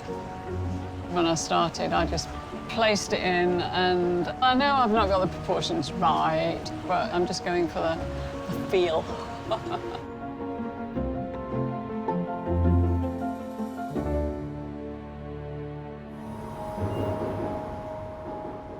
This evening at Battersea Power Station, our 3 finalists are approaching the 2nd hour of their 4-hour challenge, and the view's proving problematic. I'm struggling a bit. I haven't got the monumental feel of it because the proportions are wrong. I need another foot on my canvas to do that. At the moment, it doesn't super excite me, so I need to find a way to make it more exciting. Still working that bit out. I find all of it difficult. It's such a network of lights and different tones and angles. It's everything. It's just everything. Nighttime painting, why don't we think of this before? Because it's really difficult for the artist, but the light is beautiful, although painting throughout the night, I think, might be a different sort of problem. I'm ready for dinner and a box set, you know what I mean? And a kit. Yeah. So we're positioned low and at the corner of the building, looking up. What difficulties or opportunities does that afford? What they've got to really use are the 2 chimneys and the spaces that are clear to create that volume. So no danger of twee with a brutal industrial I don't think that is a danger at all. The moon is just making an appearance. Yesterday was the full moon. I know that because I woke up this morning naked and hairy on Hampstead Heath. Right. But I presume the moon might add a little bit of extra something. That'd be wonderful. I mean, it's such a man-made landscape here. It'd be quite nice to have a little sort of accent that is natural. Well, it'll be a long night at Battersea Power Station, but let's see which artist can batter the others into submission.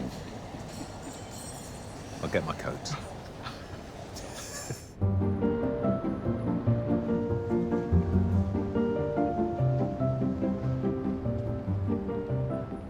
So you always get a lot of paint down, which is fantastic.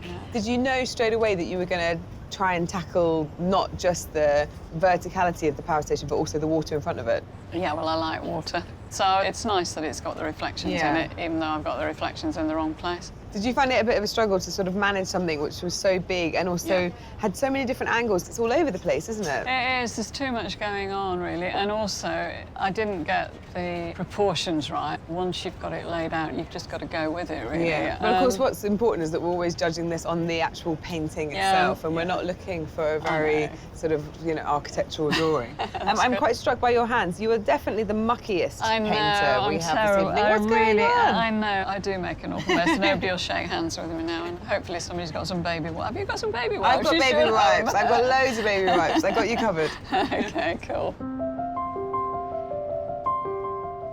Working with her signature medium of masking fluid and black ink, Fujiko's composition is coming together. You've gone for exactly what you see in front. How are you going to give us a sense of night?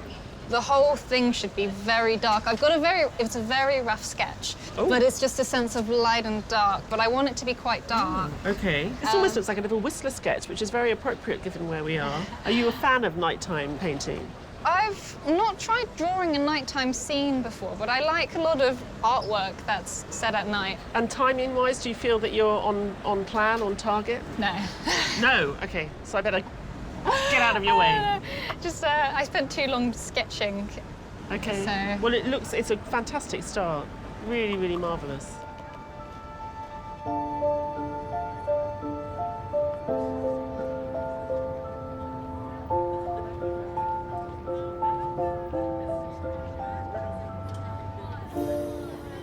Patsy, is this pure coincidence that you're actually wearing the colours you are using? I do love colour coordination. Bring my canvas to match my job.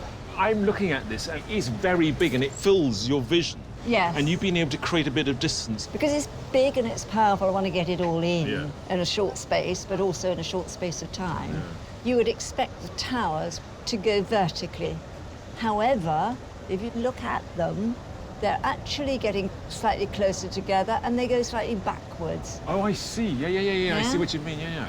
This drawing with white has created a sort of weird effect. Everything's back to front, rather like an old film negative. Yeah. I love that. It does give it a sort of ghostly negative. Should I leave it like that? Afraid you... No, crack on. The celebrated monolith of industrial architecture that the artists are painting tonight was first conceived in 1927.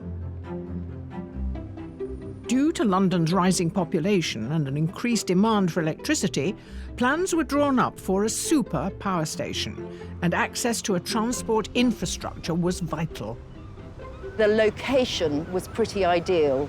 There were a lot of railway lines that terminated here. Also, you've got proximity to the River Thames for shipping in the coal, which was used to fire the boilers, and you could also bring coal in by rail.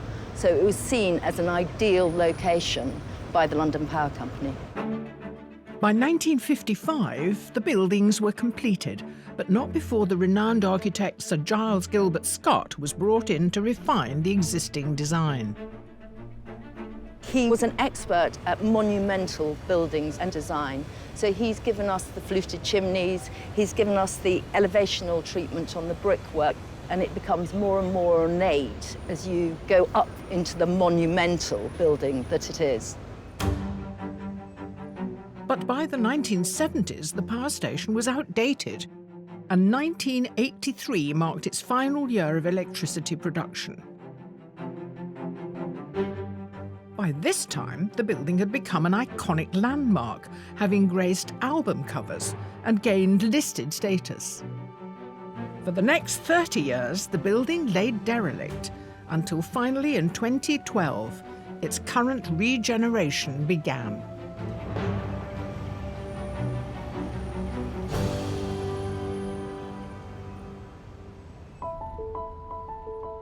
Capturing the power station as it undergoes its transformation are our three finalists, and they're almost halfway through their late-night challenge. I'm okay energy-wise, just quite hyped up.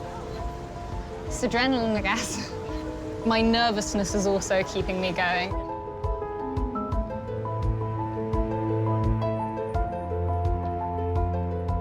I'm not going quite as fast as I would like.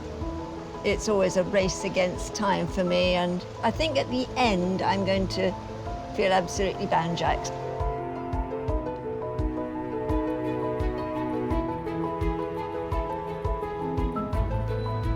How's your stamina? I'm hoping the coffee will keep me going through. Plenty of coffee? Yes. A drop of rum in it would be nice. That would be nice.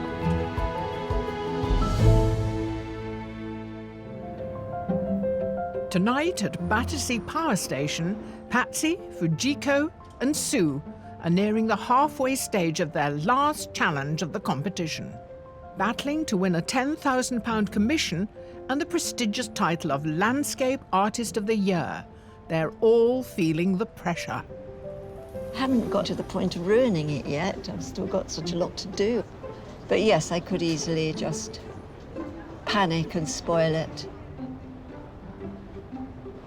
If I could start again, having looked at it for 2 hours or whatever it is, I understand what the building's doing a bit more now, but I can't change my mind halfway through.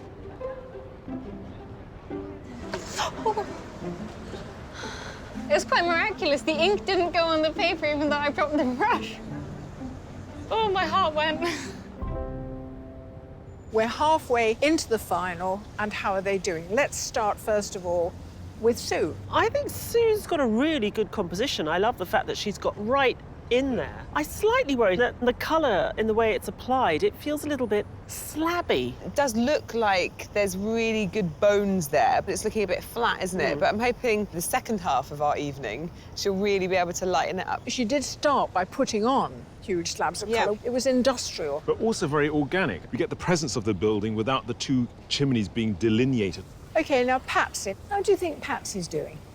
I was a bit worried that Patsy's composition was too traditional and she was trying too much in too small a space, but I think she is pulling it off. I do like the blue, colder tones that she's picked up, but what I'm worried about is I feel I'm looking at something rather romantic. For me, it works because of the ghostly nature, and that's happened through her white pastel drawing underneath. I think it's rather beautiful. OK, what about Fujiko? I really like the way Fujiko breaks things down as that sort of horizontal and vertical elements. But I need to feel that I'm looking at something more than just a very good illustration. What she's got is very true, it's very accurate, the blacks are gorgeous, but there's no sort of storytelling. What was interesting, where she's masked out the cranes, and she's put the black in the sky, it looks like constellations. I'm worried for all of them about the introduction of the red lights. How sweet that might make the pictures. I was talking to Stephen about the view, and he said there's no chance of tweeness here. And I went, no.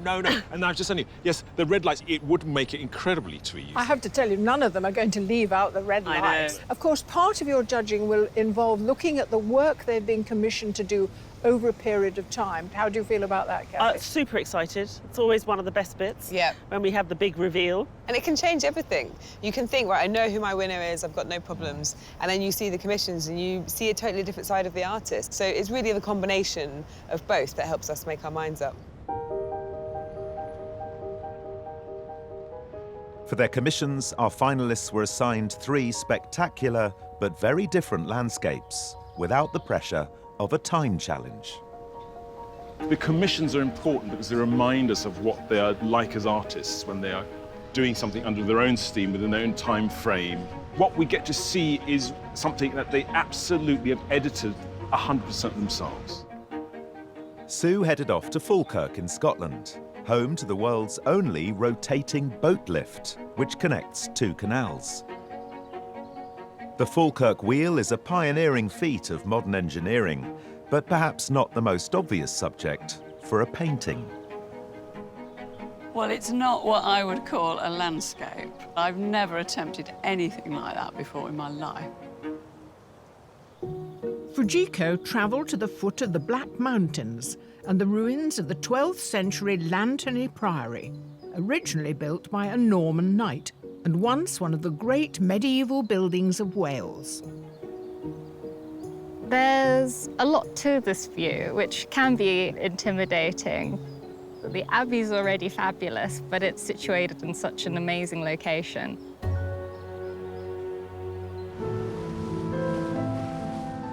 Patsy visited the remote island of Skellig Michael off the southwest coast of Ireland, where the remains of an early Christian monastery perch high above the sea. Wow, it's extraordinary. It's another world, isn't it? Just another world. They're tombstones. What a view these guys have got forever. The 3 locations chosen by the judges all had strong, distinctive characteristics and came with their own set of artistic challenges. The main struggle is just, I think, it is very complex. Because it's a very open structure, you can see through the arches. It's quite hard to play with that, in a sense. It's got so much to it. Clear blue sky, bright blue sea. The view could be a bit chocolate boxy or pretty. I'm moving, the boat's moving, the water's moving, the machinery is moving, all within this huge space. But I'm already getting ideas as to how I can amalgamate that. And to fully marvel at the mechanics, Sue was invited to look inside the wheel. Oh, great. Danger of death. Yeah, don't worry. That's Keep it safe with us. encouraging, yes. go all the way through. You could go out and then we can look out the door at the other end. Okay, well, I'm up for anything, whatever. Wow, how bizarre is this? Woo! You are inside. That is no landscape like I've ever experienced before. One of the main challenges for our finalists is how to capture more than just the view. I do want to create a sense of, you know, like you can step inside the picture. It would be really lovely to do. I don't want to do a horizon, the wheel, the water, all flat on. I've got to somehow mix all that in together. I am fascinated by these rough old stairways. I think I might have found my view. The artists returned home with 2 weeks to complete their paintings. The finished works will be unveiled before the final judging.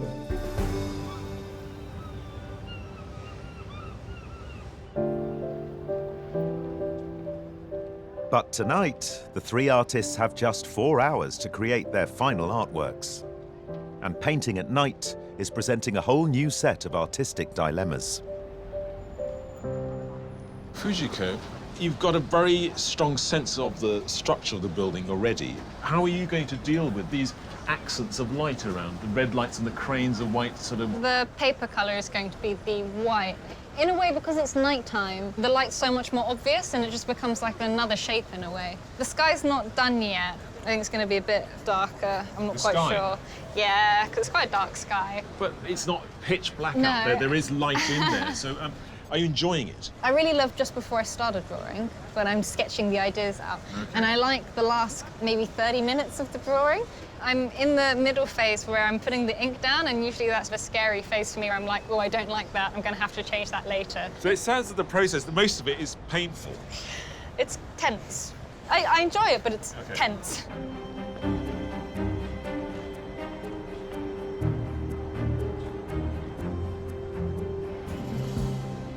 I feel like I'm looking at something that's quite romantic.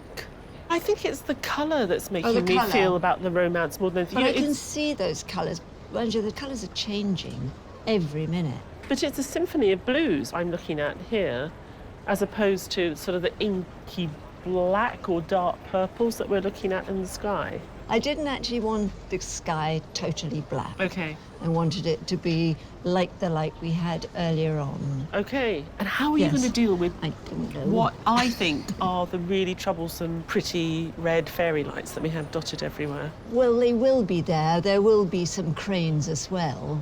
I can't do it without the red lights. Do you worry that if you put the red lights on it, it's going to look like static fireworks? I'm wondering. We'll see how they come out. For one artist, it's not just the painting that's proving a challenge. You're right. I'm a little bit tired, to be honest. It's late. It's actually the next day now. It's past my bedtime. You're right. How are you finding Battersea Power Station? It's quite different at night than I thought it was going to be. It's more floaty, and I think that black really throws the towers. So I need to work a bit more on the towers, and then I'm going to put the highlights in, all these lovely reflections down here. Right. And those beautiful red spots at the top there are just going to be... They're very pretty, aren't they? In the right place. With the prospect of victory within their reach, the finalists have less than an hour to resolve their landscapes. No, I'm not happy with it at the moment. It's looking very messy, but there's not much I can do about that. I'm pretty sure I will run out of time. I think I've captured some of the feel of it, the size of it, and the fact that it's really dominating what we've been looking at all evening. It's a bit messy and it's not that accurate. The middle bit is very peculiar. Because it's right in the middle, it bothers me a bit. I'm struggling more than I would like. I need to get a move on, extra move on. For me, the atmosphere at the moment of what I'm drawing is a bit flat. It's just finding the things that's missing, you know, a bit of seasoning almost for the artwork. Painting one of London's iconic landmarks in the hopes of being crowned Landscape Artist of the Year are Patsy, Fujiko and Sue. And time is running out as they approach the conclusion of their challenge. There's only 10-15 minutes left. I don't think I can do too much in that time. I don't think I'll overwork it. I'll get it presentable. Artists, wake up. It's the final countdown. You have 5 minutes left. I'm on the verge of fiddling. The middle bit of the building is wrong and looks a bit of a mess, but there's not a lot I can do about it at this stage. I think I'm going to sit back and look at it and decide if it needs any more little touches here and there. I'm doing cranes now on my picture, which are lovely shapes. If I could get a grip of them. With the time I've got left, I will be checking in some darks and lights and smudging things around a little bit. This doesn't look like a Patsy painting at the moment at all.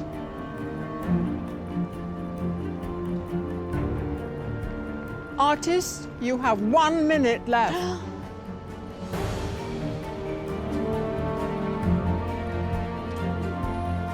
I'll hold back on crying until after I finish drawing. I can't afford the time right now.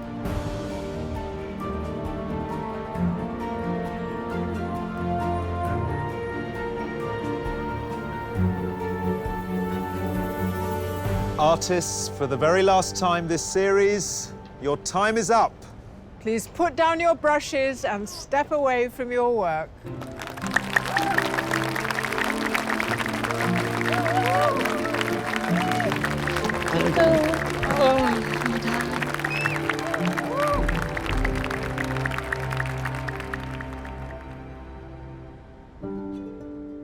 While our artists can finally relax... So what did you find the hardest thing about this evening? Standing up.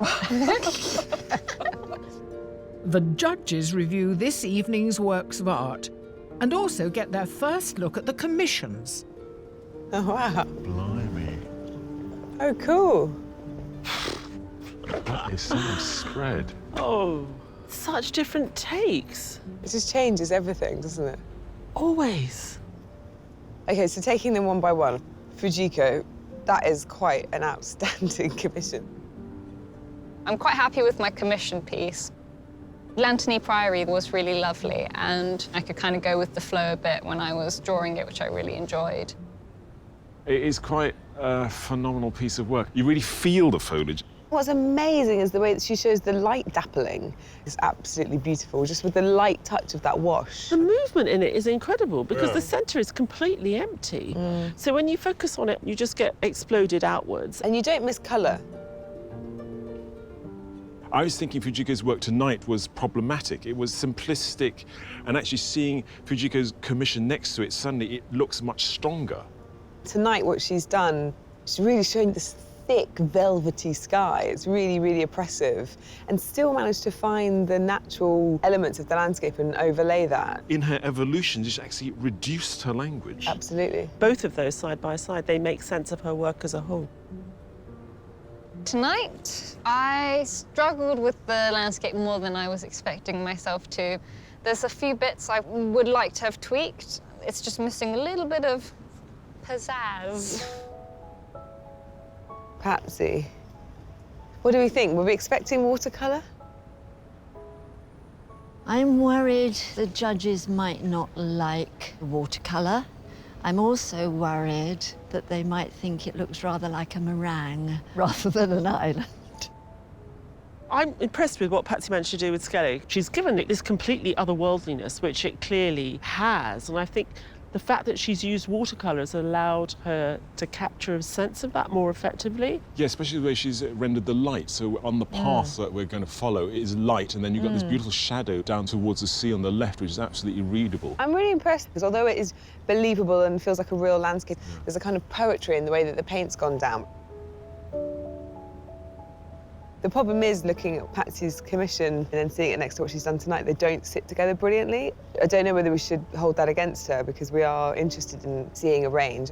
When you look at the work today, that sort of lyricism and poetry has become slightly too heavy-handed. She became sort of weighted down with the romance of it. I thought the accents of the white lights tonight might give the artist something to work with. In Patsy's case, it's reduced the impact that this building actually has. And I think what's really great about what she's done this evening is that colour palette. It is really beautiful. She was the only person to identify this diesel blue at the end of the day and allow that to come into the night. I think it makes her sky more believable. I could have done so much better with the picture I've just painted. With a bit longer, I'm not happy with what I've done, really. Shall we talk about Sue? This is like a Barbara Hepworth piece of modernism. The commission was daunting, trying to combine landscape with this metal monstrosity in the middle of the landscape. But I did enjoy, in the end, trying to find a way around that. You've got an artist who's identified a distinct element that somehow captures the whole thing. I love that. I love the colour palette. It's like a beautiful, summery, blue sky day, but there's nothing pretty about it at all. I mean, the way that those trees are melting into the fields is so cool. It feels like sort of English futurism. There's a real sense of a certain time in English history. It's very well balanced, and I think that's because of the colours and the tonalities she's using.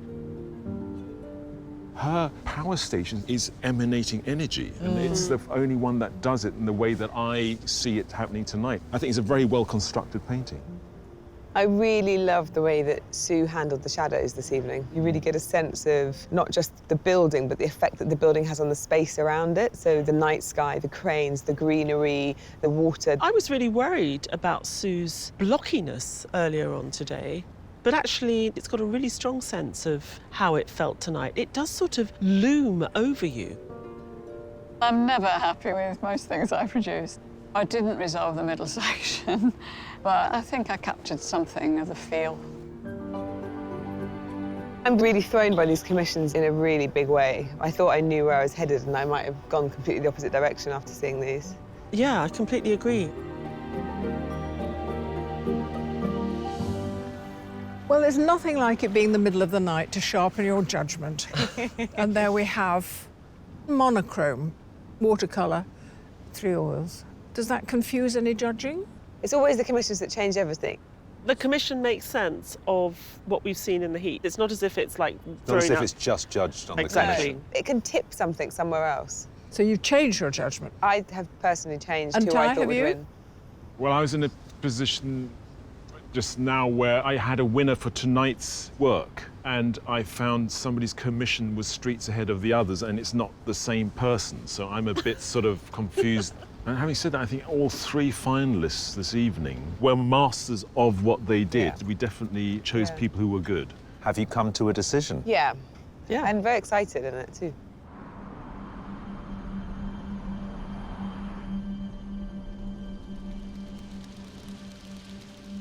Sue, Patsy, Fujiko, you really have, all of you, been splendid finalists. Not only that, but it's been a real pleasure for us to follow you right through the competition.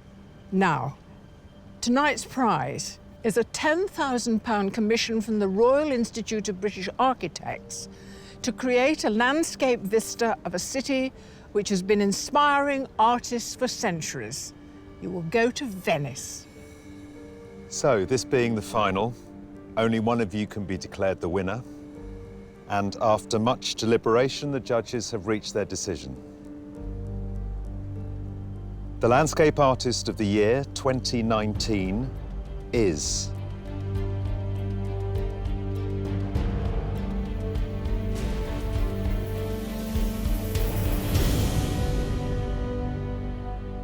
Fujiko Rose.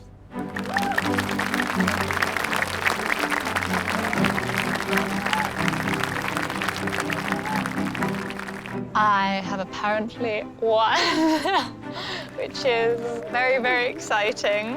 It's a bit of a birthday present for me since my birthday's in 3 days. I'd say best birthday, isn't it? There we go. It is definitely really big for me in the sense of self-confidence. So it's great that the judges reacted to it well, and wow, it's one of the best things you can really ask for, isn't it, with being an artist? Yeah, enjoyed it. The whole thing's been a positive for me. Plus, it's helped my painting, so I shall take that away with me, yeah. I think Fujiko's work is fantastic. She's very talented, and I'm in awe of what she does. Thank you. I'm not in the slightest bit surprised that Fuji's won. I think she's a very, very worthy winner, and I shall follow her with admiration and inspiration. I've thoroughly enjoyed it. It's been such fun, and I think everybody should try it. Have you ever been? No, I've not been to Paris. We're really delighted with our winner. Fujiko makes complete sense as an artist. She captures light so beautifully. She knows what she's doing. She's mashing up printmaking techniques with ink drawing and doing it in really interesting ways. It's new, basically. Yeah. What she's doing is new. She's increased the qualities which are traditional, and by doing so has made something much more radical and interesting. You see her confidence growing, and I really have utter faith in her as an artist. It's just really fitting that we've got an artist who's ready to go out and do it properly. I mean, you know, I think her and Venice are going to get on like a house on fire. Venice is very exciting. Haven't been. I've always wanted to go. I am looking forward to seeing all the architecture. I'm feeling very fortunate. It's wonderful.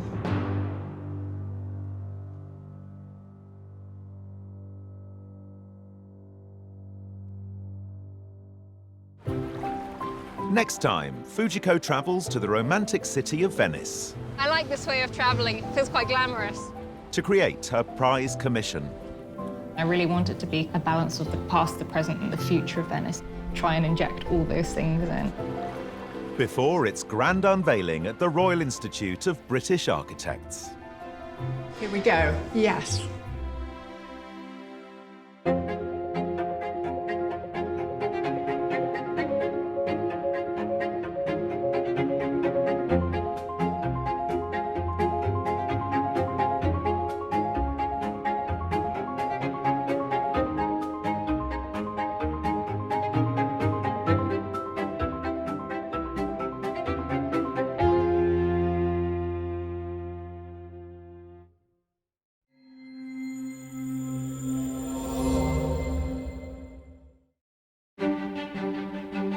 Welcome to Hurst, Monsu in Sussex. Once home to the Royal Greenwich Observatory, the site still houses 6 historic working telescopes. And today it's home to 8 astronomically talented artists who we know will make a bid for the stars in search of landscape glory. Let's hope they create something out of this world.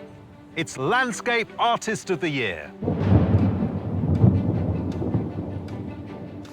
Over the course of our glorious British summer, we're visiting some of the most spectacular and thrilling scenery that our sceptred isles have to offer. 48 talented artists will be challenged to capture these magnificent views and turn them into their own landscape masterpieces, come rain or shine. The weather is crazy, but it's still a beautiful landscape.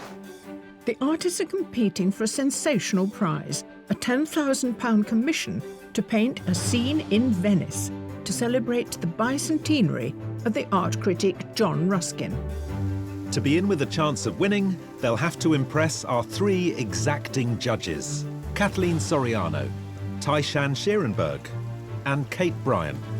Have you been practicing doing a painting in a day? I've got different speeds, so I'm just gonna... Oh, okay. Yeah, just... Well, put yourself on turbo speed to do. Yeah.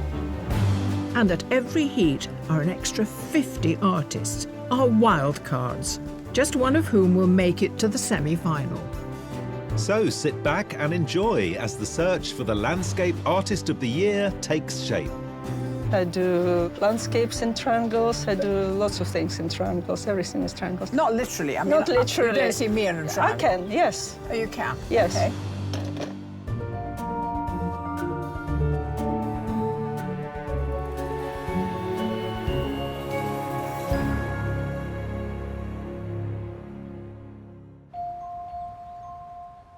Engaging with both the landscape and the British weather are today's competitors, comprising 4 professional artists: Pippa Cunningham, Stephen Royals, Patsy Moore and James Hayes. I think the weather kind of suits me. I like to paint gloomy skies, so couldn't have asked for more. Joining them are 4 amateurs: Drew Carr, Tamara Savchenko, Chien Snow and Roy Carlos. I have painted in rain before. I don't think I'm worried about anything except maybe lightning. All of the artists were selected from a piece of artwork they submitted online. So today, the judges get their first chance to scrutinise the art in person. Well, judges, welcome out of the rain to contemplate some really stunning landscapes. Look at the sunlight on this one. There's such an intensity of colour here. You really feel bathed in a warmth. I really like the way the paint's put down. I mean, they're really clearly delight in these big, bold brushstrokes that sort of dance across the canvas. I had problems with this sort of angular style, but seeing it in the flesh, what really works is the distance the artist will be able to create and the space in a believable landscape. You know, we often want our artists to have their own particular style. It feels like this artist has found their own voice. It's a really creative composition, actually, sort of combining the man-made and the natural in that way with that fantastic viewpoint that frames the landscape for us. But so counterintuitive in a sense, because, you know, if you're teaching somebody about painting, you would say, don't frame something that's symmetrical with something that's sort of geometrical. But it works because of that contrast between the natural and the pylon. It's a really strong bit of storytelling. Man's existential crisis in the face of the forces of nature. There's a storm brewing on the mountains, there's a tiny little patch of light in the distance, and he seems all alone with his thoughts. What a cheerful picture. Oh, it's fantastic. I want a coconut, I want my bikini. The way the marks are made, there's a speed to them, which sort of suggests also the speed of light somehow. It sort of matches the brightness. Today is a rather dull day, so I'm quite intrigued how they'll bring this language to bear. This is very gritty, it's very industrial, but at the same time, well, it's really quite cute with all these lovely colours. I mean, I don't think you look at this and feel kind of weighed down by industry. I think you feel intrigued by it. Again, a fantastic composition. The diagonals are pushing us out to the edges of the canvas, and a small work is telling a huge story within it. Water in a landscape. Water's always wonderful and refreshing, but it must be hard to paint. Very difficult to paint, especially in this way. I can hear the water rushing, you know, it's very well done. I mean, it leads your eye through the landscape in such a way that it becomes very abstract. And I think it's a fantastic bit of painting. I love the colour palette. Everything's got this really lovely kind of yellow glow, so you don't know whether or not it's like a kind of sandy scene and that's echoed into this glowing yellow sky. The way in which they sort of created these lovely blocks of colour with the different buildings and distant mountains, you know, and I think it's quite an interesting, not an obvious colour palette. So here we are, 8 extremely talented artists, all very different. Rain coming and going, how will they handle that? We wait and see.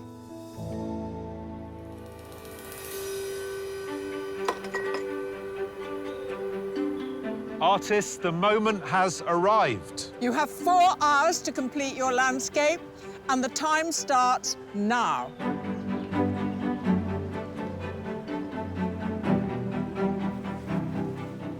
Assessing their surroundings, the artists get underway. Each with their own particular technique. Their view is of Hurst Monsu Observatory, once home to the Astronomers Royal and still in use today, albeit by less august stargazers. Mirroring the domes of the telescopic housing, we've dropped in some rather shiny celestial objects of our own. We're looking for the artists today to really respond to what we've put in front of them. You know, how do they deal with that traditional English pastoral scene and this very kind of modern geometric form with this amazing reflection, actually? There's good storytelling here. I mean, they could do something quite moody. We could have something quite strange. We could almost have like an alien landing landscape artist of the year. That would be fun. I think the view is incredible. When we arrived, I actually shed a tear of joy because I love round things I've never painted round things, but I love round things. I usually go for kind of distance and horizons, and there's none of that today. And the silver balls certainly add a bit of complexity as well, which I try not to panic about. For one artist, panic may actually be setting in. It's not a view I would pick. It's really difficult. I mean, normally you pick things that have some sort of connection, you know, there's a feeling that you want to paint. And this is like quite challenging for me because I don't have any of those sort of feelings towards it. Local artist Pippa Cunningham studied fashion and textile design. During her career, she's been commissioned by high-end fashion houses and national charities. She often features balmy climes, as depicted in her submission, painted in gouache on a recent trip to Sri Lanka.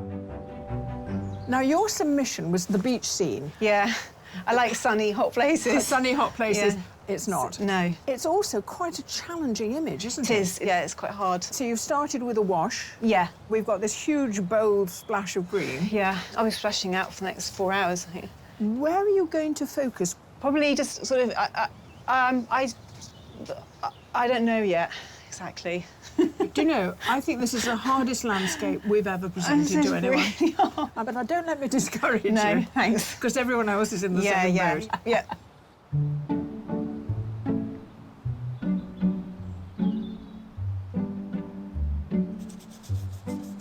Obviously, there's a definite precision about the architecture, but ironically, as an architect, I don't really enjoy painting buildings. I would usually choose mountains or locks, a bit of both.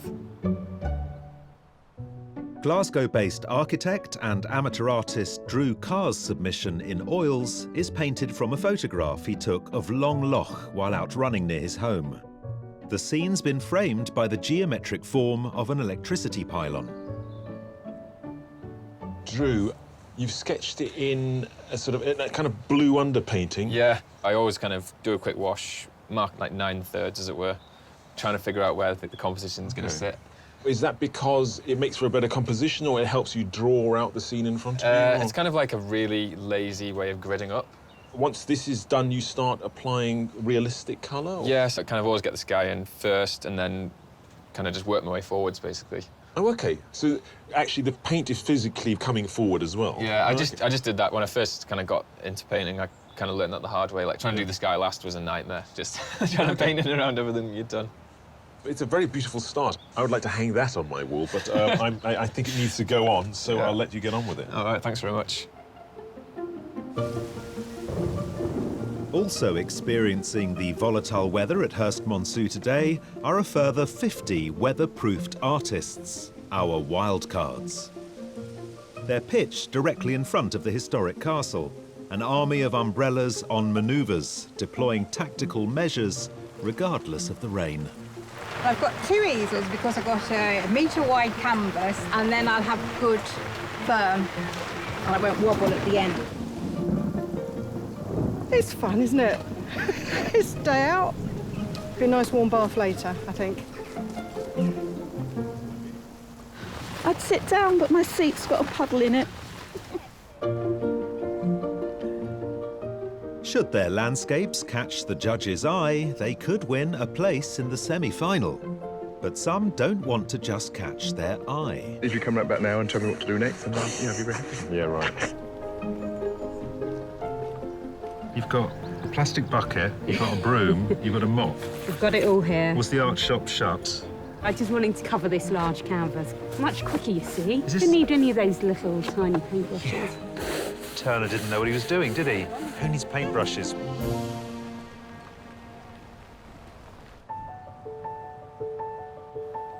Meanwhile, our chosen 8 are taking a slightly more traditional approach, depicting their scene at Hurst Monsu Observatory. I've never painted anything quite like this before. This is very different. I like a view that will tell a story, and that's what I try and get across in the painting, that there is a story to be told there. Professional artist Patsy Moore's Shantytown submission is painted in oils. A fine art graduate from the University of Edinburgh, for the past 17 years she's tutored budding artists on how to get their stories across on canvas. Patsy, what are you making of these quite extraordinary orbs that have found their way into this bucolic English landscape? Fabulous. Oh, you like them? Good. I do. Pleased. They're reflecting. It's all about the sky, this view anyway, I think, isn't it? The story is about the sky. I'm intrigued by how much lighter the globes are than the sky itself. I mean, they make the sky look so dramatic, don't they? It's Behind like a it, vortex, those clouds. Absolutely. Well, it's been a bit vortexy today, Yeah, I think, hasn't well, it? that happens on Landscape Artist of the Year. I love this undercolour that you're using. There's a kind of almost fleshy pink tone. I think it has advantages because there's warmth in the atmosphere, and that can come through if you leave a few crackles of the dusky pink underneath. Yeah, yeah. OK, good. Well, let's see where we end up with the day. All right.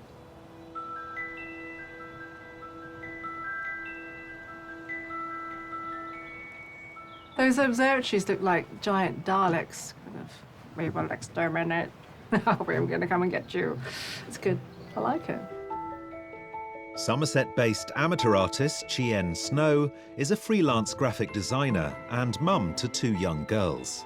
She revels in the freedom of oil painting, working quickly to capture scenes. Chien, you've gone off like a rocket. I mean, you're painting, not you. I'm keeping with the theme of the astronomical theme. Sending stuff up into the heavens. Yeah. You don't hang about, do you? I don't. I try to, actually. I try to sit back and think about it and be really sensible. Oh. Then I thought, no, I've got to just be myself. Yeah. So I thought, I'm going to dive in. Right. I've got 4 canvases. Have you? If I mess up. OK. You've got a plan B, C and D. Yeah. Yeah. So you wrestle with your art. Oh, yeah. It's a psychological battle with yourself. Yeah, I'm never happy. Really? You smile, but inside there is... Crying. Well, I expect to look over later and see you laughing hysterically 1 minute and crying like a baby the next.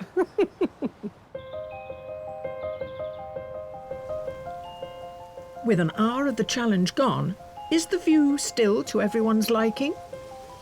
It's just getting everything coordinated. There's an order, chaos, order, chaos, order. I'm at one of the chaoses. I always feel like the beginning's not too crucial for me. Everything kind of moves about a little bit and changes a lot throughout the course of the painting. So once I've got everything covered, that's the proper start. I'm finding it difficult. It's just feeling a bit blank, I think. Might fill it up with buttercups.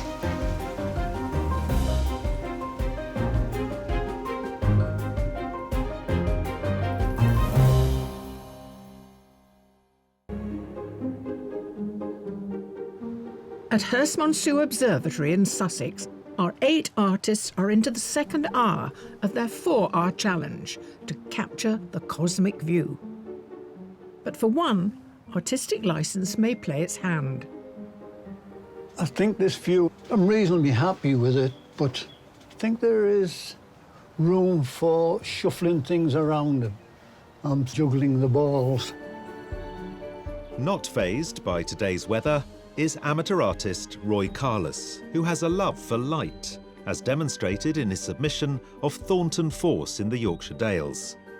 An experienced landscape artist, in 2017 his painting of South Gare on Teesside won that day's wildcard heat. Hi, Roy. Hello.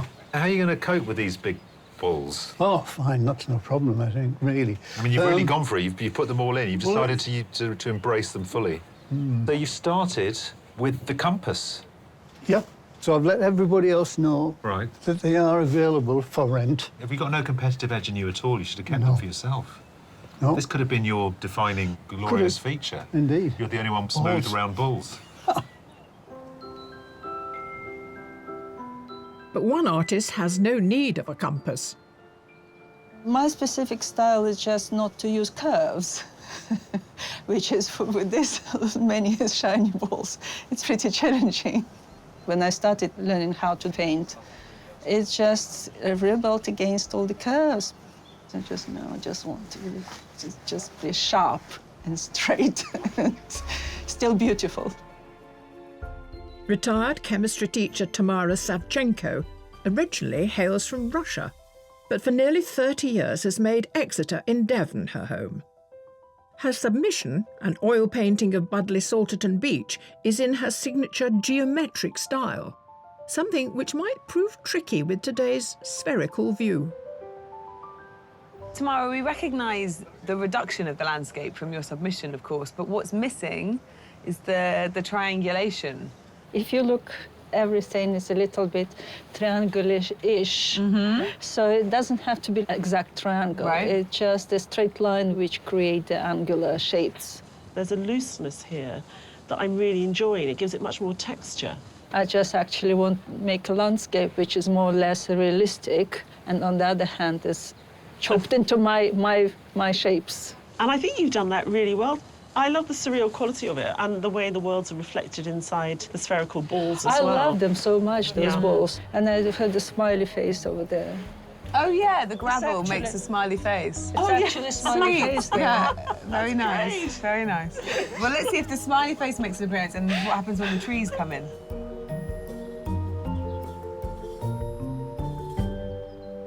Our landscape. Trees, grass, 6 copper domes and a lot of silver balls. A weird one today. It looks a bit like a prog rock album cover, don't you think? I think it's amazing. I must say I wouldn't want to paint it, though. So we've really... Tough. Yeah, it is very tough. The balls are very shiny and the balls are reflecting within the balls. I am told, from above they look like the solar system. Nice. Well, it really is for the artist to find subtle differences in a landscape that contains a lot of the same shape. How could they muck this up? How could they cock up the balls? I don't know. I mean, the human mind likes to make order. And if they start subliminally sort of lining things up and trying to make order, it could get very boring. So they really need to concentrate that there's a nice rhythm in their painting.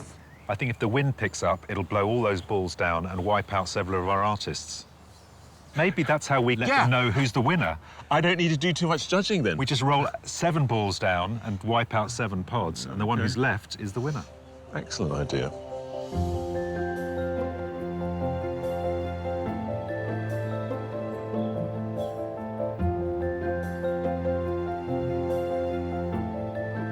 Trying to do justice the roundness of those spheres. I can't remember the last time I painted a sort of perfect circle, so we'll see. They might be imperfect, but... A love of straight lines in the landscape is also much more Stephen Royal's style. A Bolton-based professional artist, he has a passion for painting construction sites, fascinated by their dynamic energy. Steve, your submission was lots of straight lines, and we've given you a composition with lots of round things in it. I'm still trying to do straight lines. And I think maybe I'm going to do quite solid lines for the domes. And what about light? Is that important? Yeah. It is? Yeah, because it gives you absolute depth, doesn't it? And especially when we first started this morning, it was so flat, I was struggling with the sky. Okay. But now we've got sort of creases in the sky. It's really interesting, that. I can feel it happening. There's a way to go, so I'll let you get on with it. Brilliant, thank you.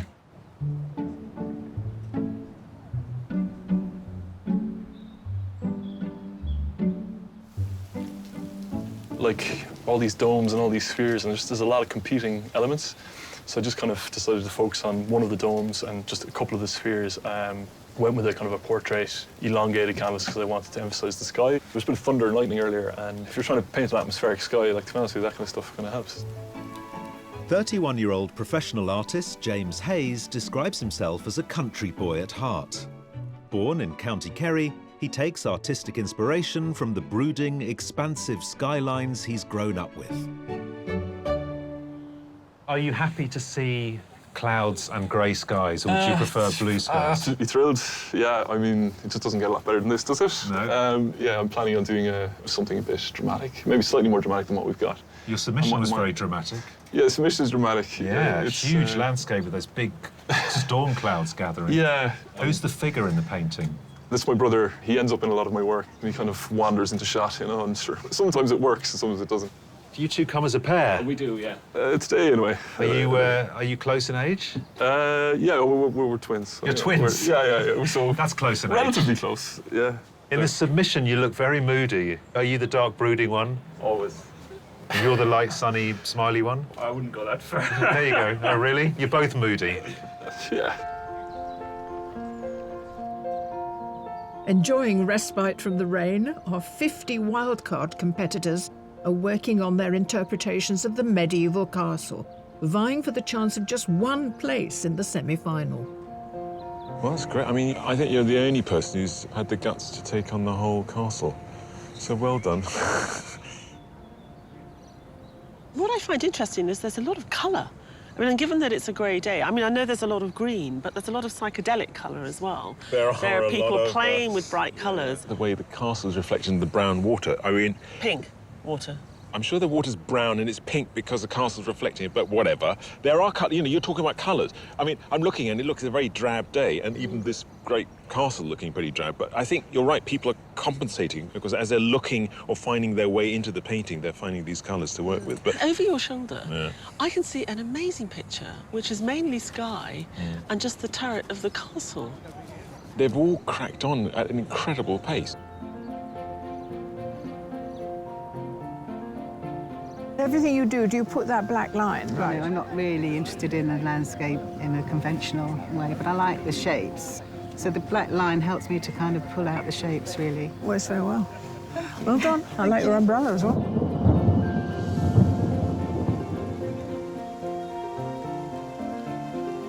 The fact that water's running down your painting, you know, it adds to it somehow. Basically, just got your back to this castle. You're bossing the castle out because you're saying, I'd rather not paint the castle. We've got the tiniest sliver. I don't particularly like the building, but I think it works reasonably well the way I've just put it on the edge like that.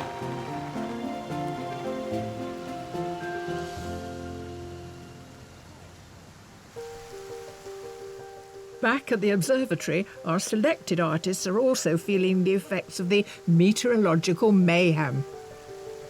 The weather has been so crazy. I've changed the sky a million times. You kind of hear claps of thunder and you think, oh yeah, and they kind of try and get the dark clouds in, and now I might as well just catch the rain on my canvas and see what happens. As the weather is changing, so are the colours, so are the tones, and you have to just do what I saw earlier as well as what I see now. Every time I look at the balls again, they've changed in colour or pattern. Of course, the sky's done the same. I'm going to have to rework that. Plenty to do.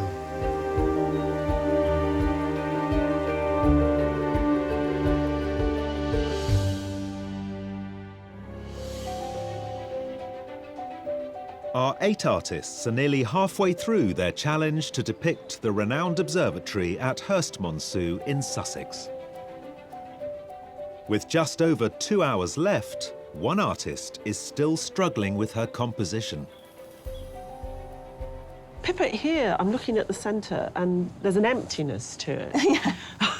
You still need to give your work a sort of a focus, don't you? Yeah. So, I mean, where would you say the focus is at the moment? I don't know, that's the problem at the moment. Might you introduce an object or a thing in this middle ground? I was thinking of painting the...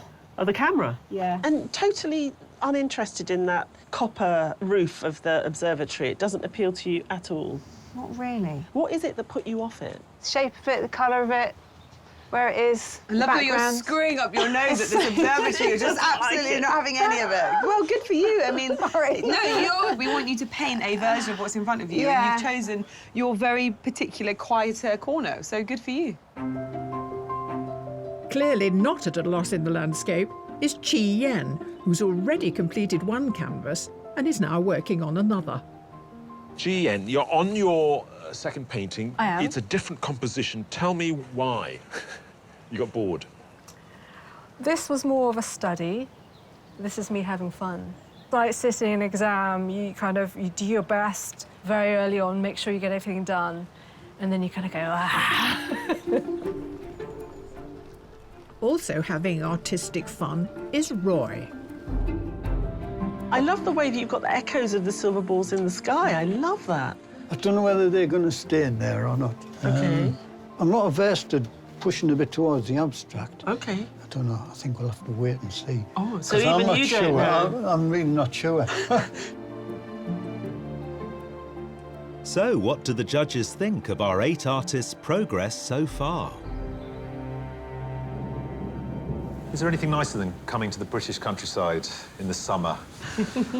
I think it's the worst we've It's had. definitely the hardest rain. But possibly the best quality of work in the pods that we've had. The complexity of the vista that we've given them has actually made them all put a lot more thought into it. How is Patsy coping? What is beautiful is the red ground she's used that's still coming through. I think what we liked about her work was a sense of her colour palette being slightly off. And at the moment, I'm not getting that enough. Roy's been here before. Is his experience telling?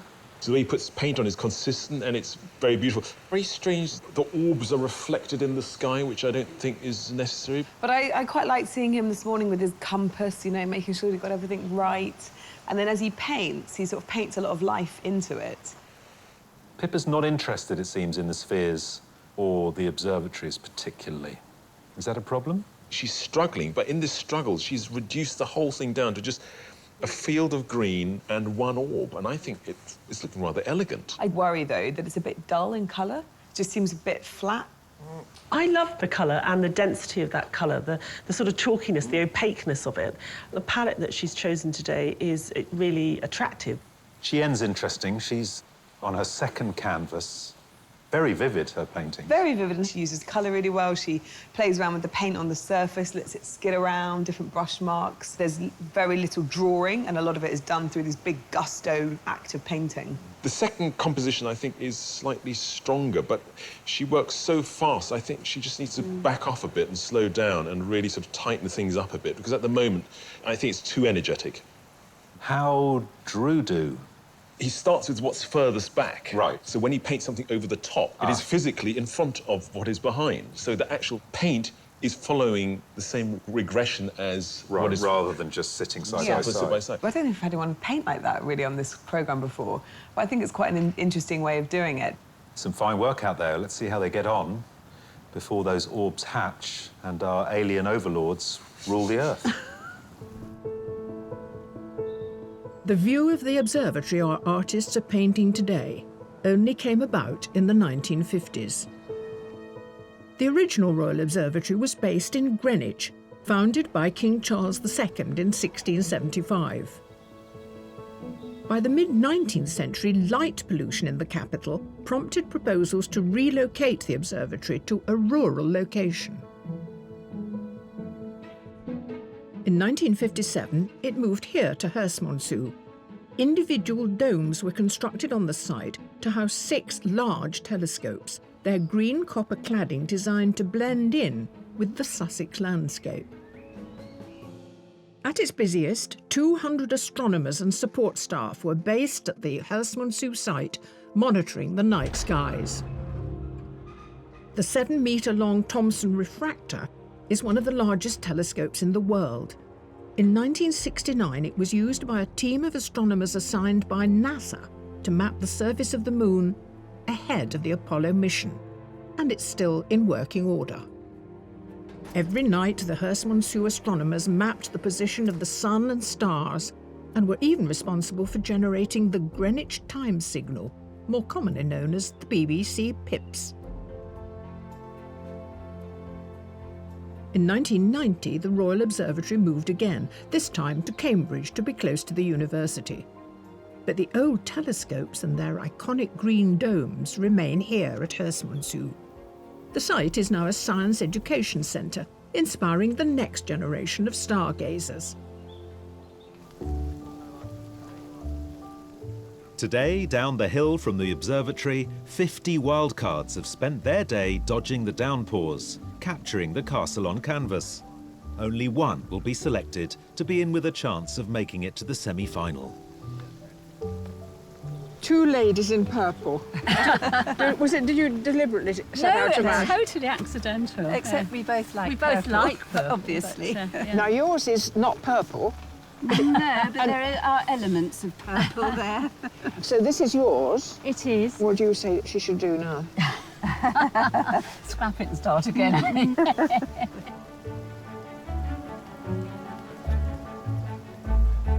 So which of our wildcards has impressed today? They've been amazing, and some really good work has come out of this dreadful day. There was a guy at the very far end, and he did a large landscape, and he was using masking fluid, and actually he really allowed the rain to literally tell the story of the morning. And that fantastic tree, did you see the... Yes, I with the love root ring and that. Beautiful. Beautiful. The one that stands out for me in terms of picture making is the woman who's got a sliver of... I love her. Do you like that one? I do like it. I think the way in which she structured the trees with the colours, I thought was very effective. So, yeah, let's go for her. OK, good. Yeah, cool. OK, we've got a winner.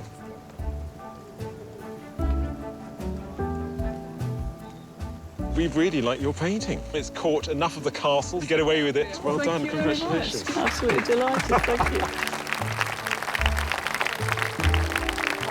It's always a boost, really, to know that somebody else likes what you're doing. It's an absolute thrill. And it makes you think, yeah, I can do this, and I'll just carry on doing it. Sue England from Chichester will enter a pool of wildcard winners from all the heats, at the end of which one will be selected for a place in the semi-final.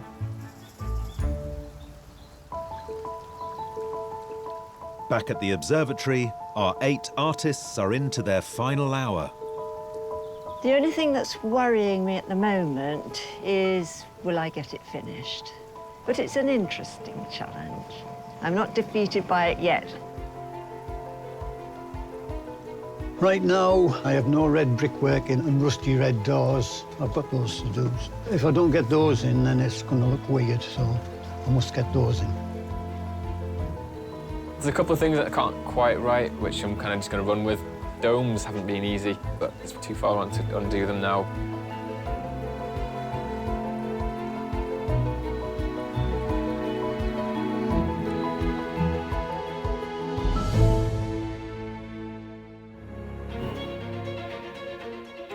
Here at Hurst Monsu Observatory in Sussex, our 8 artists are coming to the end of their landscape challenge, with final make-or-break decisions being made. I've got 10 minutes to go, and I'm just trying to paint the camera crew. They're quite difficult because they keep moving around. Filling up the obvious gaps, the details, bits and pieces. My main concern is choosing the right painting. I need a big hand to come along and push one over or something like that. Can't make a decision. Artists, you have 1 minute left. Another half hour would have been nice, but done what I can, I think.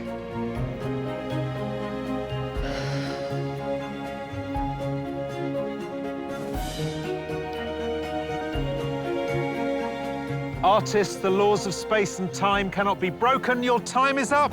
Please put down your equipment and stand away from your easels. Well done, mate. Nice one.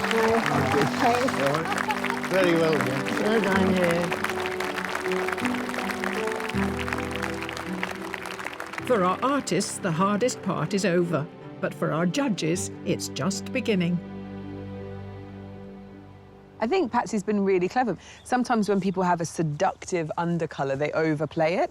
And I think she's just given us enough of that fantastic deep rose pink. There's a kind of distance also in Patsy's painting, as though you've come across a very strange scene. Because the circus tent is, you don't know what it is from a distance. It gives it a certain mystery. What I particularly like about Roy's painting is the colour of the copper. It's so well observed. You even got the sense of its age, but also its wetness from the rain, and he's just caught it perfectly. Yeah, and that echoing of the spheres, the whole thing is just wonderfully weird, really, but also precise and accurate. I love Chi Yen's mark making, the way she puts paint on. I'm glad she went for the first version because it's more contained. You know, with that kind of painting, you need some control, and I think this has just about got it. It's a kind of Alice in Wonderland trippy version of being here today. I'm really pleased that James chose this composition. I mean, the sky is a tour de force. You really get the sense of that sun doing its best to break through this thick cloud. A lot of them reduced that area of sky because it was just too much, but he's just revelled in it. I love Stephen's scratchiness. I thought that Stephen used line to construct space, but here he seems to use line to construct atmosphere as well. It's sort of rainy and uncomfortable. It leaves an awful lot to the imagination in a very sort of poetic way. Tamara's all about reducing form and colour and shape. There are really unusual shapes in here, which are very much Tamara's making. You know, these are not spherical. I do wonder, though, how successful this kind of green lawn is. Finally, the unsung heroes of Landscape Artist of the Year, the valiant camera team. This side of the canvas was crying out for something, and actually, you know, she resolved it with this inclusion. Pippa's such a master mark maker with gouache. If she'd picked a more complex composition, she would have pulled off something quite amazing today.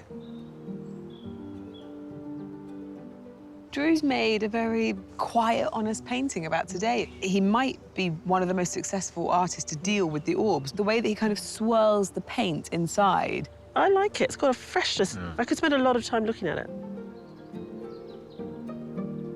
The judges can only pick one artist to send through to the semi-final, so they initially narrow their selection to a shortlist of 3. It's all about the balls today, isn't it? And the 3 that I feel have been most successful in dealing with that sort of luminescence that you get from them, those 2... Yeah, they're great. And that one. And those 3, which really stand out, for me, used the orbs to their advantage. The ones that we've picked are believable, and I think if you took the painting away from here, anybody seeing it would understand what's happening. OK, good day painting.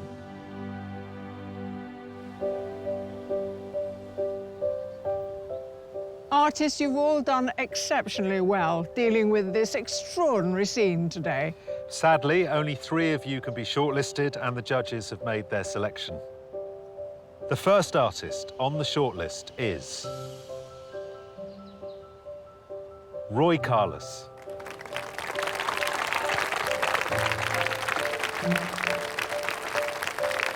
The second artist is Patsy Moore.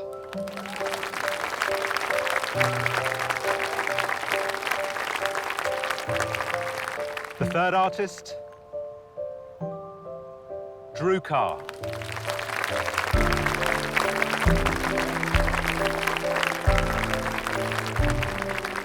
Commiserations to all of you who haven't made it, but we have really enjoyed watching your efforts today. They have been exceptionally good. Well done.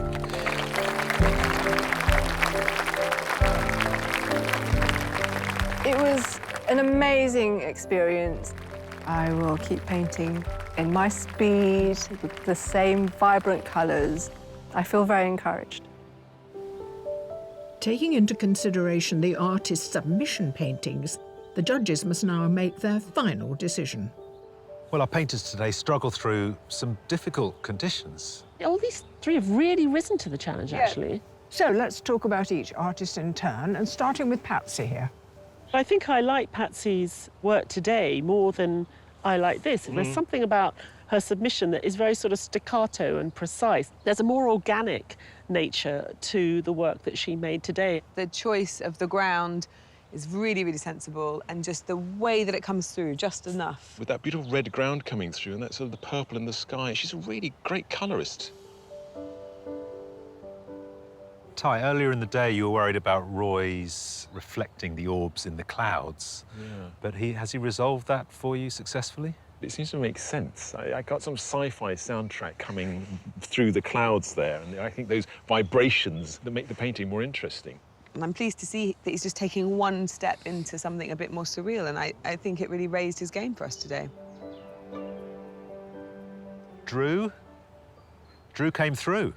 I think Drew's painting has a language that makes sense, and the subdued colour and simplification works very well. But I would have liked a more vital surface. He didn't put a contrivance on top of the work. He didn't just have a trick of seeing something through something else. He really painted what he saw today, and he's got this fantastic sense of distance. I think all 3 of these artists today didn't just really nail the orbs, but they really thought carefully about the kind of sky that we have. This is not a characterless sky. Well, the English summer's finally arrived, a few hours too late. You needed to pick a winner. I'm going to go and get my Speedos on.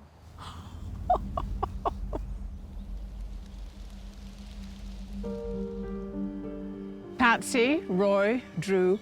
It is, of course, a fantastic achievement to have made it to the last 3, but there can only be one winner. And the judges have made their decision. The artist they have chosen to put through to the semi-final is...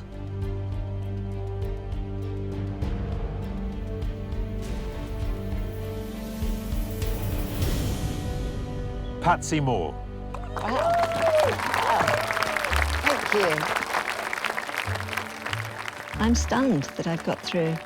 The fact that the judges recognise something in my work is a big confidence boost. On a wet, miserable, cold day, Patsy sort of outshone the others. Beautiful colours, beautiful sense of mood. She gave us that slightly surreal nature of the scene, but also the reality of it at the same time.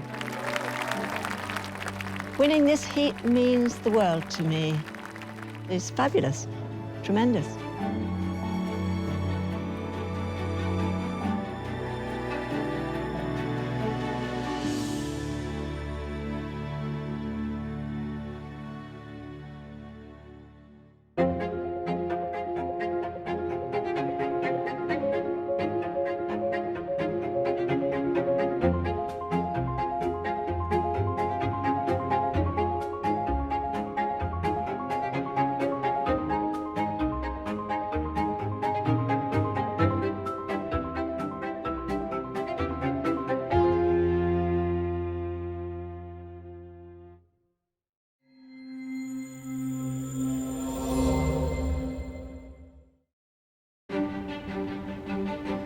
Hello from Newcastle Gateshead, where we're about to step on board HMS Calliope, regional HQ of the Royal Navy Reserves. On the south bank of the River Tyne, we've mustered a fine crew of 8 artists, ready and willing to serve in the name of art. All aboard and prepared to launch, it's Landscape Artist of the Year. Over this series, we're challenging 48 talented artists to capture some of the most spectacular and striking scenery Great Britain has to offer. From the ancient to the modern. Today's clutch of competitive contenders painting a view of Tyneside comprises 5 professional artists. Andrew Hurd, Camilla Dowse, Fujiko Rose, Troy Stewart and Ronwyn Hayes. Really looking forward to getting stuck in. I'm a little bit anxious that we get a little bit of blue sky. And up against them are 3 amateurs, Kate Langley, Keith Tunnicliffe and Paul Graham. I'm petrified. I'm feeling petrified this morning. It's been a few weeks of nervous anticipation, so I'm just dying to get going now. They'll be working under the exacting gaze of our judges, Kathleen Soriano and Tai-Shan Schierenberg.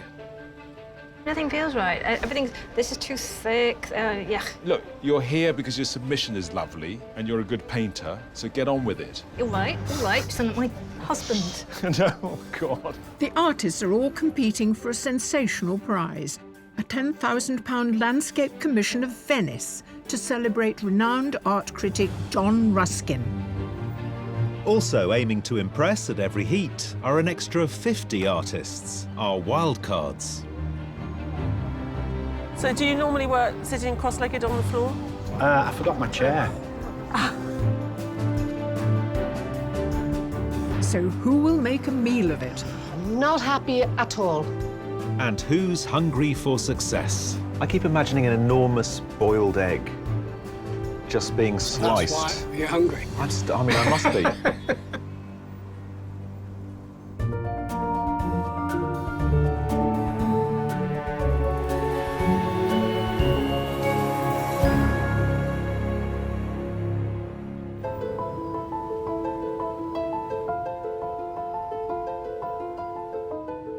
Until now, the judges have only seen a digital image of each artist's submission.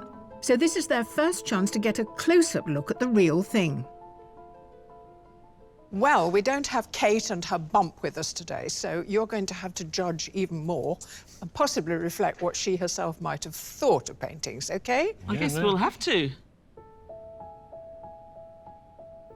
What I like about this work is actually how much movement there is in it, even though the buildings are so dominating, but they're also static.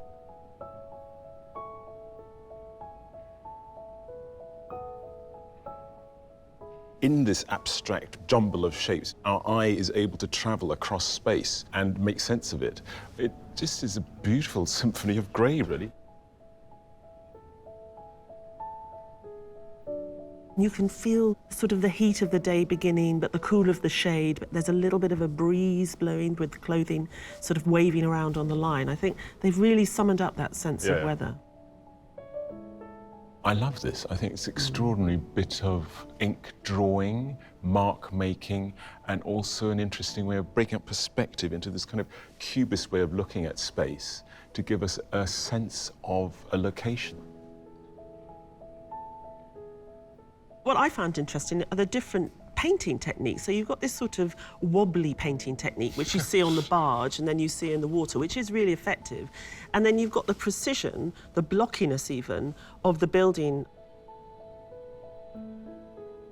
It's a strange use of lino cut, is it? It is lino cut. To then cut a window into a scene that you've almost finished and put in a sort of bit of engineering detail, because it looks like the wires holding up a bridge. So it's almost saying this is an urban scene, and underlying it all is this sort of engineering stress.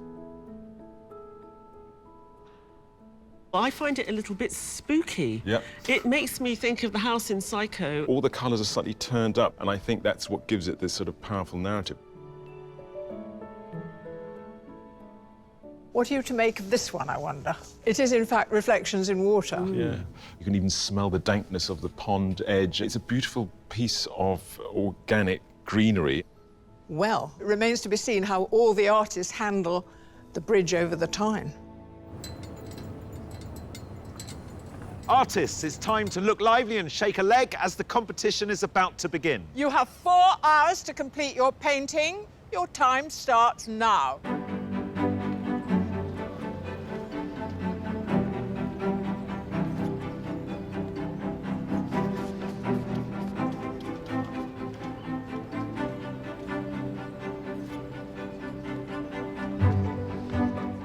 Perched on the Gateshead waterfront, today our artists are facing the elegant Millennium Bridge. Known as the Winking Bridge, it's the world's first and only tilt bridge, and has become an architectural and engineering emblem of the region. So we picked this incredible view with this wonderful bridge because we wanted to give the artists something sort of technical and meaty to get their teeth into. But there's a lot more there which they might pick up on. There's a reflection of the water, the buildings in the background, and the area is quite animated. So today we're interested to see if the artists can actually capture that sense of the iconic that this bridge gives us and to do it effectively and powerfully in the work that they produce. It's a bridge that just seems to float, so there's an awful lot of air to paint. Unlike the other bridges in Newcastle that were quite Victorian and solid in structure, this one's all about what's not there rather than what's there. A professional photographer from Glasgow, Paul Graham specialises in photographs of houses. Paul often carries his paints in the boot of his car, so whenever he sees a view he likes, he can instantly capture it, which is how he came to create his submission of a local restaurant, which caught his eye. Now, you have not wasted time. Look at this marvellous charcoal all over the canvas. Well, I'm just trying to get the shape and get and make sure I'm happy with the composition. Are you happy with this line of the buildings? I think so. It's more the gap that the bridge leaves, because this bridge is all about how it floats in the air. So it's going to be a painting of the sky? There's going to be a lot of sky in it, yeah. And the sky's changing all the time? It is indeed. You know it's treacherous, don't you? Yeah, but I've got a wee trick. I've got a Polaroid camera, so when the sky's right, I'll take a Polaroid and hang on to that. And what are you waiting for? You're waiting for the sun to move? I'm waiting for the sun to come out. Which it just has. Seize your moment. I'll do it now.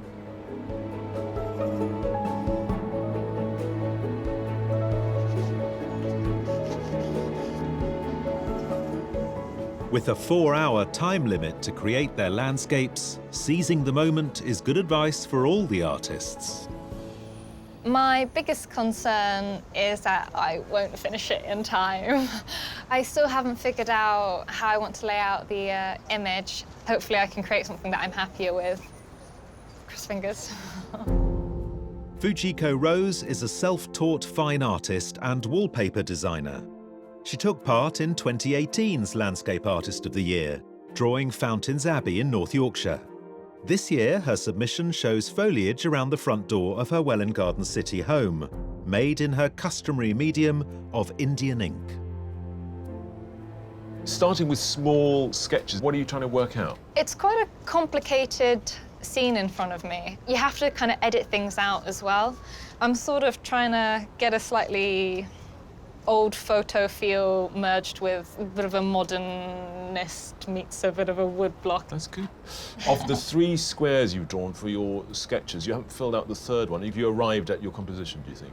I think I might flesh out the 2nd one a little bit more, and I think I'm going to have to move around a little bit. I might try and get a slightly different angle of the bridge, actually. Okay, good. Well, look, I'll let you get on with it. I'm quite intrigued how it's going to look on here. I'm also quite intrigued. Don't say that.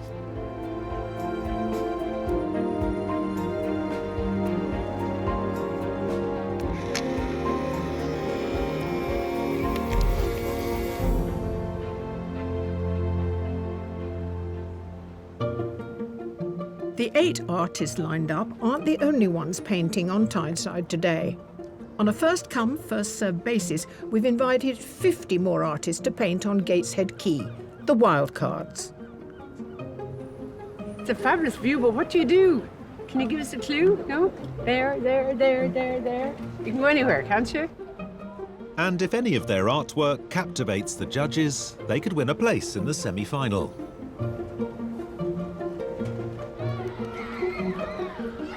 So yeah, I'm going to inject green in here. There's a tree growing out of the thing back there, so I'll put it there. Put Growing some out trees. of what thing? Do you see here? Down there, there's a tree growing out of the ditch in the water. But you're facing this way. Yeah, but it's called artistic license. I can put whatever I fancy. Excuse me. Yeah.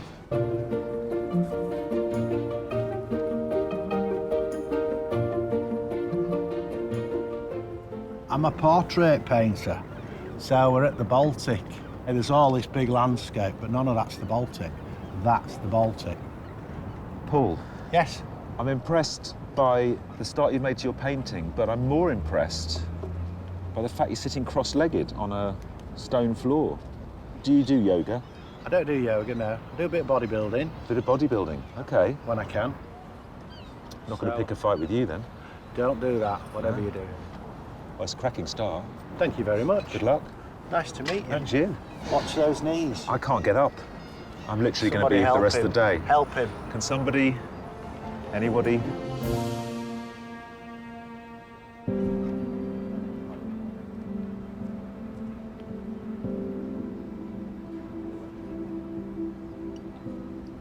My gosh, Keith, you've made an incredibly vigorous start. It's all sort of swooping lines and energy. Well, is that how you That's read exactly it? what I want. What I try and get is a feel of something. Yeah. This isn't going to be a really accurate lino cut. So it'll be more like a painting, really.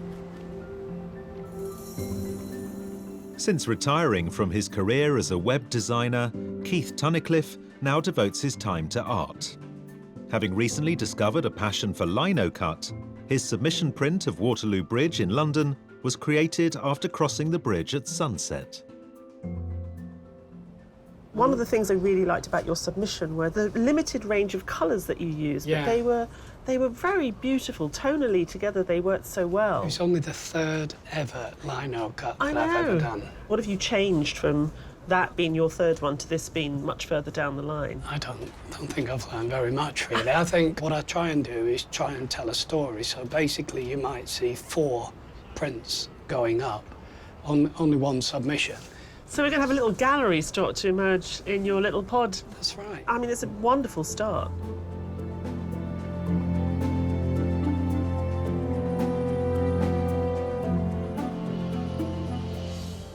Right now, Camilla, you've done a very small, very beautiful little sketch, and it's lovely. Is that towards a bigger picture? I just need to work out the composition, really. I could have brought the bridge in from the side, but then it wouldn't be about the bridge, and I want it to be about the bridge. I mean, you can see here what the big one will start looking like because I do a lot of drips. I let the paint do what it wants to do. We love drips. Okay. We love drips. Camilla Dowse from Henley-on-Thames has been painting professionally for 5 years, since giving up her job as a picture editor in publishing. Her submission, painted in acrylics, was inspired by the evening light falling on the waterfront of a boathouse on the River Thames. Now, what do you make of this medley here of sort of neo-modern, strangely reminiscent Byzantine architecture? Yeah, well, they've tried, but well, I must admit, I don't find it very attractive, but what I will probably do is just look at the shapes and screw up my eyes and try and not see the detail, because that's where I'll fall down if I end up putting too much detail in. So I just want to concentrate on the bridge. We'll be with you all the way. Thank you very much. The artists have been painting the Millennium Bridge for 1 hour. But even at this early stage, every decision counts. With lino cut, there's no looking back. If you don't get the cut right in the beginning, then really you've got to start again. It's not as I imagined in my head. You have an idea, and then as you're drawing it, it's not as you pictured. So how to fix that is the current problem. I'm probably at quite a crucial stage because I've used masking tape to mask off the area of the bridge, which I'll reveal, and if it doesn't look right, I need to start again.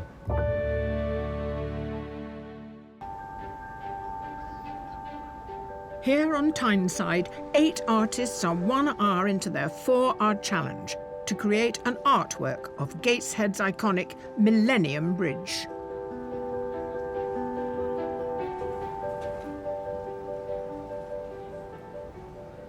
Bronwyn, you've got lots of masking tape and lines. Have you worked from something like this before? Not really, no. I make it up as I go along, really. You just have to kind of respond to whatever's there. And, you know, I start to draw lines and I went, ugh, lines are too tedious. It's going to take too long to draw.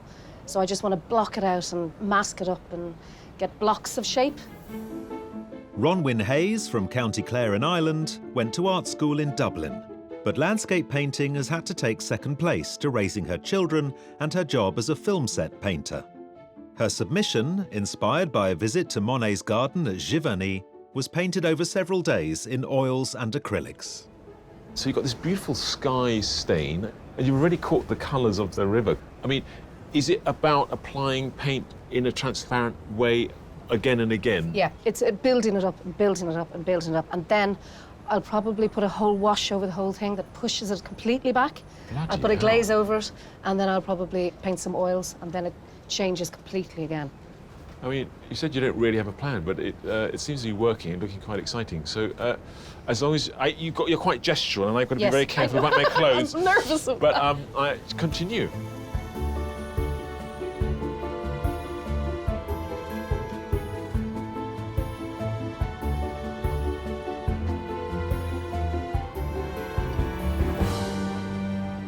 I live in London, so obviously I'm exposed to urban landscapes a lot. I'm comfortable with it. Obviously, there's a lot of sort of man-made, mechanical, sweeping-looking lines. I just want to make sure that I can get that correct. Originally from New Zealand, architectural technician Troy Stewart now lives in the UK and is studying part-time for a diploma in portraiture. His submission shows a view of the Regent's Canal in London, painted in oils using traditional techniques on a decidedly modern subject matter. One of the things that impressed me in your submission was that it felt to me like there were almost 2 styles of painting. One was sort of like wibbly-wobbly, almost impressionistic, and the other was sort of blocky and formal. I mean, are we going to see those 2 different styles here today, do you think? I come from a drafting background, so I try and get the proportions right, but I'm trying to be more expressive. Yes. So I want to do the wibbly-wobbly effect on the front rail here. What's next? Have you got a game plan with the hours that you've got left? 3? Yeah, I think the curve of the arch is quite important, so I want to sort of lock that in now. But you'll be okay for time, you think? I'm going to have to be. The bridge over the River Tyne. It's not without its issues to paint, I'd imagine. Is it technically difficult to paint something like that? Yeah, that elliptical shape, I would find it very difficult. I mean, what's harder is a circle on its side even, and that's what we have in a sense from the view, but we're not even directly under this elliptoid, we are to the side of it.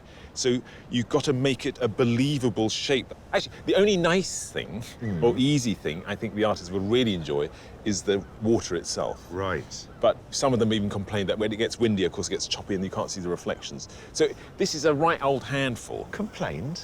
I This is know. Landscape Artist of the I Year. know. How What dare have they they? got to complain about?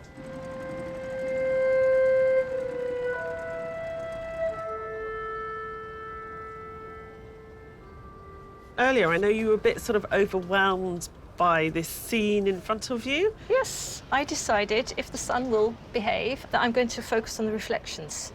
In other words, the only not man-made bit. And you're not worried that you've given the largest part of the canvas over to something that's a little bit sort of empty?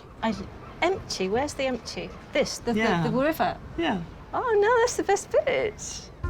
When amateur artist Kate Langley first moved to Scotland with 4 young children, the cold, wet climate prevented her from painting outdoors.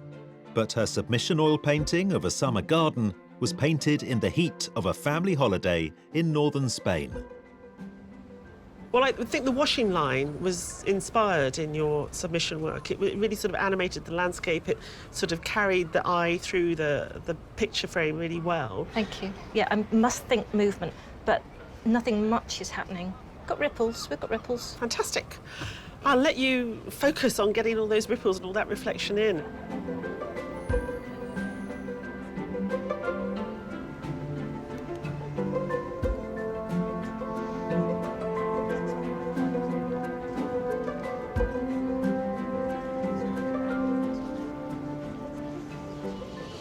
A lot of my work is quite structured.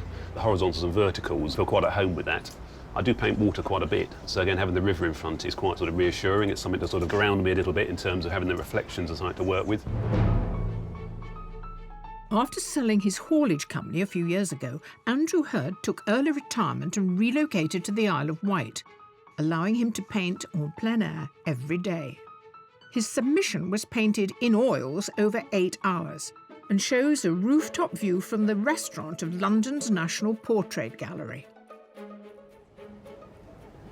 Andrew, that is a really beautifully balanced composition here. Quite a few of the artists are having a problem fitting this crazy bridge in. That was my big worry, really, yeah, how to get all of that in and sort of cope with it. So I thought I'd just have a little bit of it to suggest it's there, but at the moment it looks a little bit sort of abstracted. What is interesting, I love the abstraction, and in a sense, this block of buildings that you just blocked in with some very zigzagging marks is a kind of, it's rather beautiful way to paint buildings without getting bogged down by detail. I mean, are you going to have to adapt to the time frame? I'll reduce it quite a bit, but really pick out the pieces that are important, and some I look back at paintings when I finish them and think it was better 2 or 3 days ago. No, I mean, So I think the 4 it's hours might stop me before it goes wrong.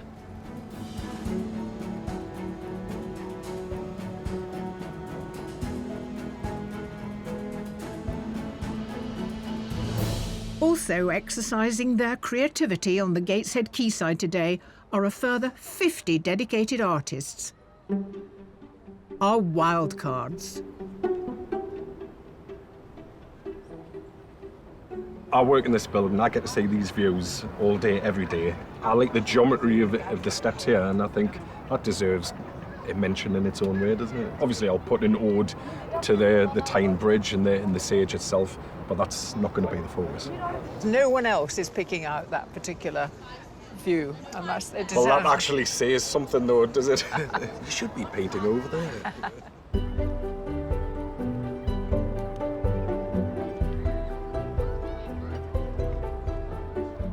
Sort of France in the 19th century feel to this. I'm not really sticking to any colours, I'm just going for the shapes. You're not sticking to any colour, you're sticking to all the colours. Yeah.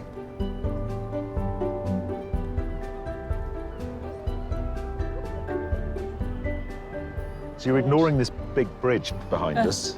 I thought that might be a bit too technical, Right. so I thought I should go for something like this. Yeah.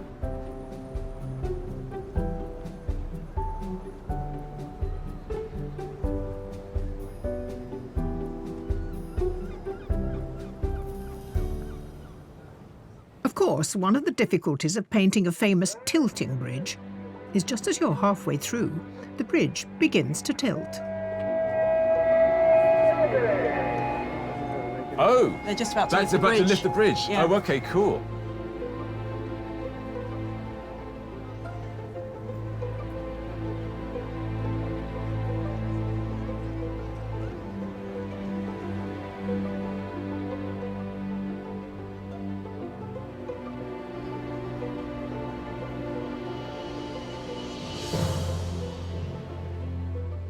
And a moving view isn't the only difficulty our artists are facing. Yeah, the change of light's getting really hard now because it's so much brighter, clear blue sky. So everything has changed, considerably from this morning, and the water is ever shifting. Every time I look at it, it's different. But I think for something so big as this, it needs just nice marks rather than playing with it. I think big brushes mustn't go small brushes. I have problems. There's lots of sludge. There's lots of mess. Hopefully we'll get there. I've got to put in the cables that are holding the bridge up, and I'm a wee bit concerned about that, but we'll cross that bridge when we come to it. On the banks of the River Tyne, 8 artists are halfway through their 4-hour challenge to depict the Millennium Bridge. The judges have been keeping a close eye on them all morning. So what do they make of their efforts so far? Glorious sunny day in Gateshead. Andrew has looked at what's in front of him at the various angles of the river and the bridge and the buildings, and he's shifted his perspective over. Are you happy with what he's doing? I think Andrew was super clever to identify that he wanted all the lines to converge really on the Baltic. We're not close enough to the end of the day to see how he's done that, because every line, including the wires on the bridge, are going to help him achieve that, I think. Fuji's submission had an elegance to it. Are we seeing that elegance in what she's produced so far? With graphic art, the sort that she makes, there is an elegance, isn't there, inherent in it, and you've got to be careful it doesn't tip. And the slice she's picked is very beautifully balanced. Ronwen is approaching this view in a completely different way to everybody else. The only solid bit of structure so far is the arch of the bridge. I'm absolutely terrified at the moment because she told me this was going to happen, that we'd see the form, we'd see the composition, and then it would disappear. And it has completely disappeared. Yes, it sort of went. Yeah. But now she's starting with oils. I think she's bringing the whole painting out again, but it is a bit scary at the moment. Camilla did a very small sketch which has sent you into raptures. Oh my God, Kathleen. I love Camilla's little sketch. I just think it's so beautiful. And as she scaled it up, I just think it sings. Actually, the way Camilla's working it up doesn't add anything new. Okay. Sometimes paintings work because the mark making is of a certain size within the framework. In blowing it up, the size of a brush mark stayed the same, and it's lost that kind of vivacity. But, it's early days. Well, I don't remember a heat where I felt the artists had so much to do. So we'll see if they can pull it off.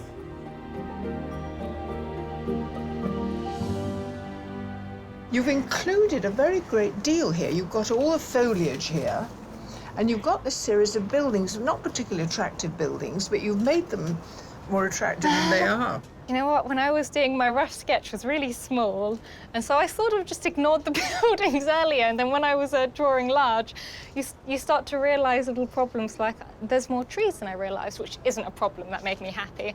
But yeah, I couldn't really block off the building. It's larger than I expected, so you had to put a bit of focus on it.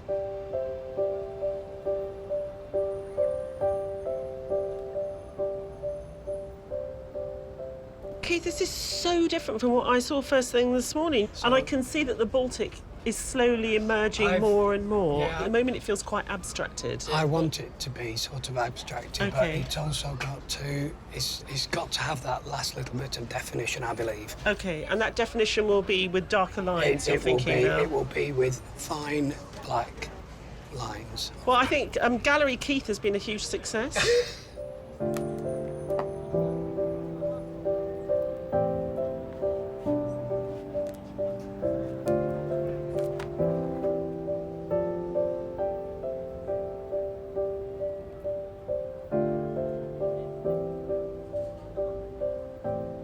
So So about an hour left. How am I going to avoid overpainting? Yeah. Is there a bar? Is there? Do you need to be physically dragged away from your paintings at a certain point? Normally what I would do, because I would be in my studio, I put it on my easel, my big, huge easel, so I live with it for a couple of days, and then I might go and tweak. But that's probably, obviously, I don't have that luxury here. No.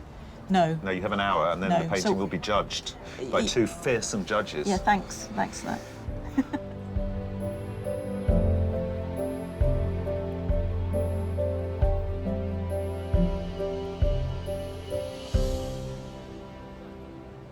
OK, Andrew. I rather love the pink in your clouds. The light this morning was a bit softer. The plain blue, I think, would be too... You know, it would lose something. The water is changing, and you're changing with it here. Yeah, the water won't necessarily match the sky, but... We won't let on about that. No, we won't tell anybody about that. Water dominates our artist's view, so it's appropriate they're working in the shadow of HMS Calliope. Despite the HMS in her title, she's what's known as a stone frigate, a naval base on dry land. In the past, there have been 5 actual ships named Calliope, one of which was the star of a famous 19th century story of seamanship and daring do. Commander John Galpin served on the ship many years later, as she neared the end of her working life. I joined in April '49. It was the old ship. You saw straight away that this was something pretty special. In 1889, she'd been stationed in Samoa, protecting British trade routes in the Pacific. In charge was Captain Henry Coe Kane. On the 16th of March, a major cyclone hit the small harbour of Apia, where Calliope lay at anchor. Hemmed in by the reef and jostling for space, many of the ships nearby began to run aground. Captain Kay, with the ship literally 6 feet from the reef, felt there was nothing he could do where he was. If he stayed there, he would be lost. So he ordered maximum steam and ordered full ahead. Captain Kane tried to steer Calliope out of the harbour, but one of the other vessels, the American ship Trenton, was in trouble. As Captain Kane put the helm over, Calliope's boom went over Trenton's stern, and then they were away. And the Americans cheered them as they went out. The captain and crew of Calliope returned to a hero's welcome. Now, over 100 years later, the name of the famous ship lives on here in the Royal Navy Reserve's Training Centre. Filling the Gateshead quayside, our 50 wildcard artists have spent the day capturing their surroundings in all their diverse styles. This building has just been amazing with the reflections, the colours, the tones, the shapes. I love the shadows and the darkness, and it's forever changing. I'm actually quite pleased with how it's going. I'm really into skies and things like that, so it's perfect. I don't usually do bridges and things like that, but it's quite a nice challenge. But have any of their paintings captivated the judges? I really like the guy who's sitting on the ground who's really just done the Baltic, you know, with that orange ground. Beautifully loosely painted, but it's very much the building. It's got the essence of it, yeah. I still like the woman down towards the side who did that on that very loosely painted painting of the bridge here, where, you know, first time I understood that there were two shadows. Yeah, I like that too. So it's between Baltic Man and double shadow on the Yeah, Tyne. I think so. Do you think? Yeah, so who? Congratulations. You are our wild card winner today, Mr. Baltic. Thank you so much. Well done. Thank you. Fabulous job making it the hero of the day. I think it made all the difference sitting on the floor, don't you? Yes. I'm going to pay for it later. Absolutely amazing. Didn't think it'd happen. I hoped, you know. I just put a little bit of faith, and it was amazing that it all came together in the end, and I'm just over the moon about it. Paul Ashton from Bradford will enter a pool of wildcard winners from all the heats, one of whom will be selected for a place in the semi-final. Painting the Millennium Bridge, the 8 artists have less than an hour to go. and must use their time wisely. I'm in the danger of where I start getting too detailed. Just try my best not to ruin it, because I always do it in the last hour. I always ruin a painting. So I call this the panic stage. No, I just keep on going and drawing, and hopefully it'll turn out well. I'm not happy at all. I'm really struggling. It's a little bit too dry, it's a little bit too insipid. I'm very frustrated, and I'm hoping that I'll be able to save it a little bit before the next half an hour or so. Ugh, yuck.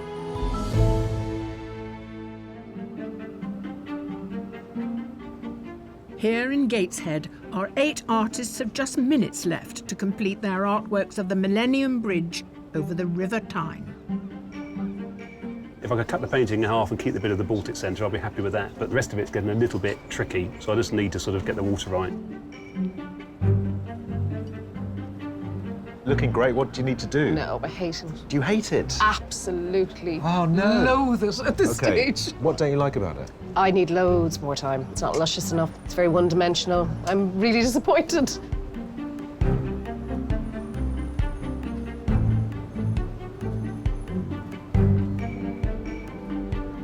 Kind of glad it's almost over.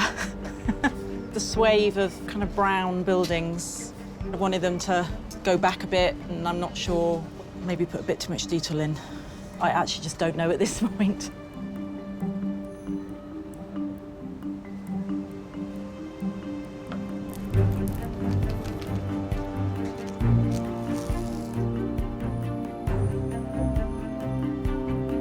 Yeah, I'm going to go with that one.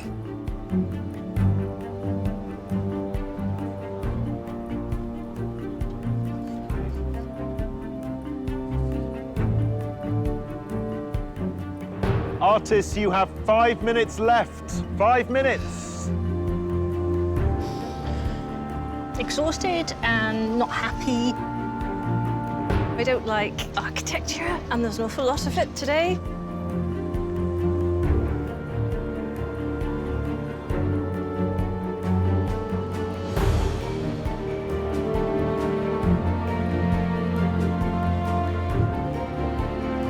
I wish I had another power. So I could scrape it all off and start again. That's the way I'm feeling right now. But yeah, I've done all I can do. Artists, the challenge is over and your time is up. Please stop your work and step away from your easels.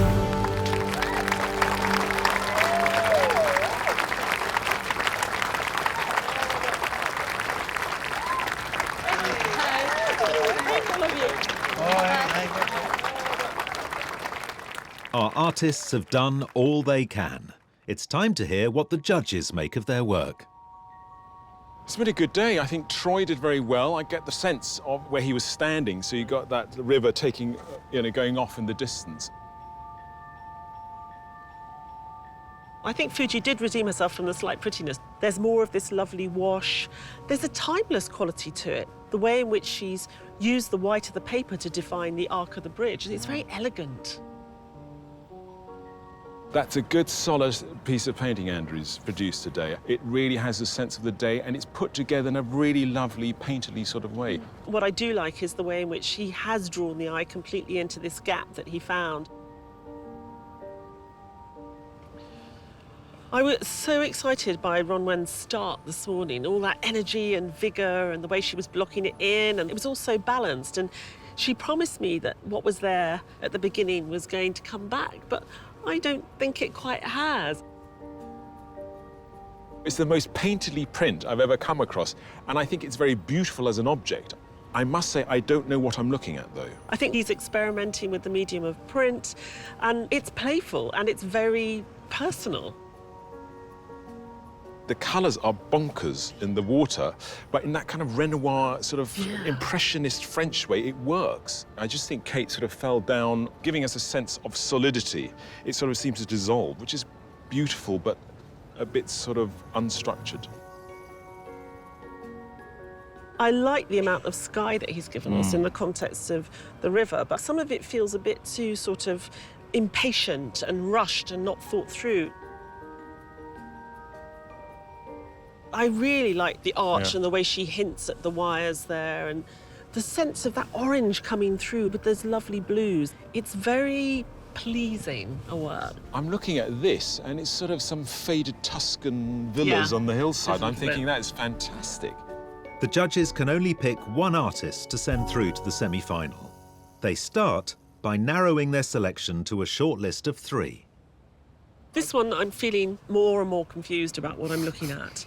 From this end, I feel I'm happy with that one, and then these 2 down here, that's my 3. That bridge is you get a real sense of tension in its arc, and it leads you over. So 3? Yeah, I've got 3. I've got 3. Yeah. Let's go for it. Artists, we hope you've enjoyed the experience of painting here today. We've certainly enjoyed watching you at work. But sadly, the judges can only fit 3 artists onto their shortlist, and the first artist they have chosen is Fujiko Rose.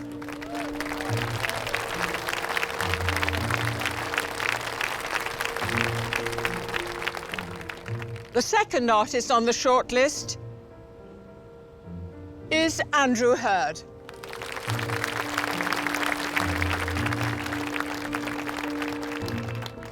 The third artist is Camilla Dowes.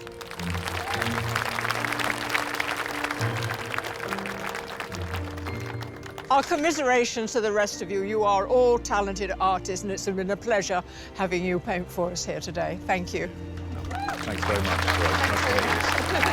Thanks very well. I thought more highly of your work than you. Thank you. Now the judges must whittle the shortlist down to the day's winner. To help them, they take into consideration the selected artists' submitted artworks. 3 very different moods of today. I'm not sure without the bridge, you'd know that they'd all painted the same place today. It's interesting that each of them have been absolutely true to their artistic voices. And isn't art wonderful that you can look at the same thing and come up with sort of very different sort of results, really? So, taking every artist in turn, let's start with Fujiko. What is interesting about her submission is the graphicness of it. It brings all the detail and the texture to the fore, whereas in today's piece, Fuji, in using that paper, has made it actually is very quiet and it draws you in. And I thought, actually, that I preferred it on white, but this thing grows on me. She understands about how to lead the eye, and very cleverly with that dark balustrade that she's put in the foreground, she's created this sort of contemporary sense of distance into a world that could be 200 years ago behind it. What about Andrew? Has he fulfilled the promise of his submission? I think the strength of Andrew's painting today is that he found the right angle. And actually, when you look at the submission, he did exactly the same there. He's very good at finding that focus point, or that vanishing point. The colours is used are very sort of tonal in a certain sort of painting tradition, but we certainly get the feeling that it's very much related to what we were experiencing today. Camilla, we know that she can paint water really effectively, as we see in her submission. It's interesting, though, that she knew when to stop in the work that she was painting today, because I think that would have been too heavy-handed in the composition that she's given us here, which is lighter. Presumably being slightly tactical, knowing she only had 4 hours as well. Well, for Fuji, Andrew and Camilla, will it be Bridge of the Gods or Bridge of Sighs? Ooh.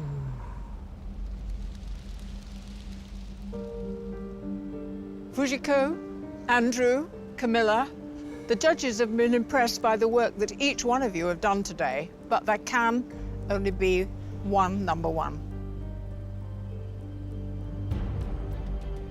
After much deliberation, the artist they have chosen to put through to the semi-final is Fujiko Rose.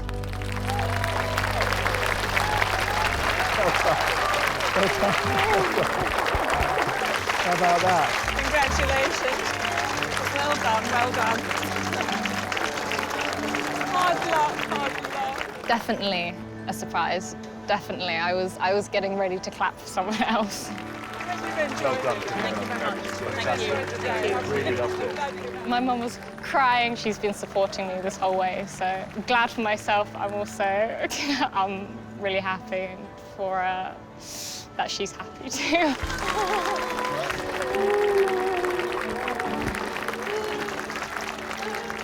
Usually when we have a graphic artist win, somebody who works in black and white on paper, there's always this discussion, it's got to be really good because it's up against painters.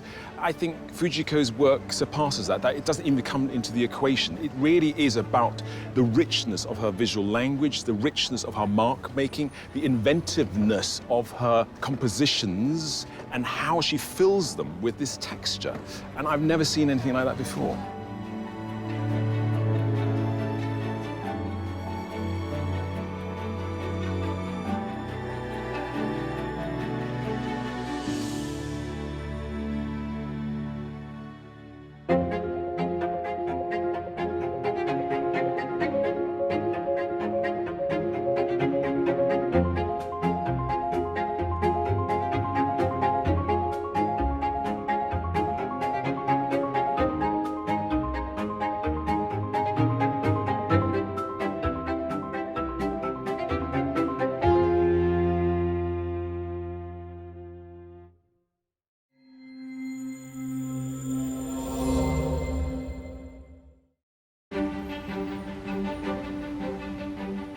Hello and welcome to the Royal Institute of British Architects in London, where you find us in a state of excitement and anticipation. Yes, because the winner of Landscape Artist of the Year 2019, Fujiko Rose, has completed her prize commission to create a work of art, the city of Venice, and it's about to be unveiled for the very first time. As a keen crowd of family, invited guests and our own esteemed judges gather, it's almost time for the moment of truth. We can't wait. This year, over 1,000 talented artists applied to compete for Landscape Artist of the Year. Just 48 were chosen to take part. The prize, a £10,000 commission from the prestigious Royal Institute of British Architects. Across 6 heats, they've pushed their artistic talents to the limit. But one artist consistently stood out from all the rest. The Landscape Artist of the Year 2019 is Fujiko Rose. Wow, it's one of the best things you can really ask for, isn't it, being an artist? It's a bit of a birthday present for me, since my birthday's in 3 days. Now Fujiko is on her way to Venice. It's so different. I've not been anywhere like this, so it's exciting. She'll be following in the footsteps of 19th century British artist, writer and lover of Venice, John Ruskin. He says that buildings are like old people and we should take care of them. And facing some particularly Venetian artistic challenges. I'm getting myself confused about all the proportions. This is all going to be really wonky. Along the way, she'll be meeting up with some old friends. Actually, if mankind has the audacity and the imagination to create this, then we're not doing too badly. You don't know where to look, do you? There's so much to see. And she'll experience at first hand the environmental dangers facing the city. Water is sort of the friend and the foe of Venice. It's what makes it so special and different, but it's what's damaging it. Can you swim? The artwork will be the first major commission of her career and will be unveiled in front of an invited audience at the Royal Institute of British Architects. I loved her work throughout the competition and how it evolved. Fujiko loves a challenge, and so I really can't wait to see what she's done this time, because I think it's going to be brilliant. I think when the red cloth comes off, I'll be staring at my shoes. Are you ready?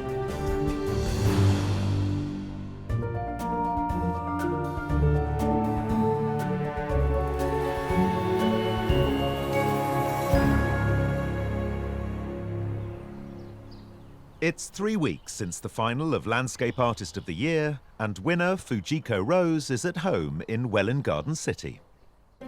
Although it's business as usual in the studio today, the past few months have been something of a roller coaster. I still find winning, it's such a strange feeling. Obviously there's happiness. I'm so chuffed. I just feel it's quite overwhelming, yeah. Fujiko gained a place in this year's competition with a delicate, textured drawing of her family home, and went on to win her heat in Gateshead, where she brought a timeless quality to the city's Millennium Bridge. For the first round, I was really, really nervous, actually. And then the semi-final, I was just so happy I'd made it through. In Cromaty, her evocative drawing captured the haunting beauty of the oil rigs.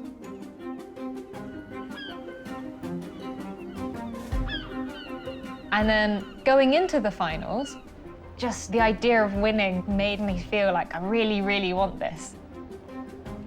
After a long night in Battersea, her striking night view of the power station and a breathtaking commission drawing of Lanterney Priory ultimately won Fujiko the title of Landscape Artist of the Year. It's just really fitting that we've got an artist who's ready to go out and do it properly. I mean, you know, I think her and Venice are going to get on like a house on fire.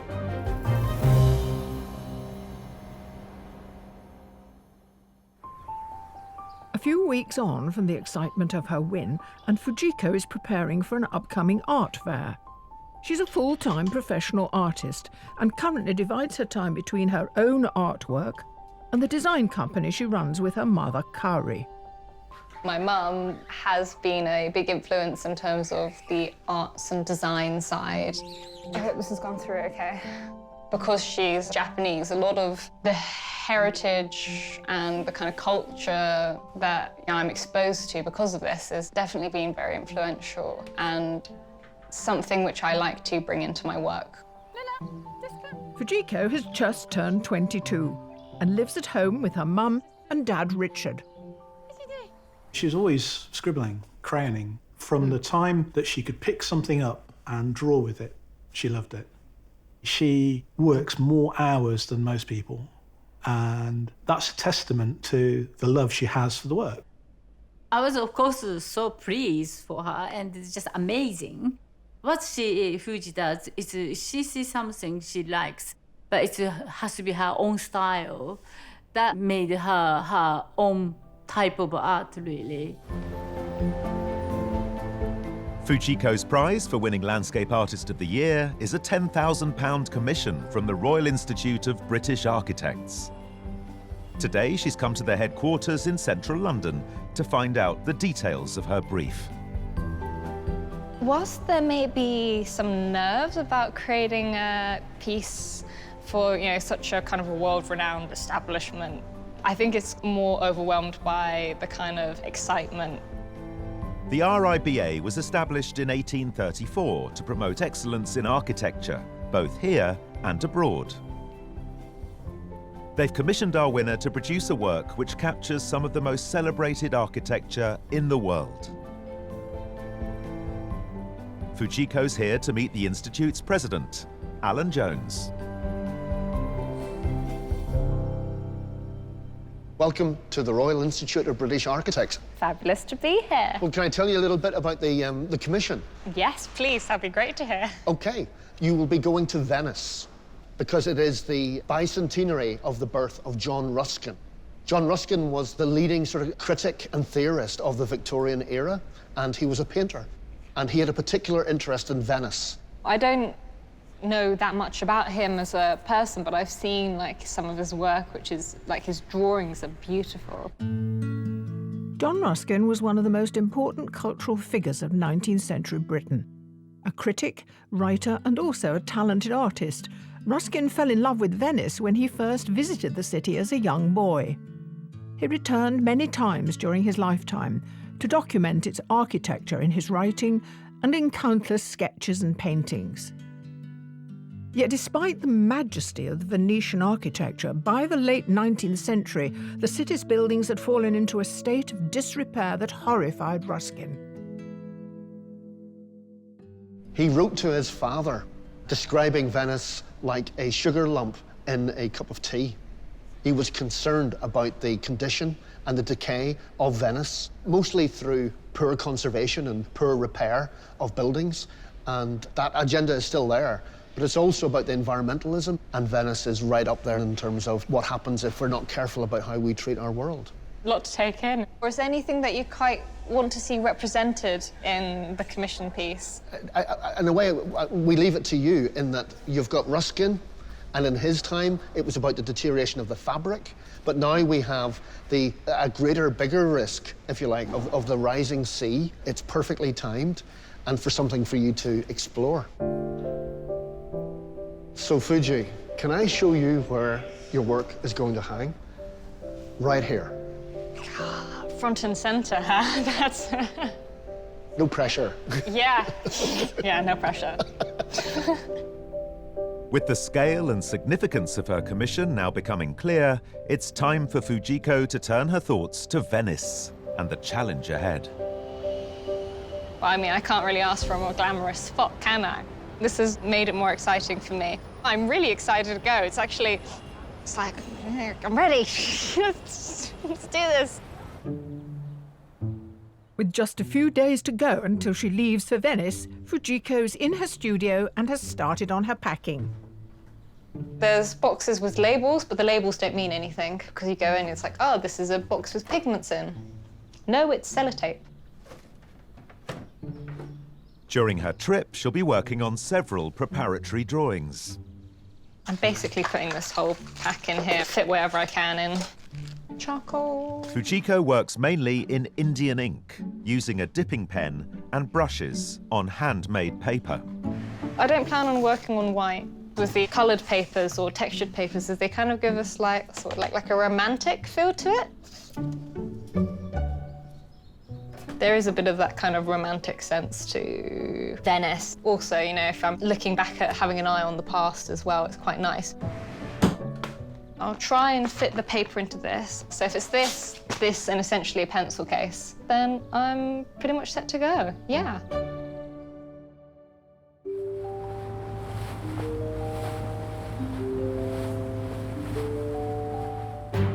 For centuries, artists and writers like John Ruskin caught their first glimpse of Venice from the water. And today, it's Fujiko's turn. I like this way of travelling. It feels quite glamorous.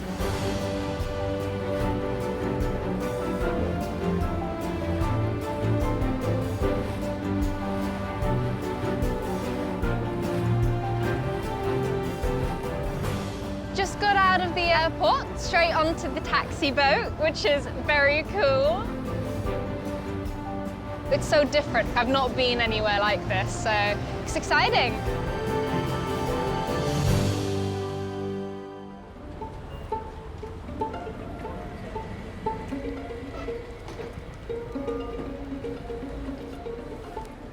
Winner of Landscape Artist of the Year, Fujiko Rose, is in Venice to research her prize commission for the Royal Institute of British Architects.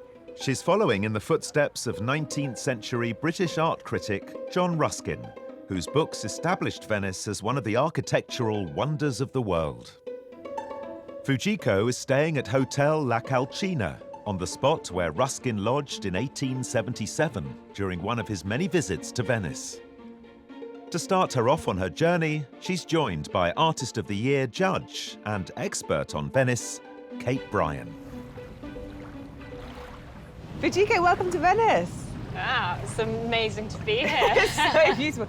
So you have the best commission. Reba have asked you to paint a scene of Venice. We're commemorating the bicentenary of John Ruskin. Ruskin spent a long time here, meticulously recording every building, every corner, every stone was interesting to him. So today, our entire vision of Venice, our understanding, our passion, a lot of it comes from Ruskin. John Ruskin first visited the city in October 1835, aged 16. 20 years later, he published one of the definitive books on Venice. The Stones of Venice was a love letter to the city, which celebrated the beauty of its art and architecture, but also contained an impassioned warning for the future of its fragile buildings. So I've got a little present for you. This is a traveller's edition of The Stones of Venice. It's a really beautiful little book, and I wanted you to see this because this is really Ruskin's rationale behind writing this. He was really worried about the fact that the city was sort of dissolving before his eyes, and so he says here what he's so worried about. I would endeavour to trace the lines of this image before it be forever lost, and to record as far as I may the warning which seems to me to be uttered by every one of the fast-gaining waves that beat like passing bells against the stones of Venice. I'm so excited to get you out there onto the water to see these buildings that Ruskin really, really brings to life in this book, but there's nothing like seeing them in the flesh. Fujiko's here in what John Ruskin called the paradise of cities. He saw its architecture as the closest that human ingenuity would ever get to God's own act of creation.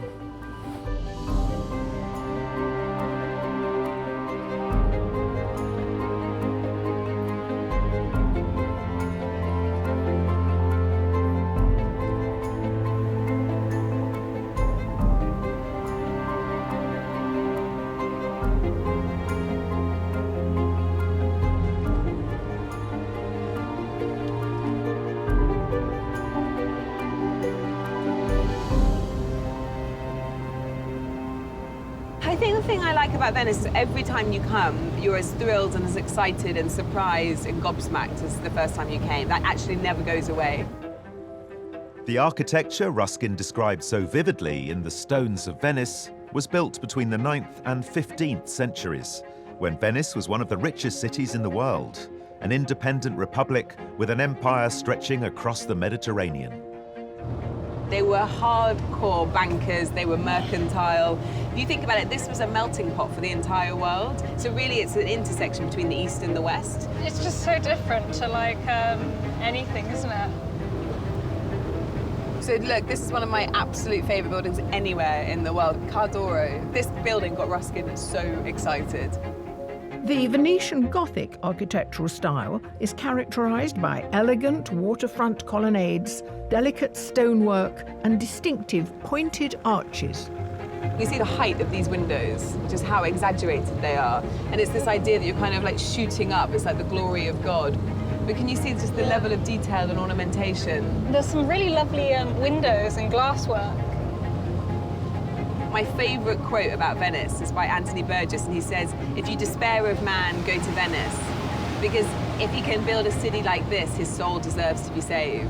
And you think, yeah, actually, if mankind has the audacity and the imagination to create this, then we're not doing too badly. We just now got to save it.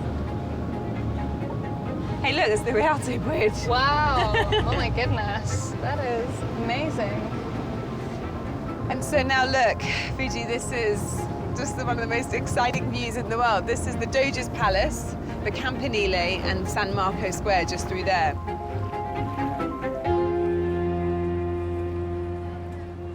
St Mark's Square and its famous basilica were, for John Ruskin, the most beautiful buildings in the world. But he was increasingly dismayed at how little was being done to protect them from the ravages of time. You've got your sea legs. Nearly 2 centuries later, this fragile city is more vulnerable than ever. So this is where you can see the flooding problems.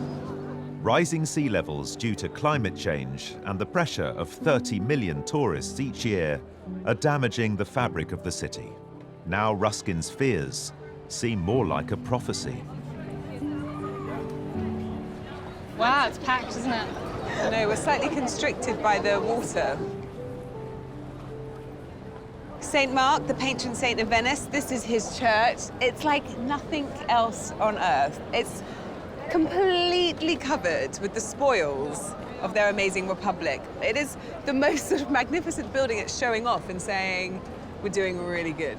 I mean, you don't know where to look, do you? There's so much to see. So you can see all the different tracery, the stonework, the marbles, the columns, the amazing arches, the horsemen. I mean, it's just endlessly interesting. There's so much to look at. Fujiko will have the next 4 days to explore Venice. She'll be looking for a view that suits her style and captures the spirit of this extraordinary city. Fuji, we need to spend a lifetime together in Venice to really see every little detail that Ruskin wanted us to see, but I think already you're getting a bit of a sense of this very special, very complex city.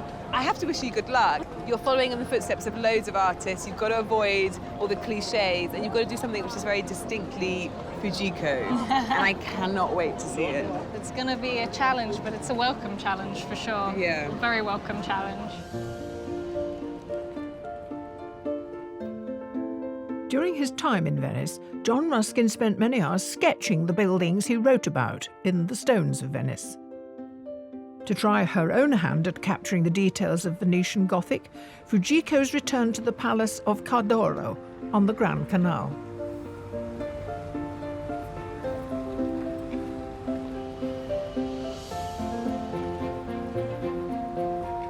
I've got a picture on my iPad of John Ruskin's sketch. It's more colourful than I expected, actually. Watercolour, sort of kind of half-finished one. I love John Ruskin's drawings. Cardoro, or House of Gold, is the best surviving example of Venetian Gothic architecture. Completed in 1430, it was once home to one of the great aristocratic Venetian families. I'm getting myself confused about all the proportions. This is all going to be really wonky.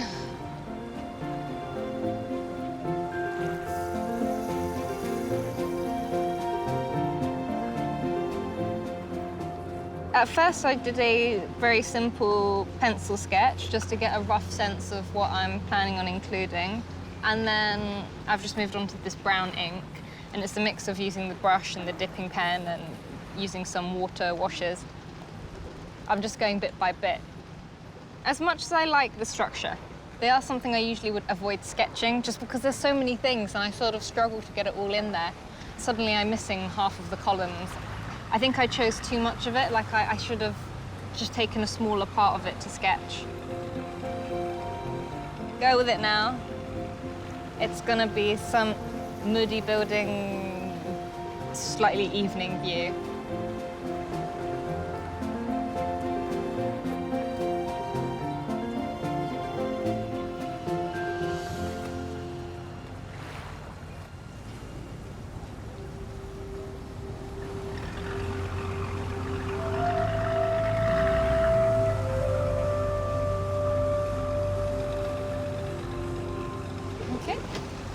Grazie. With her first preparatory sketch complete, Fujiko returns to Hotel La Calcina to reflect on her first day in Venice.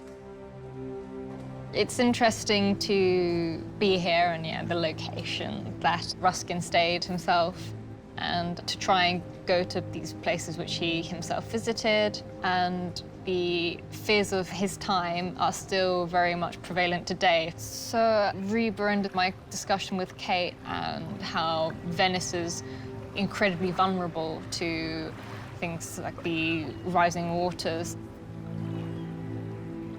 It's interesting looking at the problems, knowing I'm sort of part of the problem coming here on plane. And it's, you are aware of it. It's sort of like an ironic, it's going to be a slightly ironic drawing.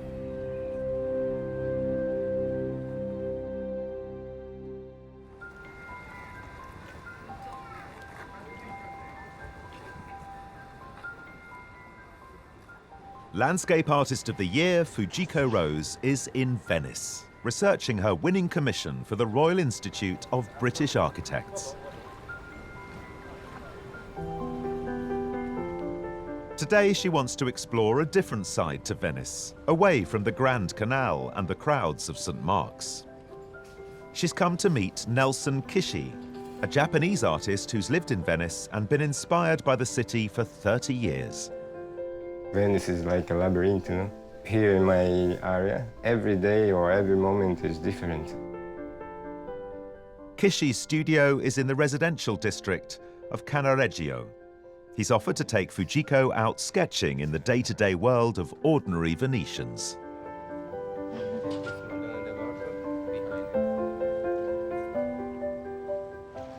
I might sit on the driver. Look, the woman came to hang the clothes. I like these scenes. Just as part of the life.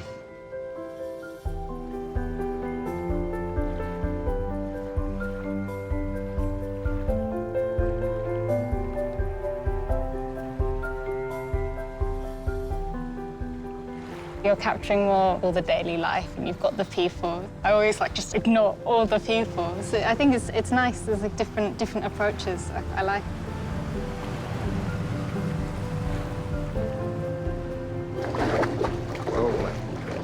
Can you swim?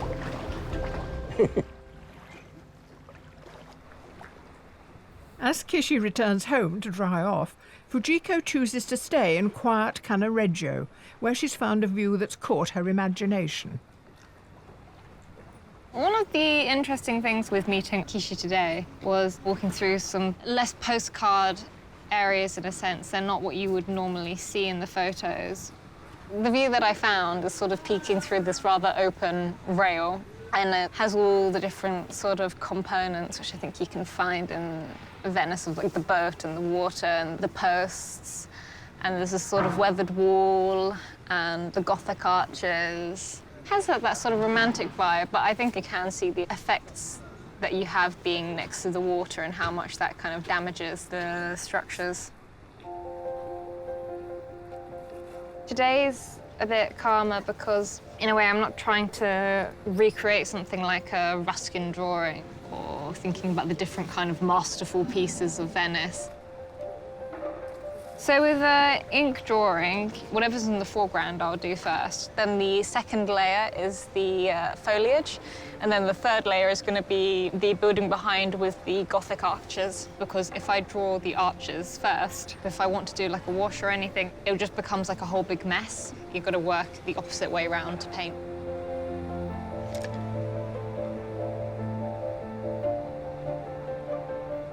It's a nice little spot, isn't it?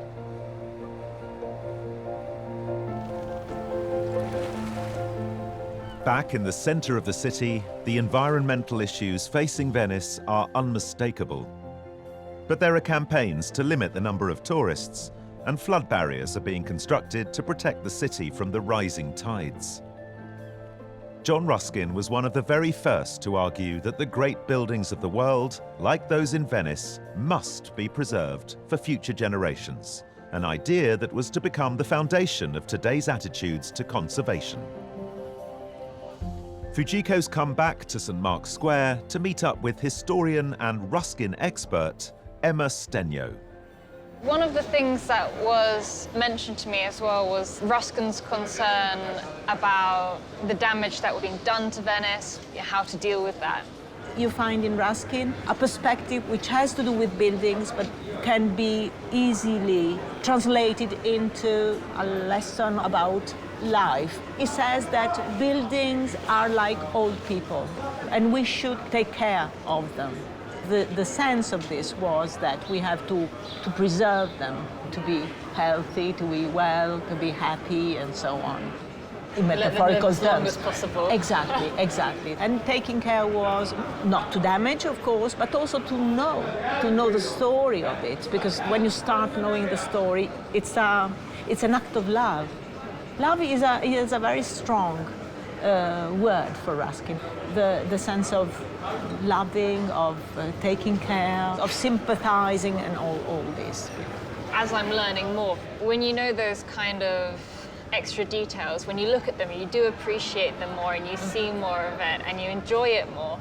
And I think you care more as well when you know. This is what Ruskin meant. It was this great love for the city of Venice that made it so hard for Ruskin to witness the neglect he saw before his eyes. But he wasn't the first artist or the last to fall for the Venetian dream.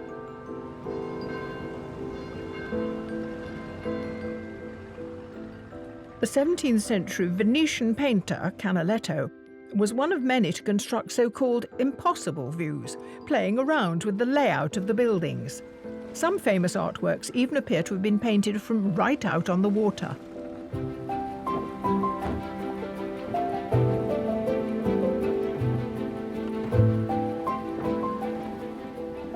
Ruskin also tried sketching in a gondola, and he struggled with it. So I'm not expecting to be creating any masterpieces here. This is going to be the dodgiest drawing I've ever done.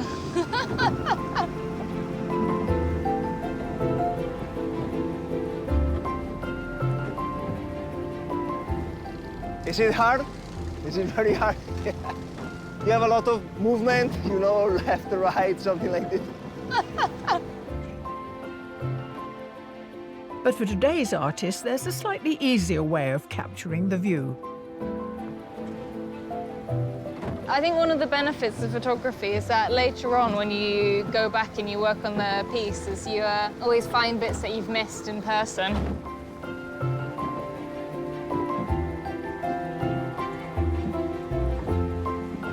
They're two separate sketches, but I've sort of made them into one with the addition of some random bridge. Just a little quick sketch.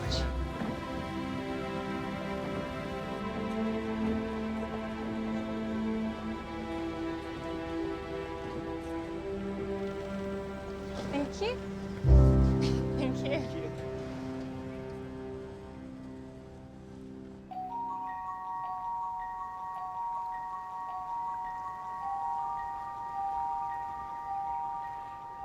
As Fujiko has discovered, the rise and fall of the water is the heartbeat of Venice. The city sits in a shallow lagoon on the North Adriatic Sea, and when the first peoples arrived here in the 5th century AD, they settled not on Venice, but on the nearby smaller island of Torcello. Today, Fujiko's taking a trip across the lagoon. So it was an early start today. Just saw the sunrise over the lagoon, which was amazing. It's very nice to see some nature around as well. It feels quite different, and that's nice.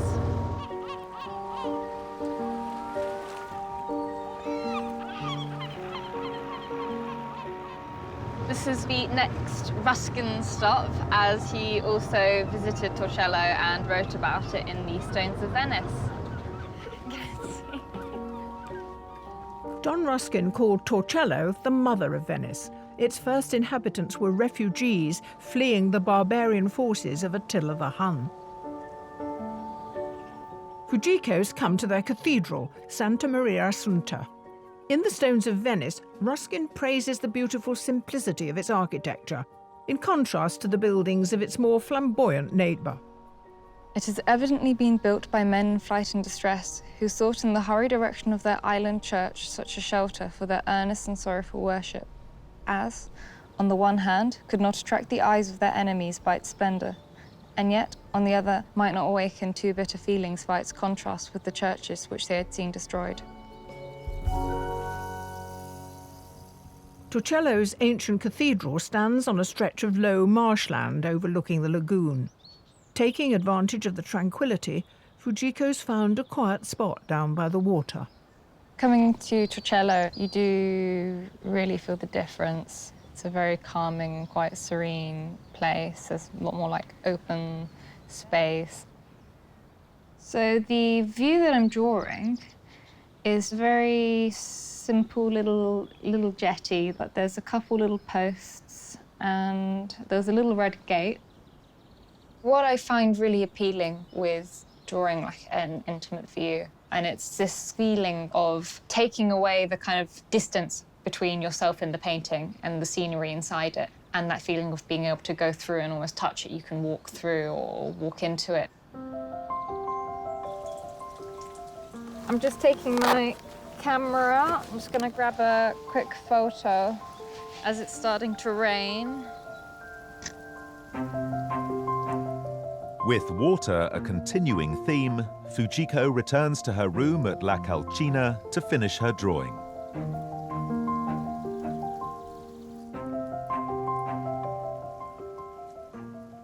Ruskin loved Torcello because it was the start of Venice. It was where the first people came to before building Venice, and that history behind it is also what I found to be quite interesting. So I'm not trying to literally put in, you know, people running away from barbarians, you know, that's not what I'm trying to put into the work. It's also about the future of Venice, and I really want it to be kind of a balance of the kind of the past, the present, and the future, sort of try and inject all those things in such a way that they come together.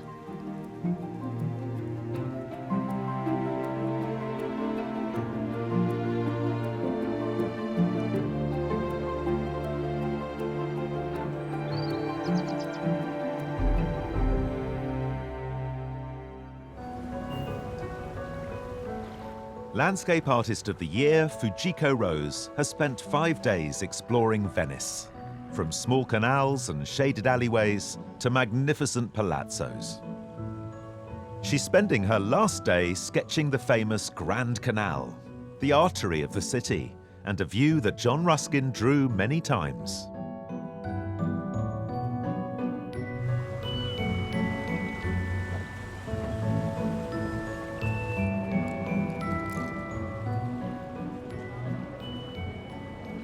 I've decided to draw the Grand Canal in this direction.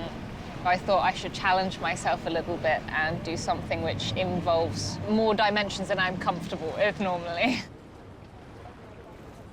The composition I've chosen is about 60% foreground, and the reason for that is, in a way, if I was only drawing the Grand Canal, I feel like I'd have to pay more attention to the details on like all the windows, and then there's too much. Whereas if I focus on what's near me, the background can be more like in a soft focus. That's just my way of dealing with such a vast amount of things. Like so many artists before her, Fujiko will leave Venice inspired by the complex perspectives and changing light of this floating city. Venice has been something that has really challenged me. It's made me try and think about composition differently in places. It's different exploring a city with the thought of creating a piece of artwork. It made me stop and look at those little bits and details, and I think that's really stuck with me. Venice will definitely be a special trip for me, just completely unlike anything else. I will miss it, but I would love to visit again there at some point.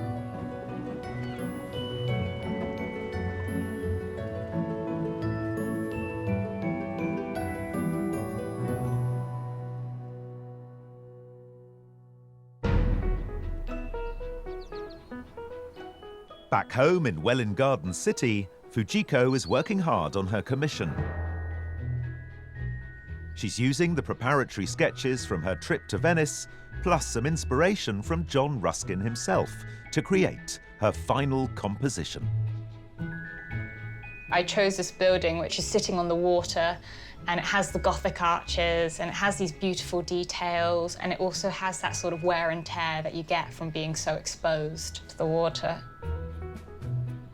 All of the drawings I did, it's quite funny when I look at it, actually, there's little elements of each one. So in a way, actually, in some ways, the balance is more similar to the one that I did on the first day. But I think I've tried to take the feel of the kind of more out-of-the-way places. I'm just starting to draw what's actually the most detailed part of the picture at the moment, which is just around the door. I think the actual process of drawing, I've never found relaxing. I'm sure a lot of athletes, the actual process isn't exactly calming as such, but there's such satisfaction from it. I like coming up with the ideas in the first place and, you know, climb up the mountain when you're drawing it, and then you're at the top right at the end.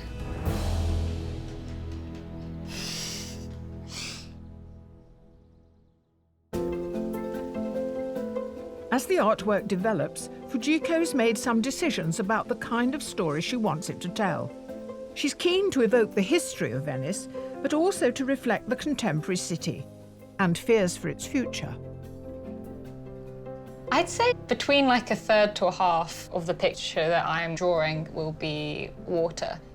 The water is sort of almost leaking out, it's not contained. Water is sort of the friend and the foe of Venice. It's what attracts people, it's also what makes it so special and different, but it's what's damaging it, what it's sinking into. One of the things I have, which is quite bold in the picture as a feature, is this sort of diagonal line, like a beam of light coming across the picture.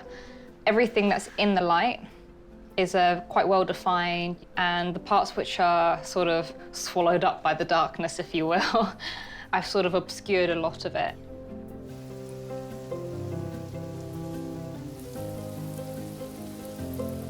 The really scary part is just how it all sits together. I think commissions can be scarier, and you really want to please the people you're giving it to, and that's quite intimidating, actually.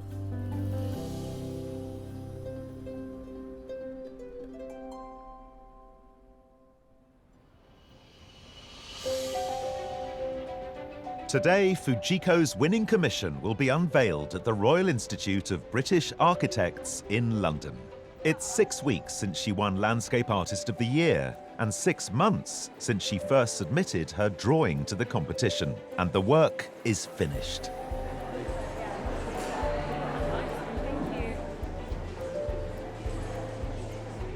Today's definitely a milestone. This is my first sort of proper commission. Definitely a big event. I think when the red cloth comes off, I'll be staring at my shoes. As an audience of friends, family and RIBA members gathers in the Institute Gallery, there are 3 guests in particular who've been looking forward to this moment. I'm really excited. I think Fujiko is one of our best winners. Her work is, it's incredible and it's new, and I haven't seen anything like that. And also we have a perfect marriage between Venice and Fujiko. It's really exciting. But I'm expecting to see something quite masterly and large. Yes. and detailed and intense. Anything else? And wonderful. Yeah.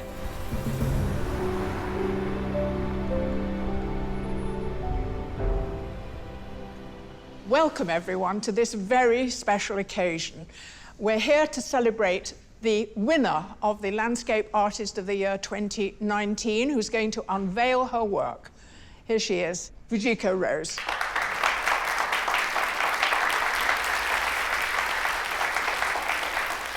But before we see the finished artwork, we're going to hear from the man who commissioned it. It's Alan Jones, who is the president of the RIBA. Welcome everybody to the RIBA for this very special event. The RIBA has over 4 million pieces in its collection that are shown here publicly in this building and also around the world. So Fuji's piece of work will be in very good company. So I'm very, very interested to see what Fuji has created for us. Are you ready? It's a great moment for you and for us all. Here we go. Oh!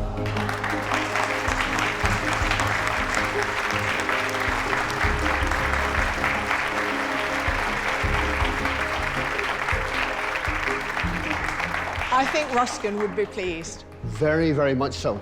Very impressive, and I'd like to look at it in much more detail. This is a really wonderful work of art, and you're to be congratulated. Well done, well done.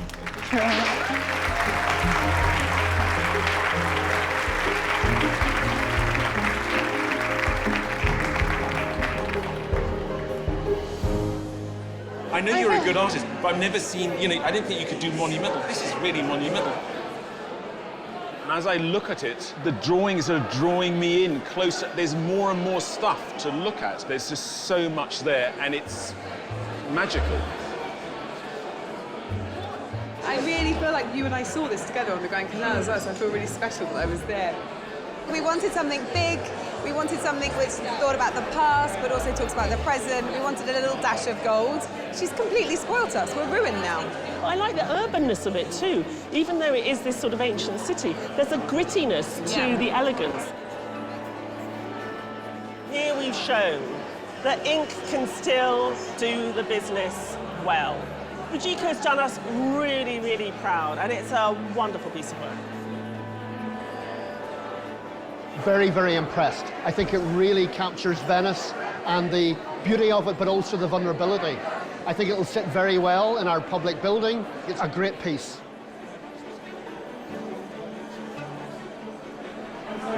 What exactly I won didn't really sink in. And being here, I just feel the scale of it, and it's amazing. Getting such a positive response is definitely something that's going to stay with me. It makes me want to push myself more and try more and do more, and so I'm looking forward to that.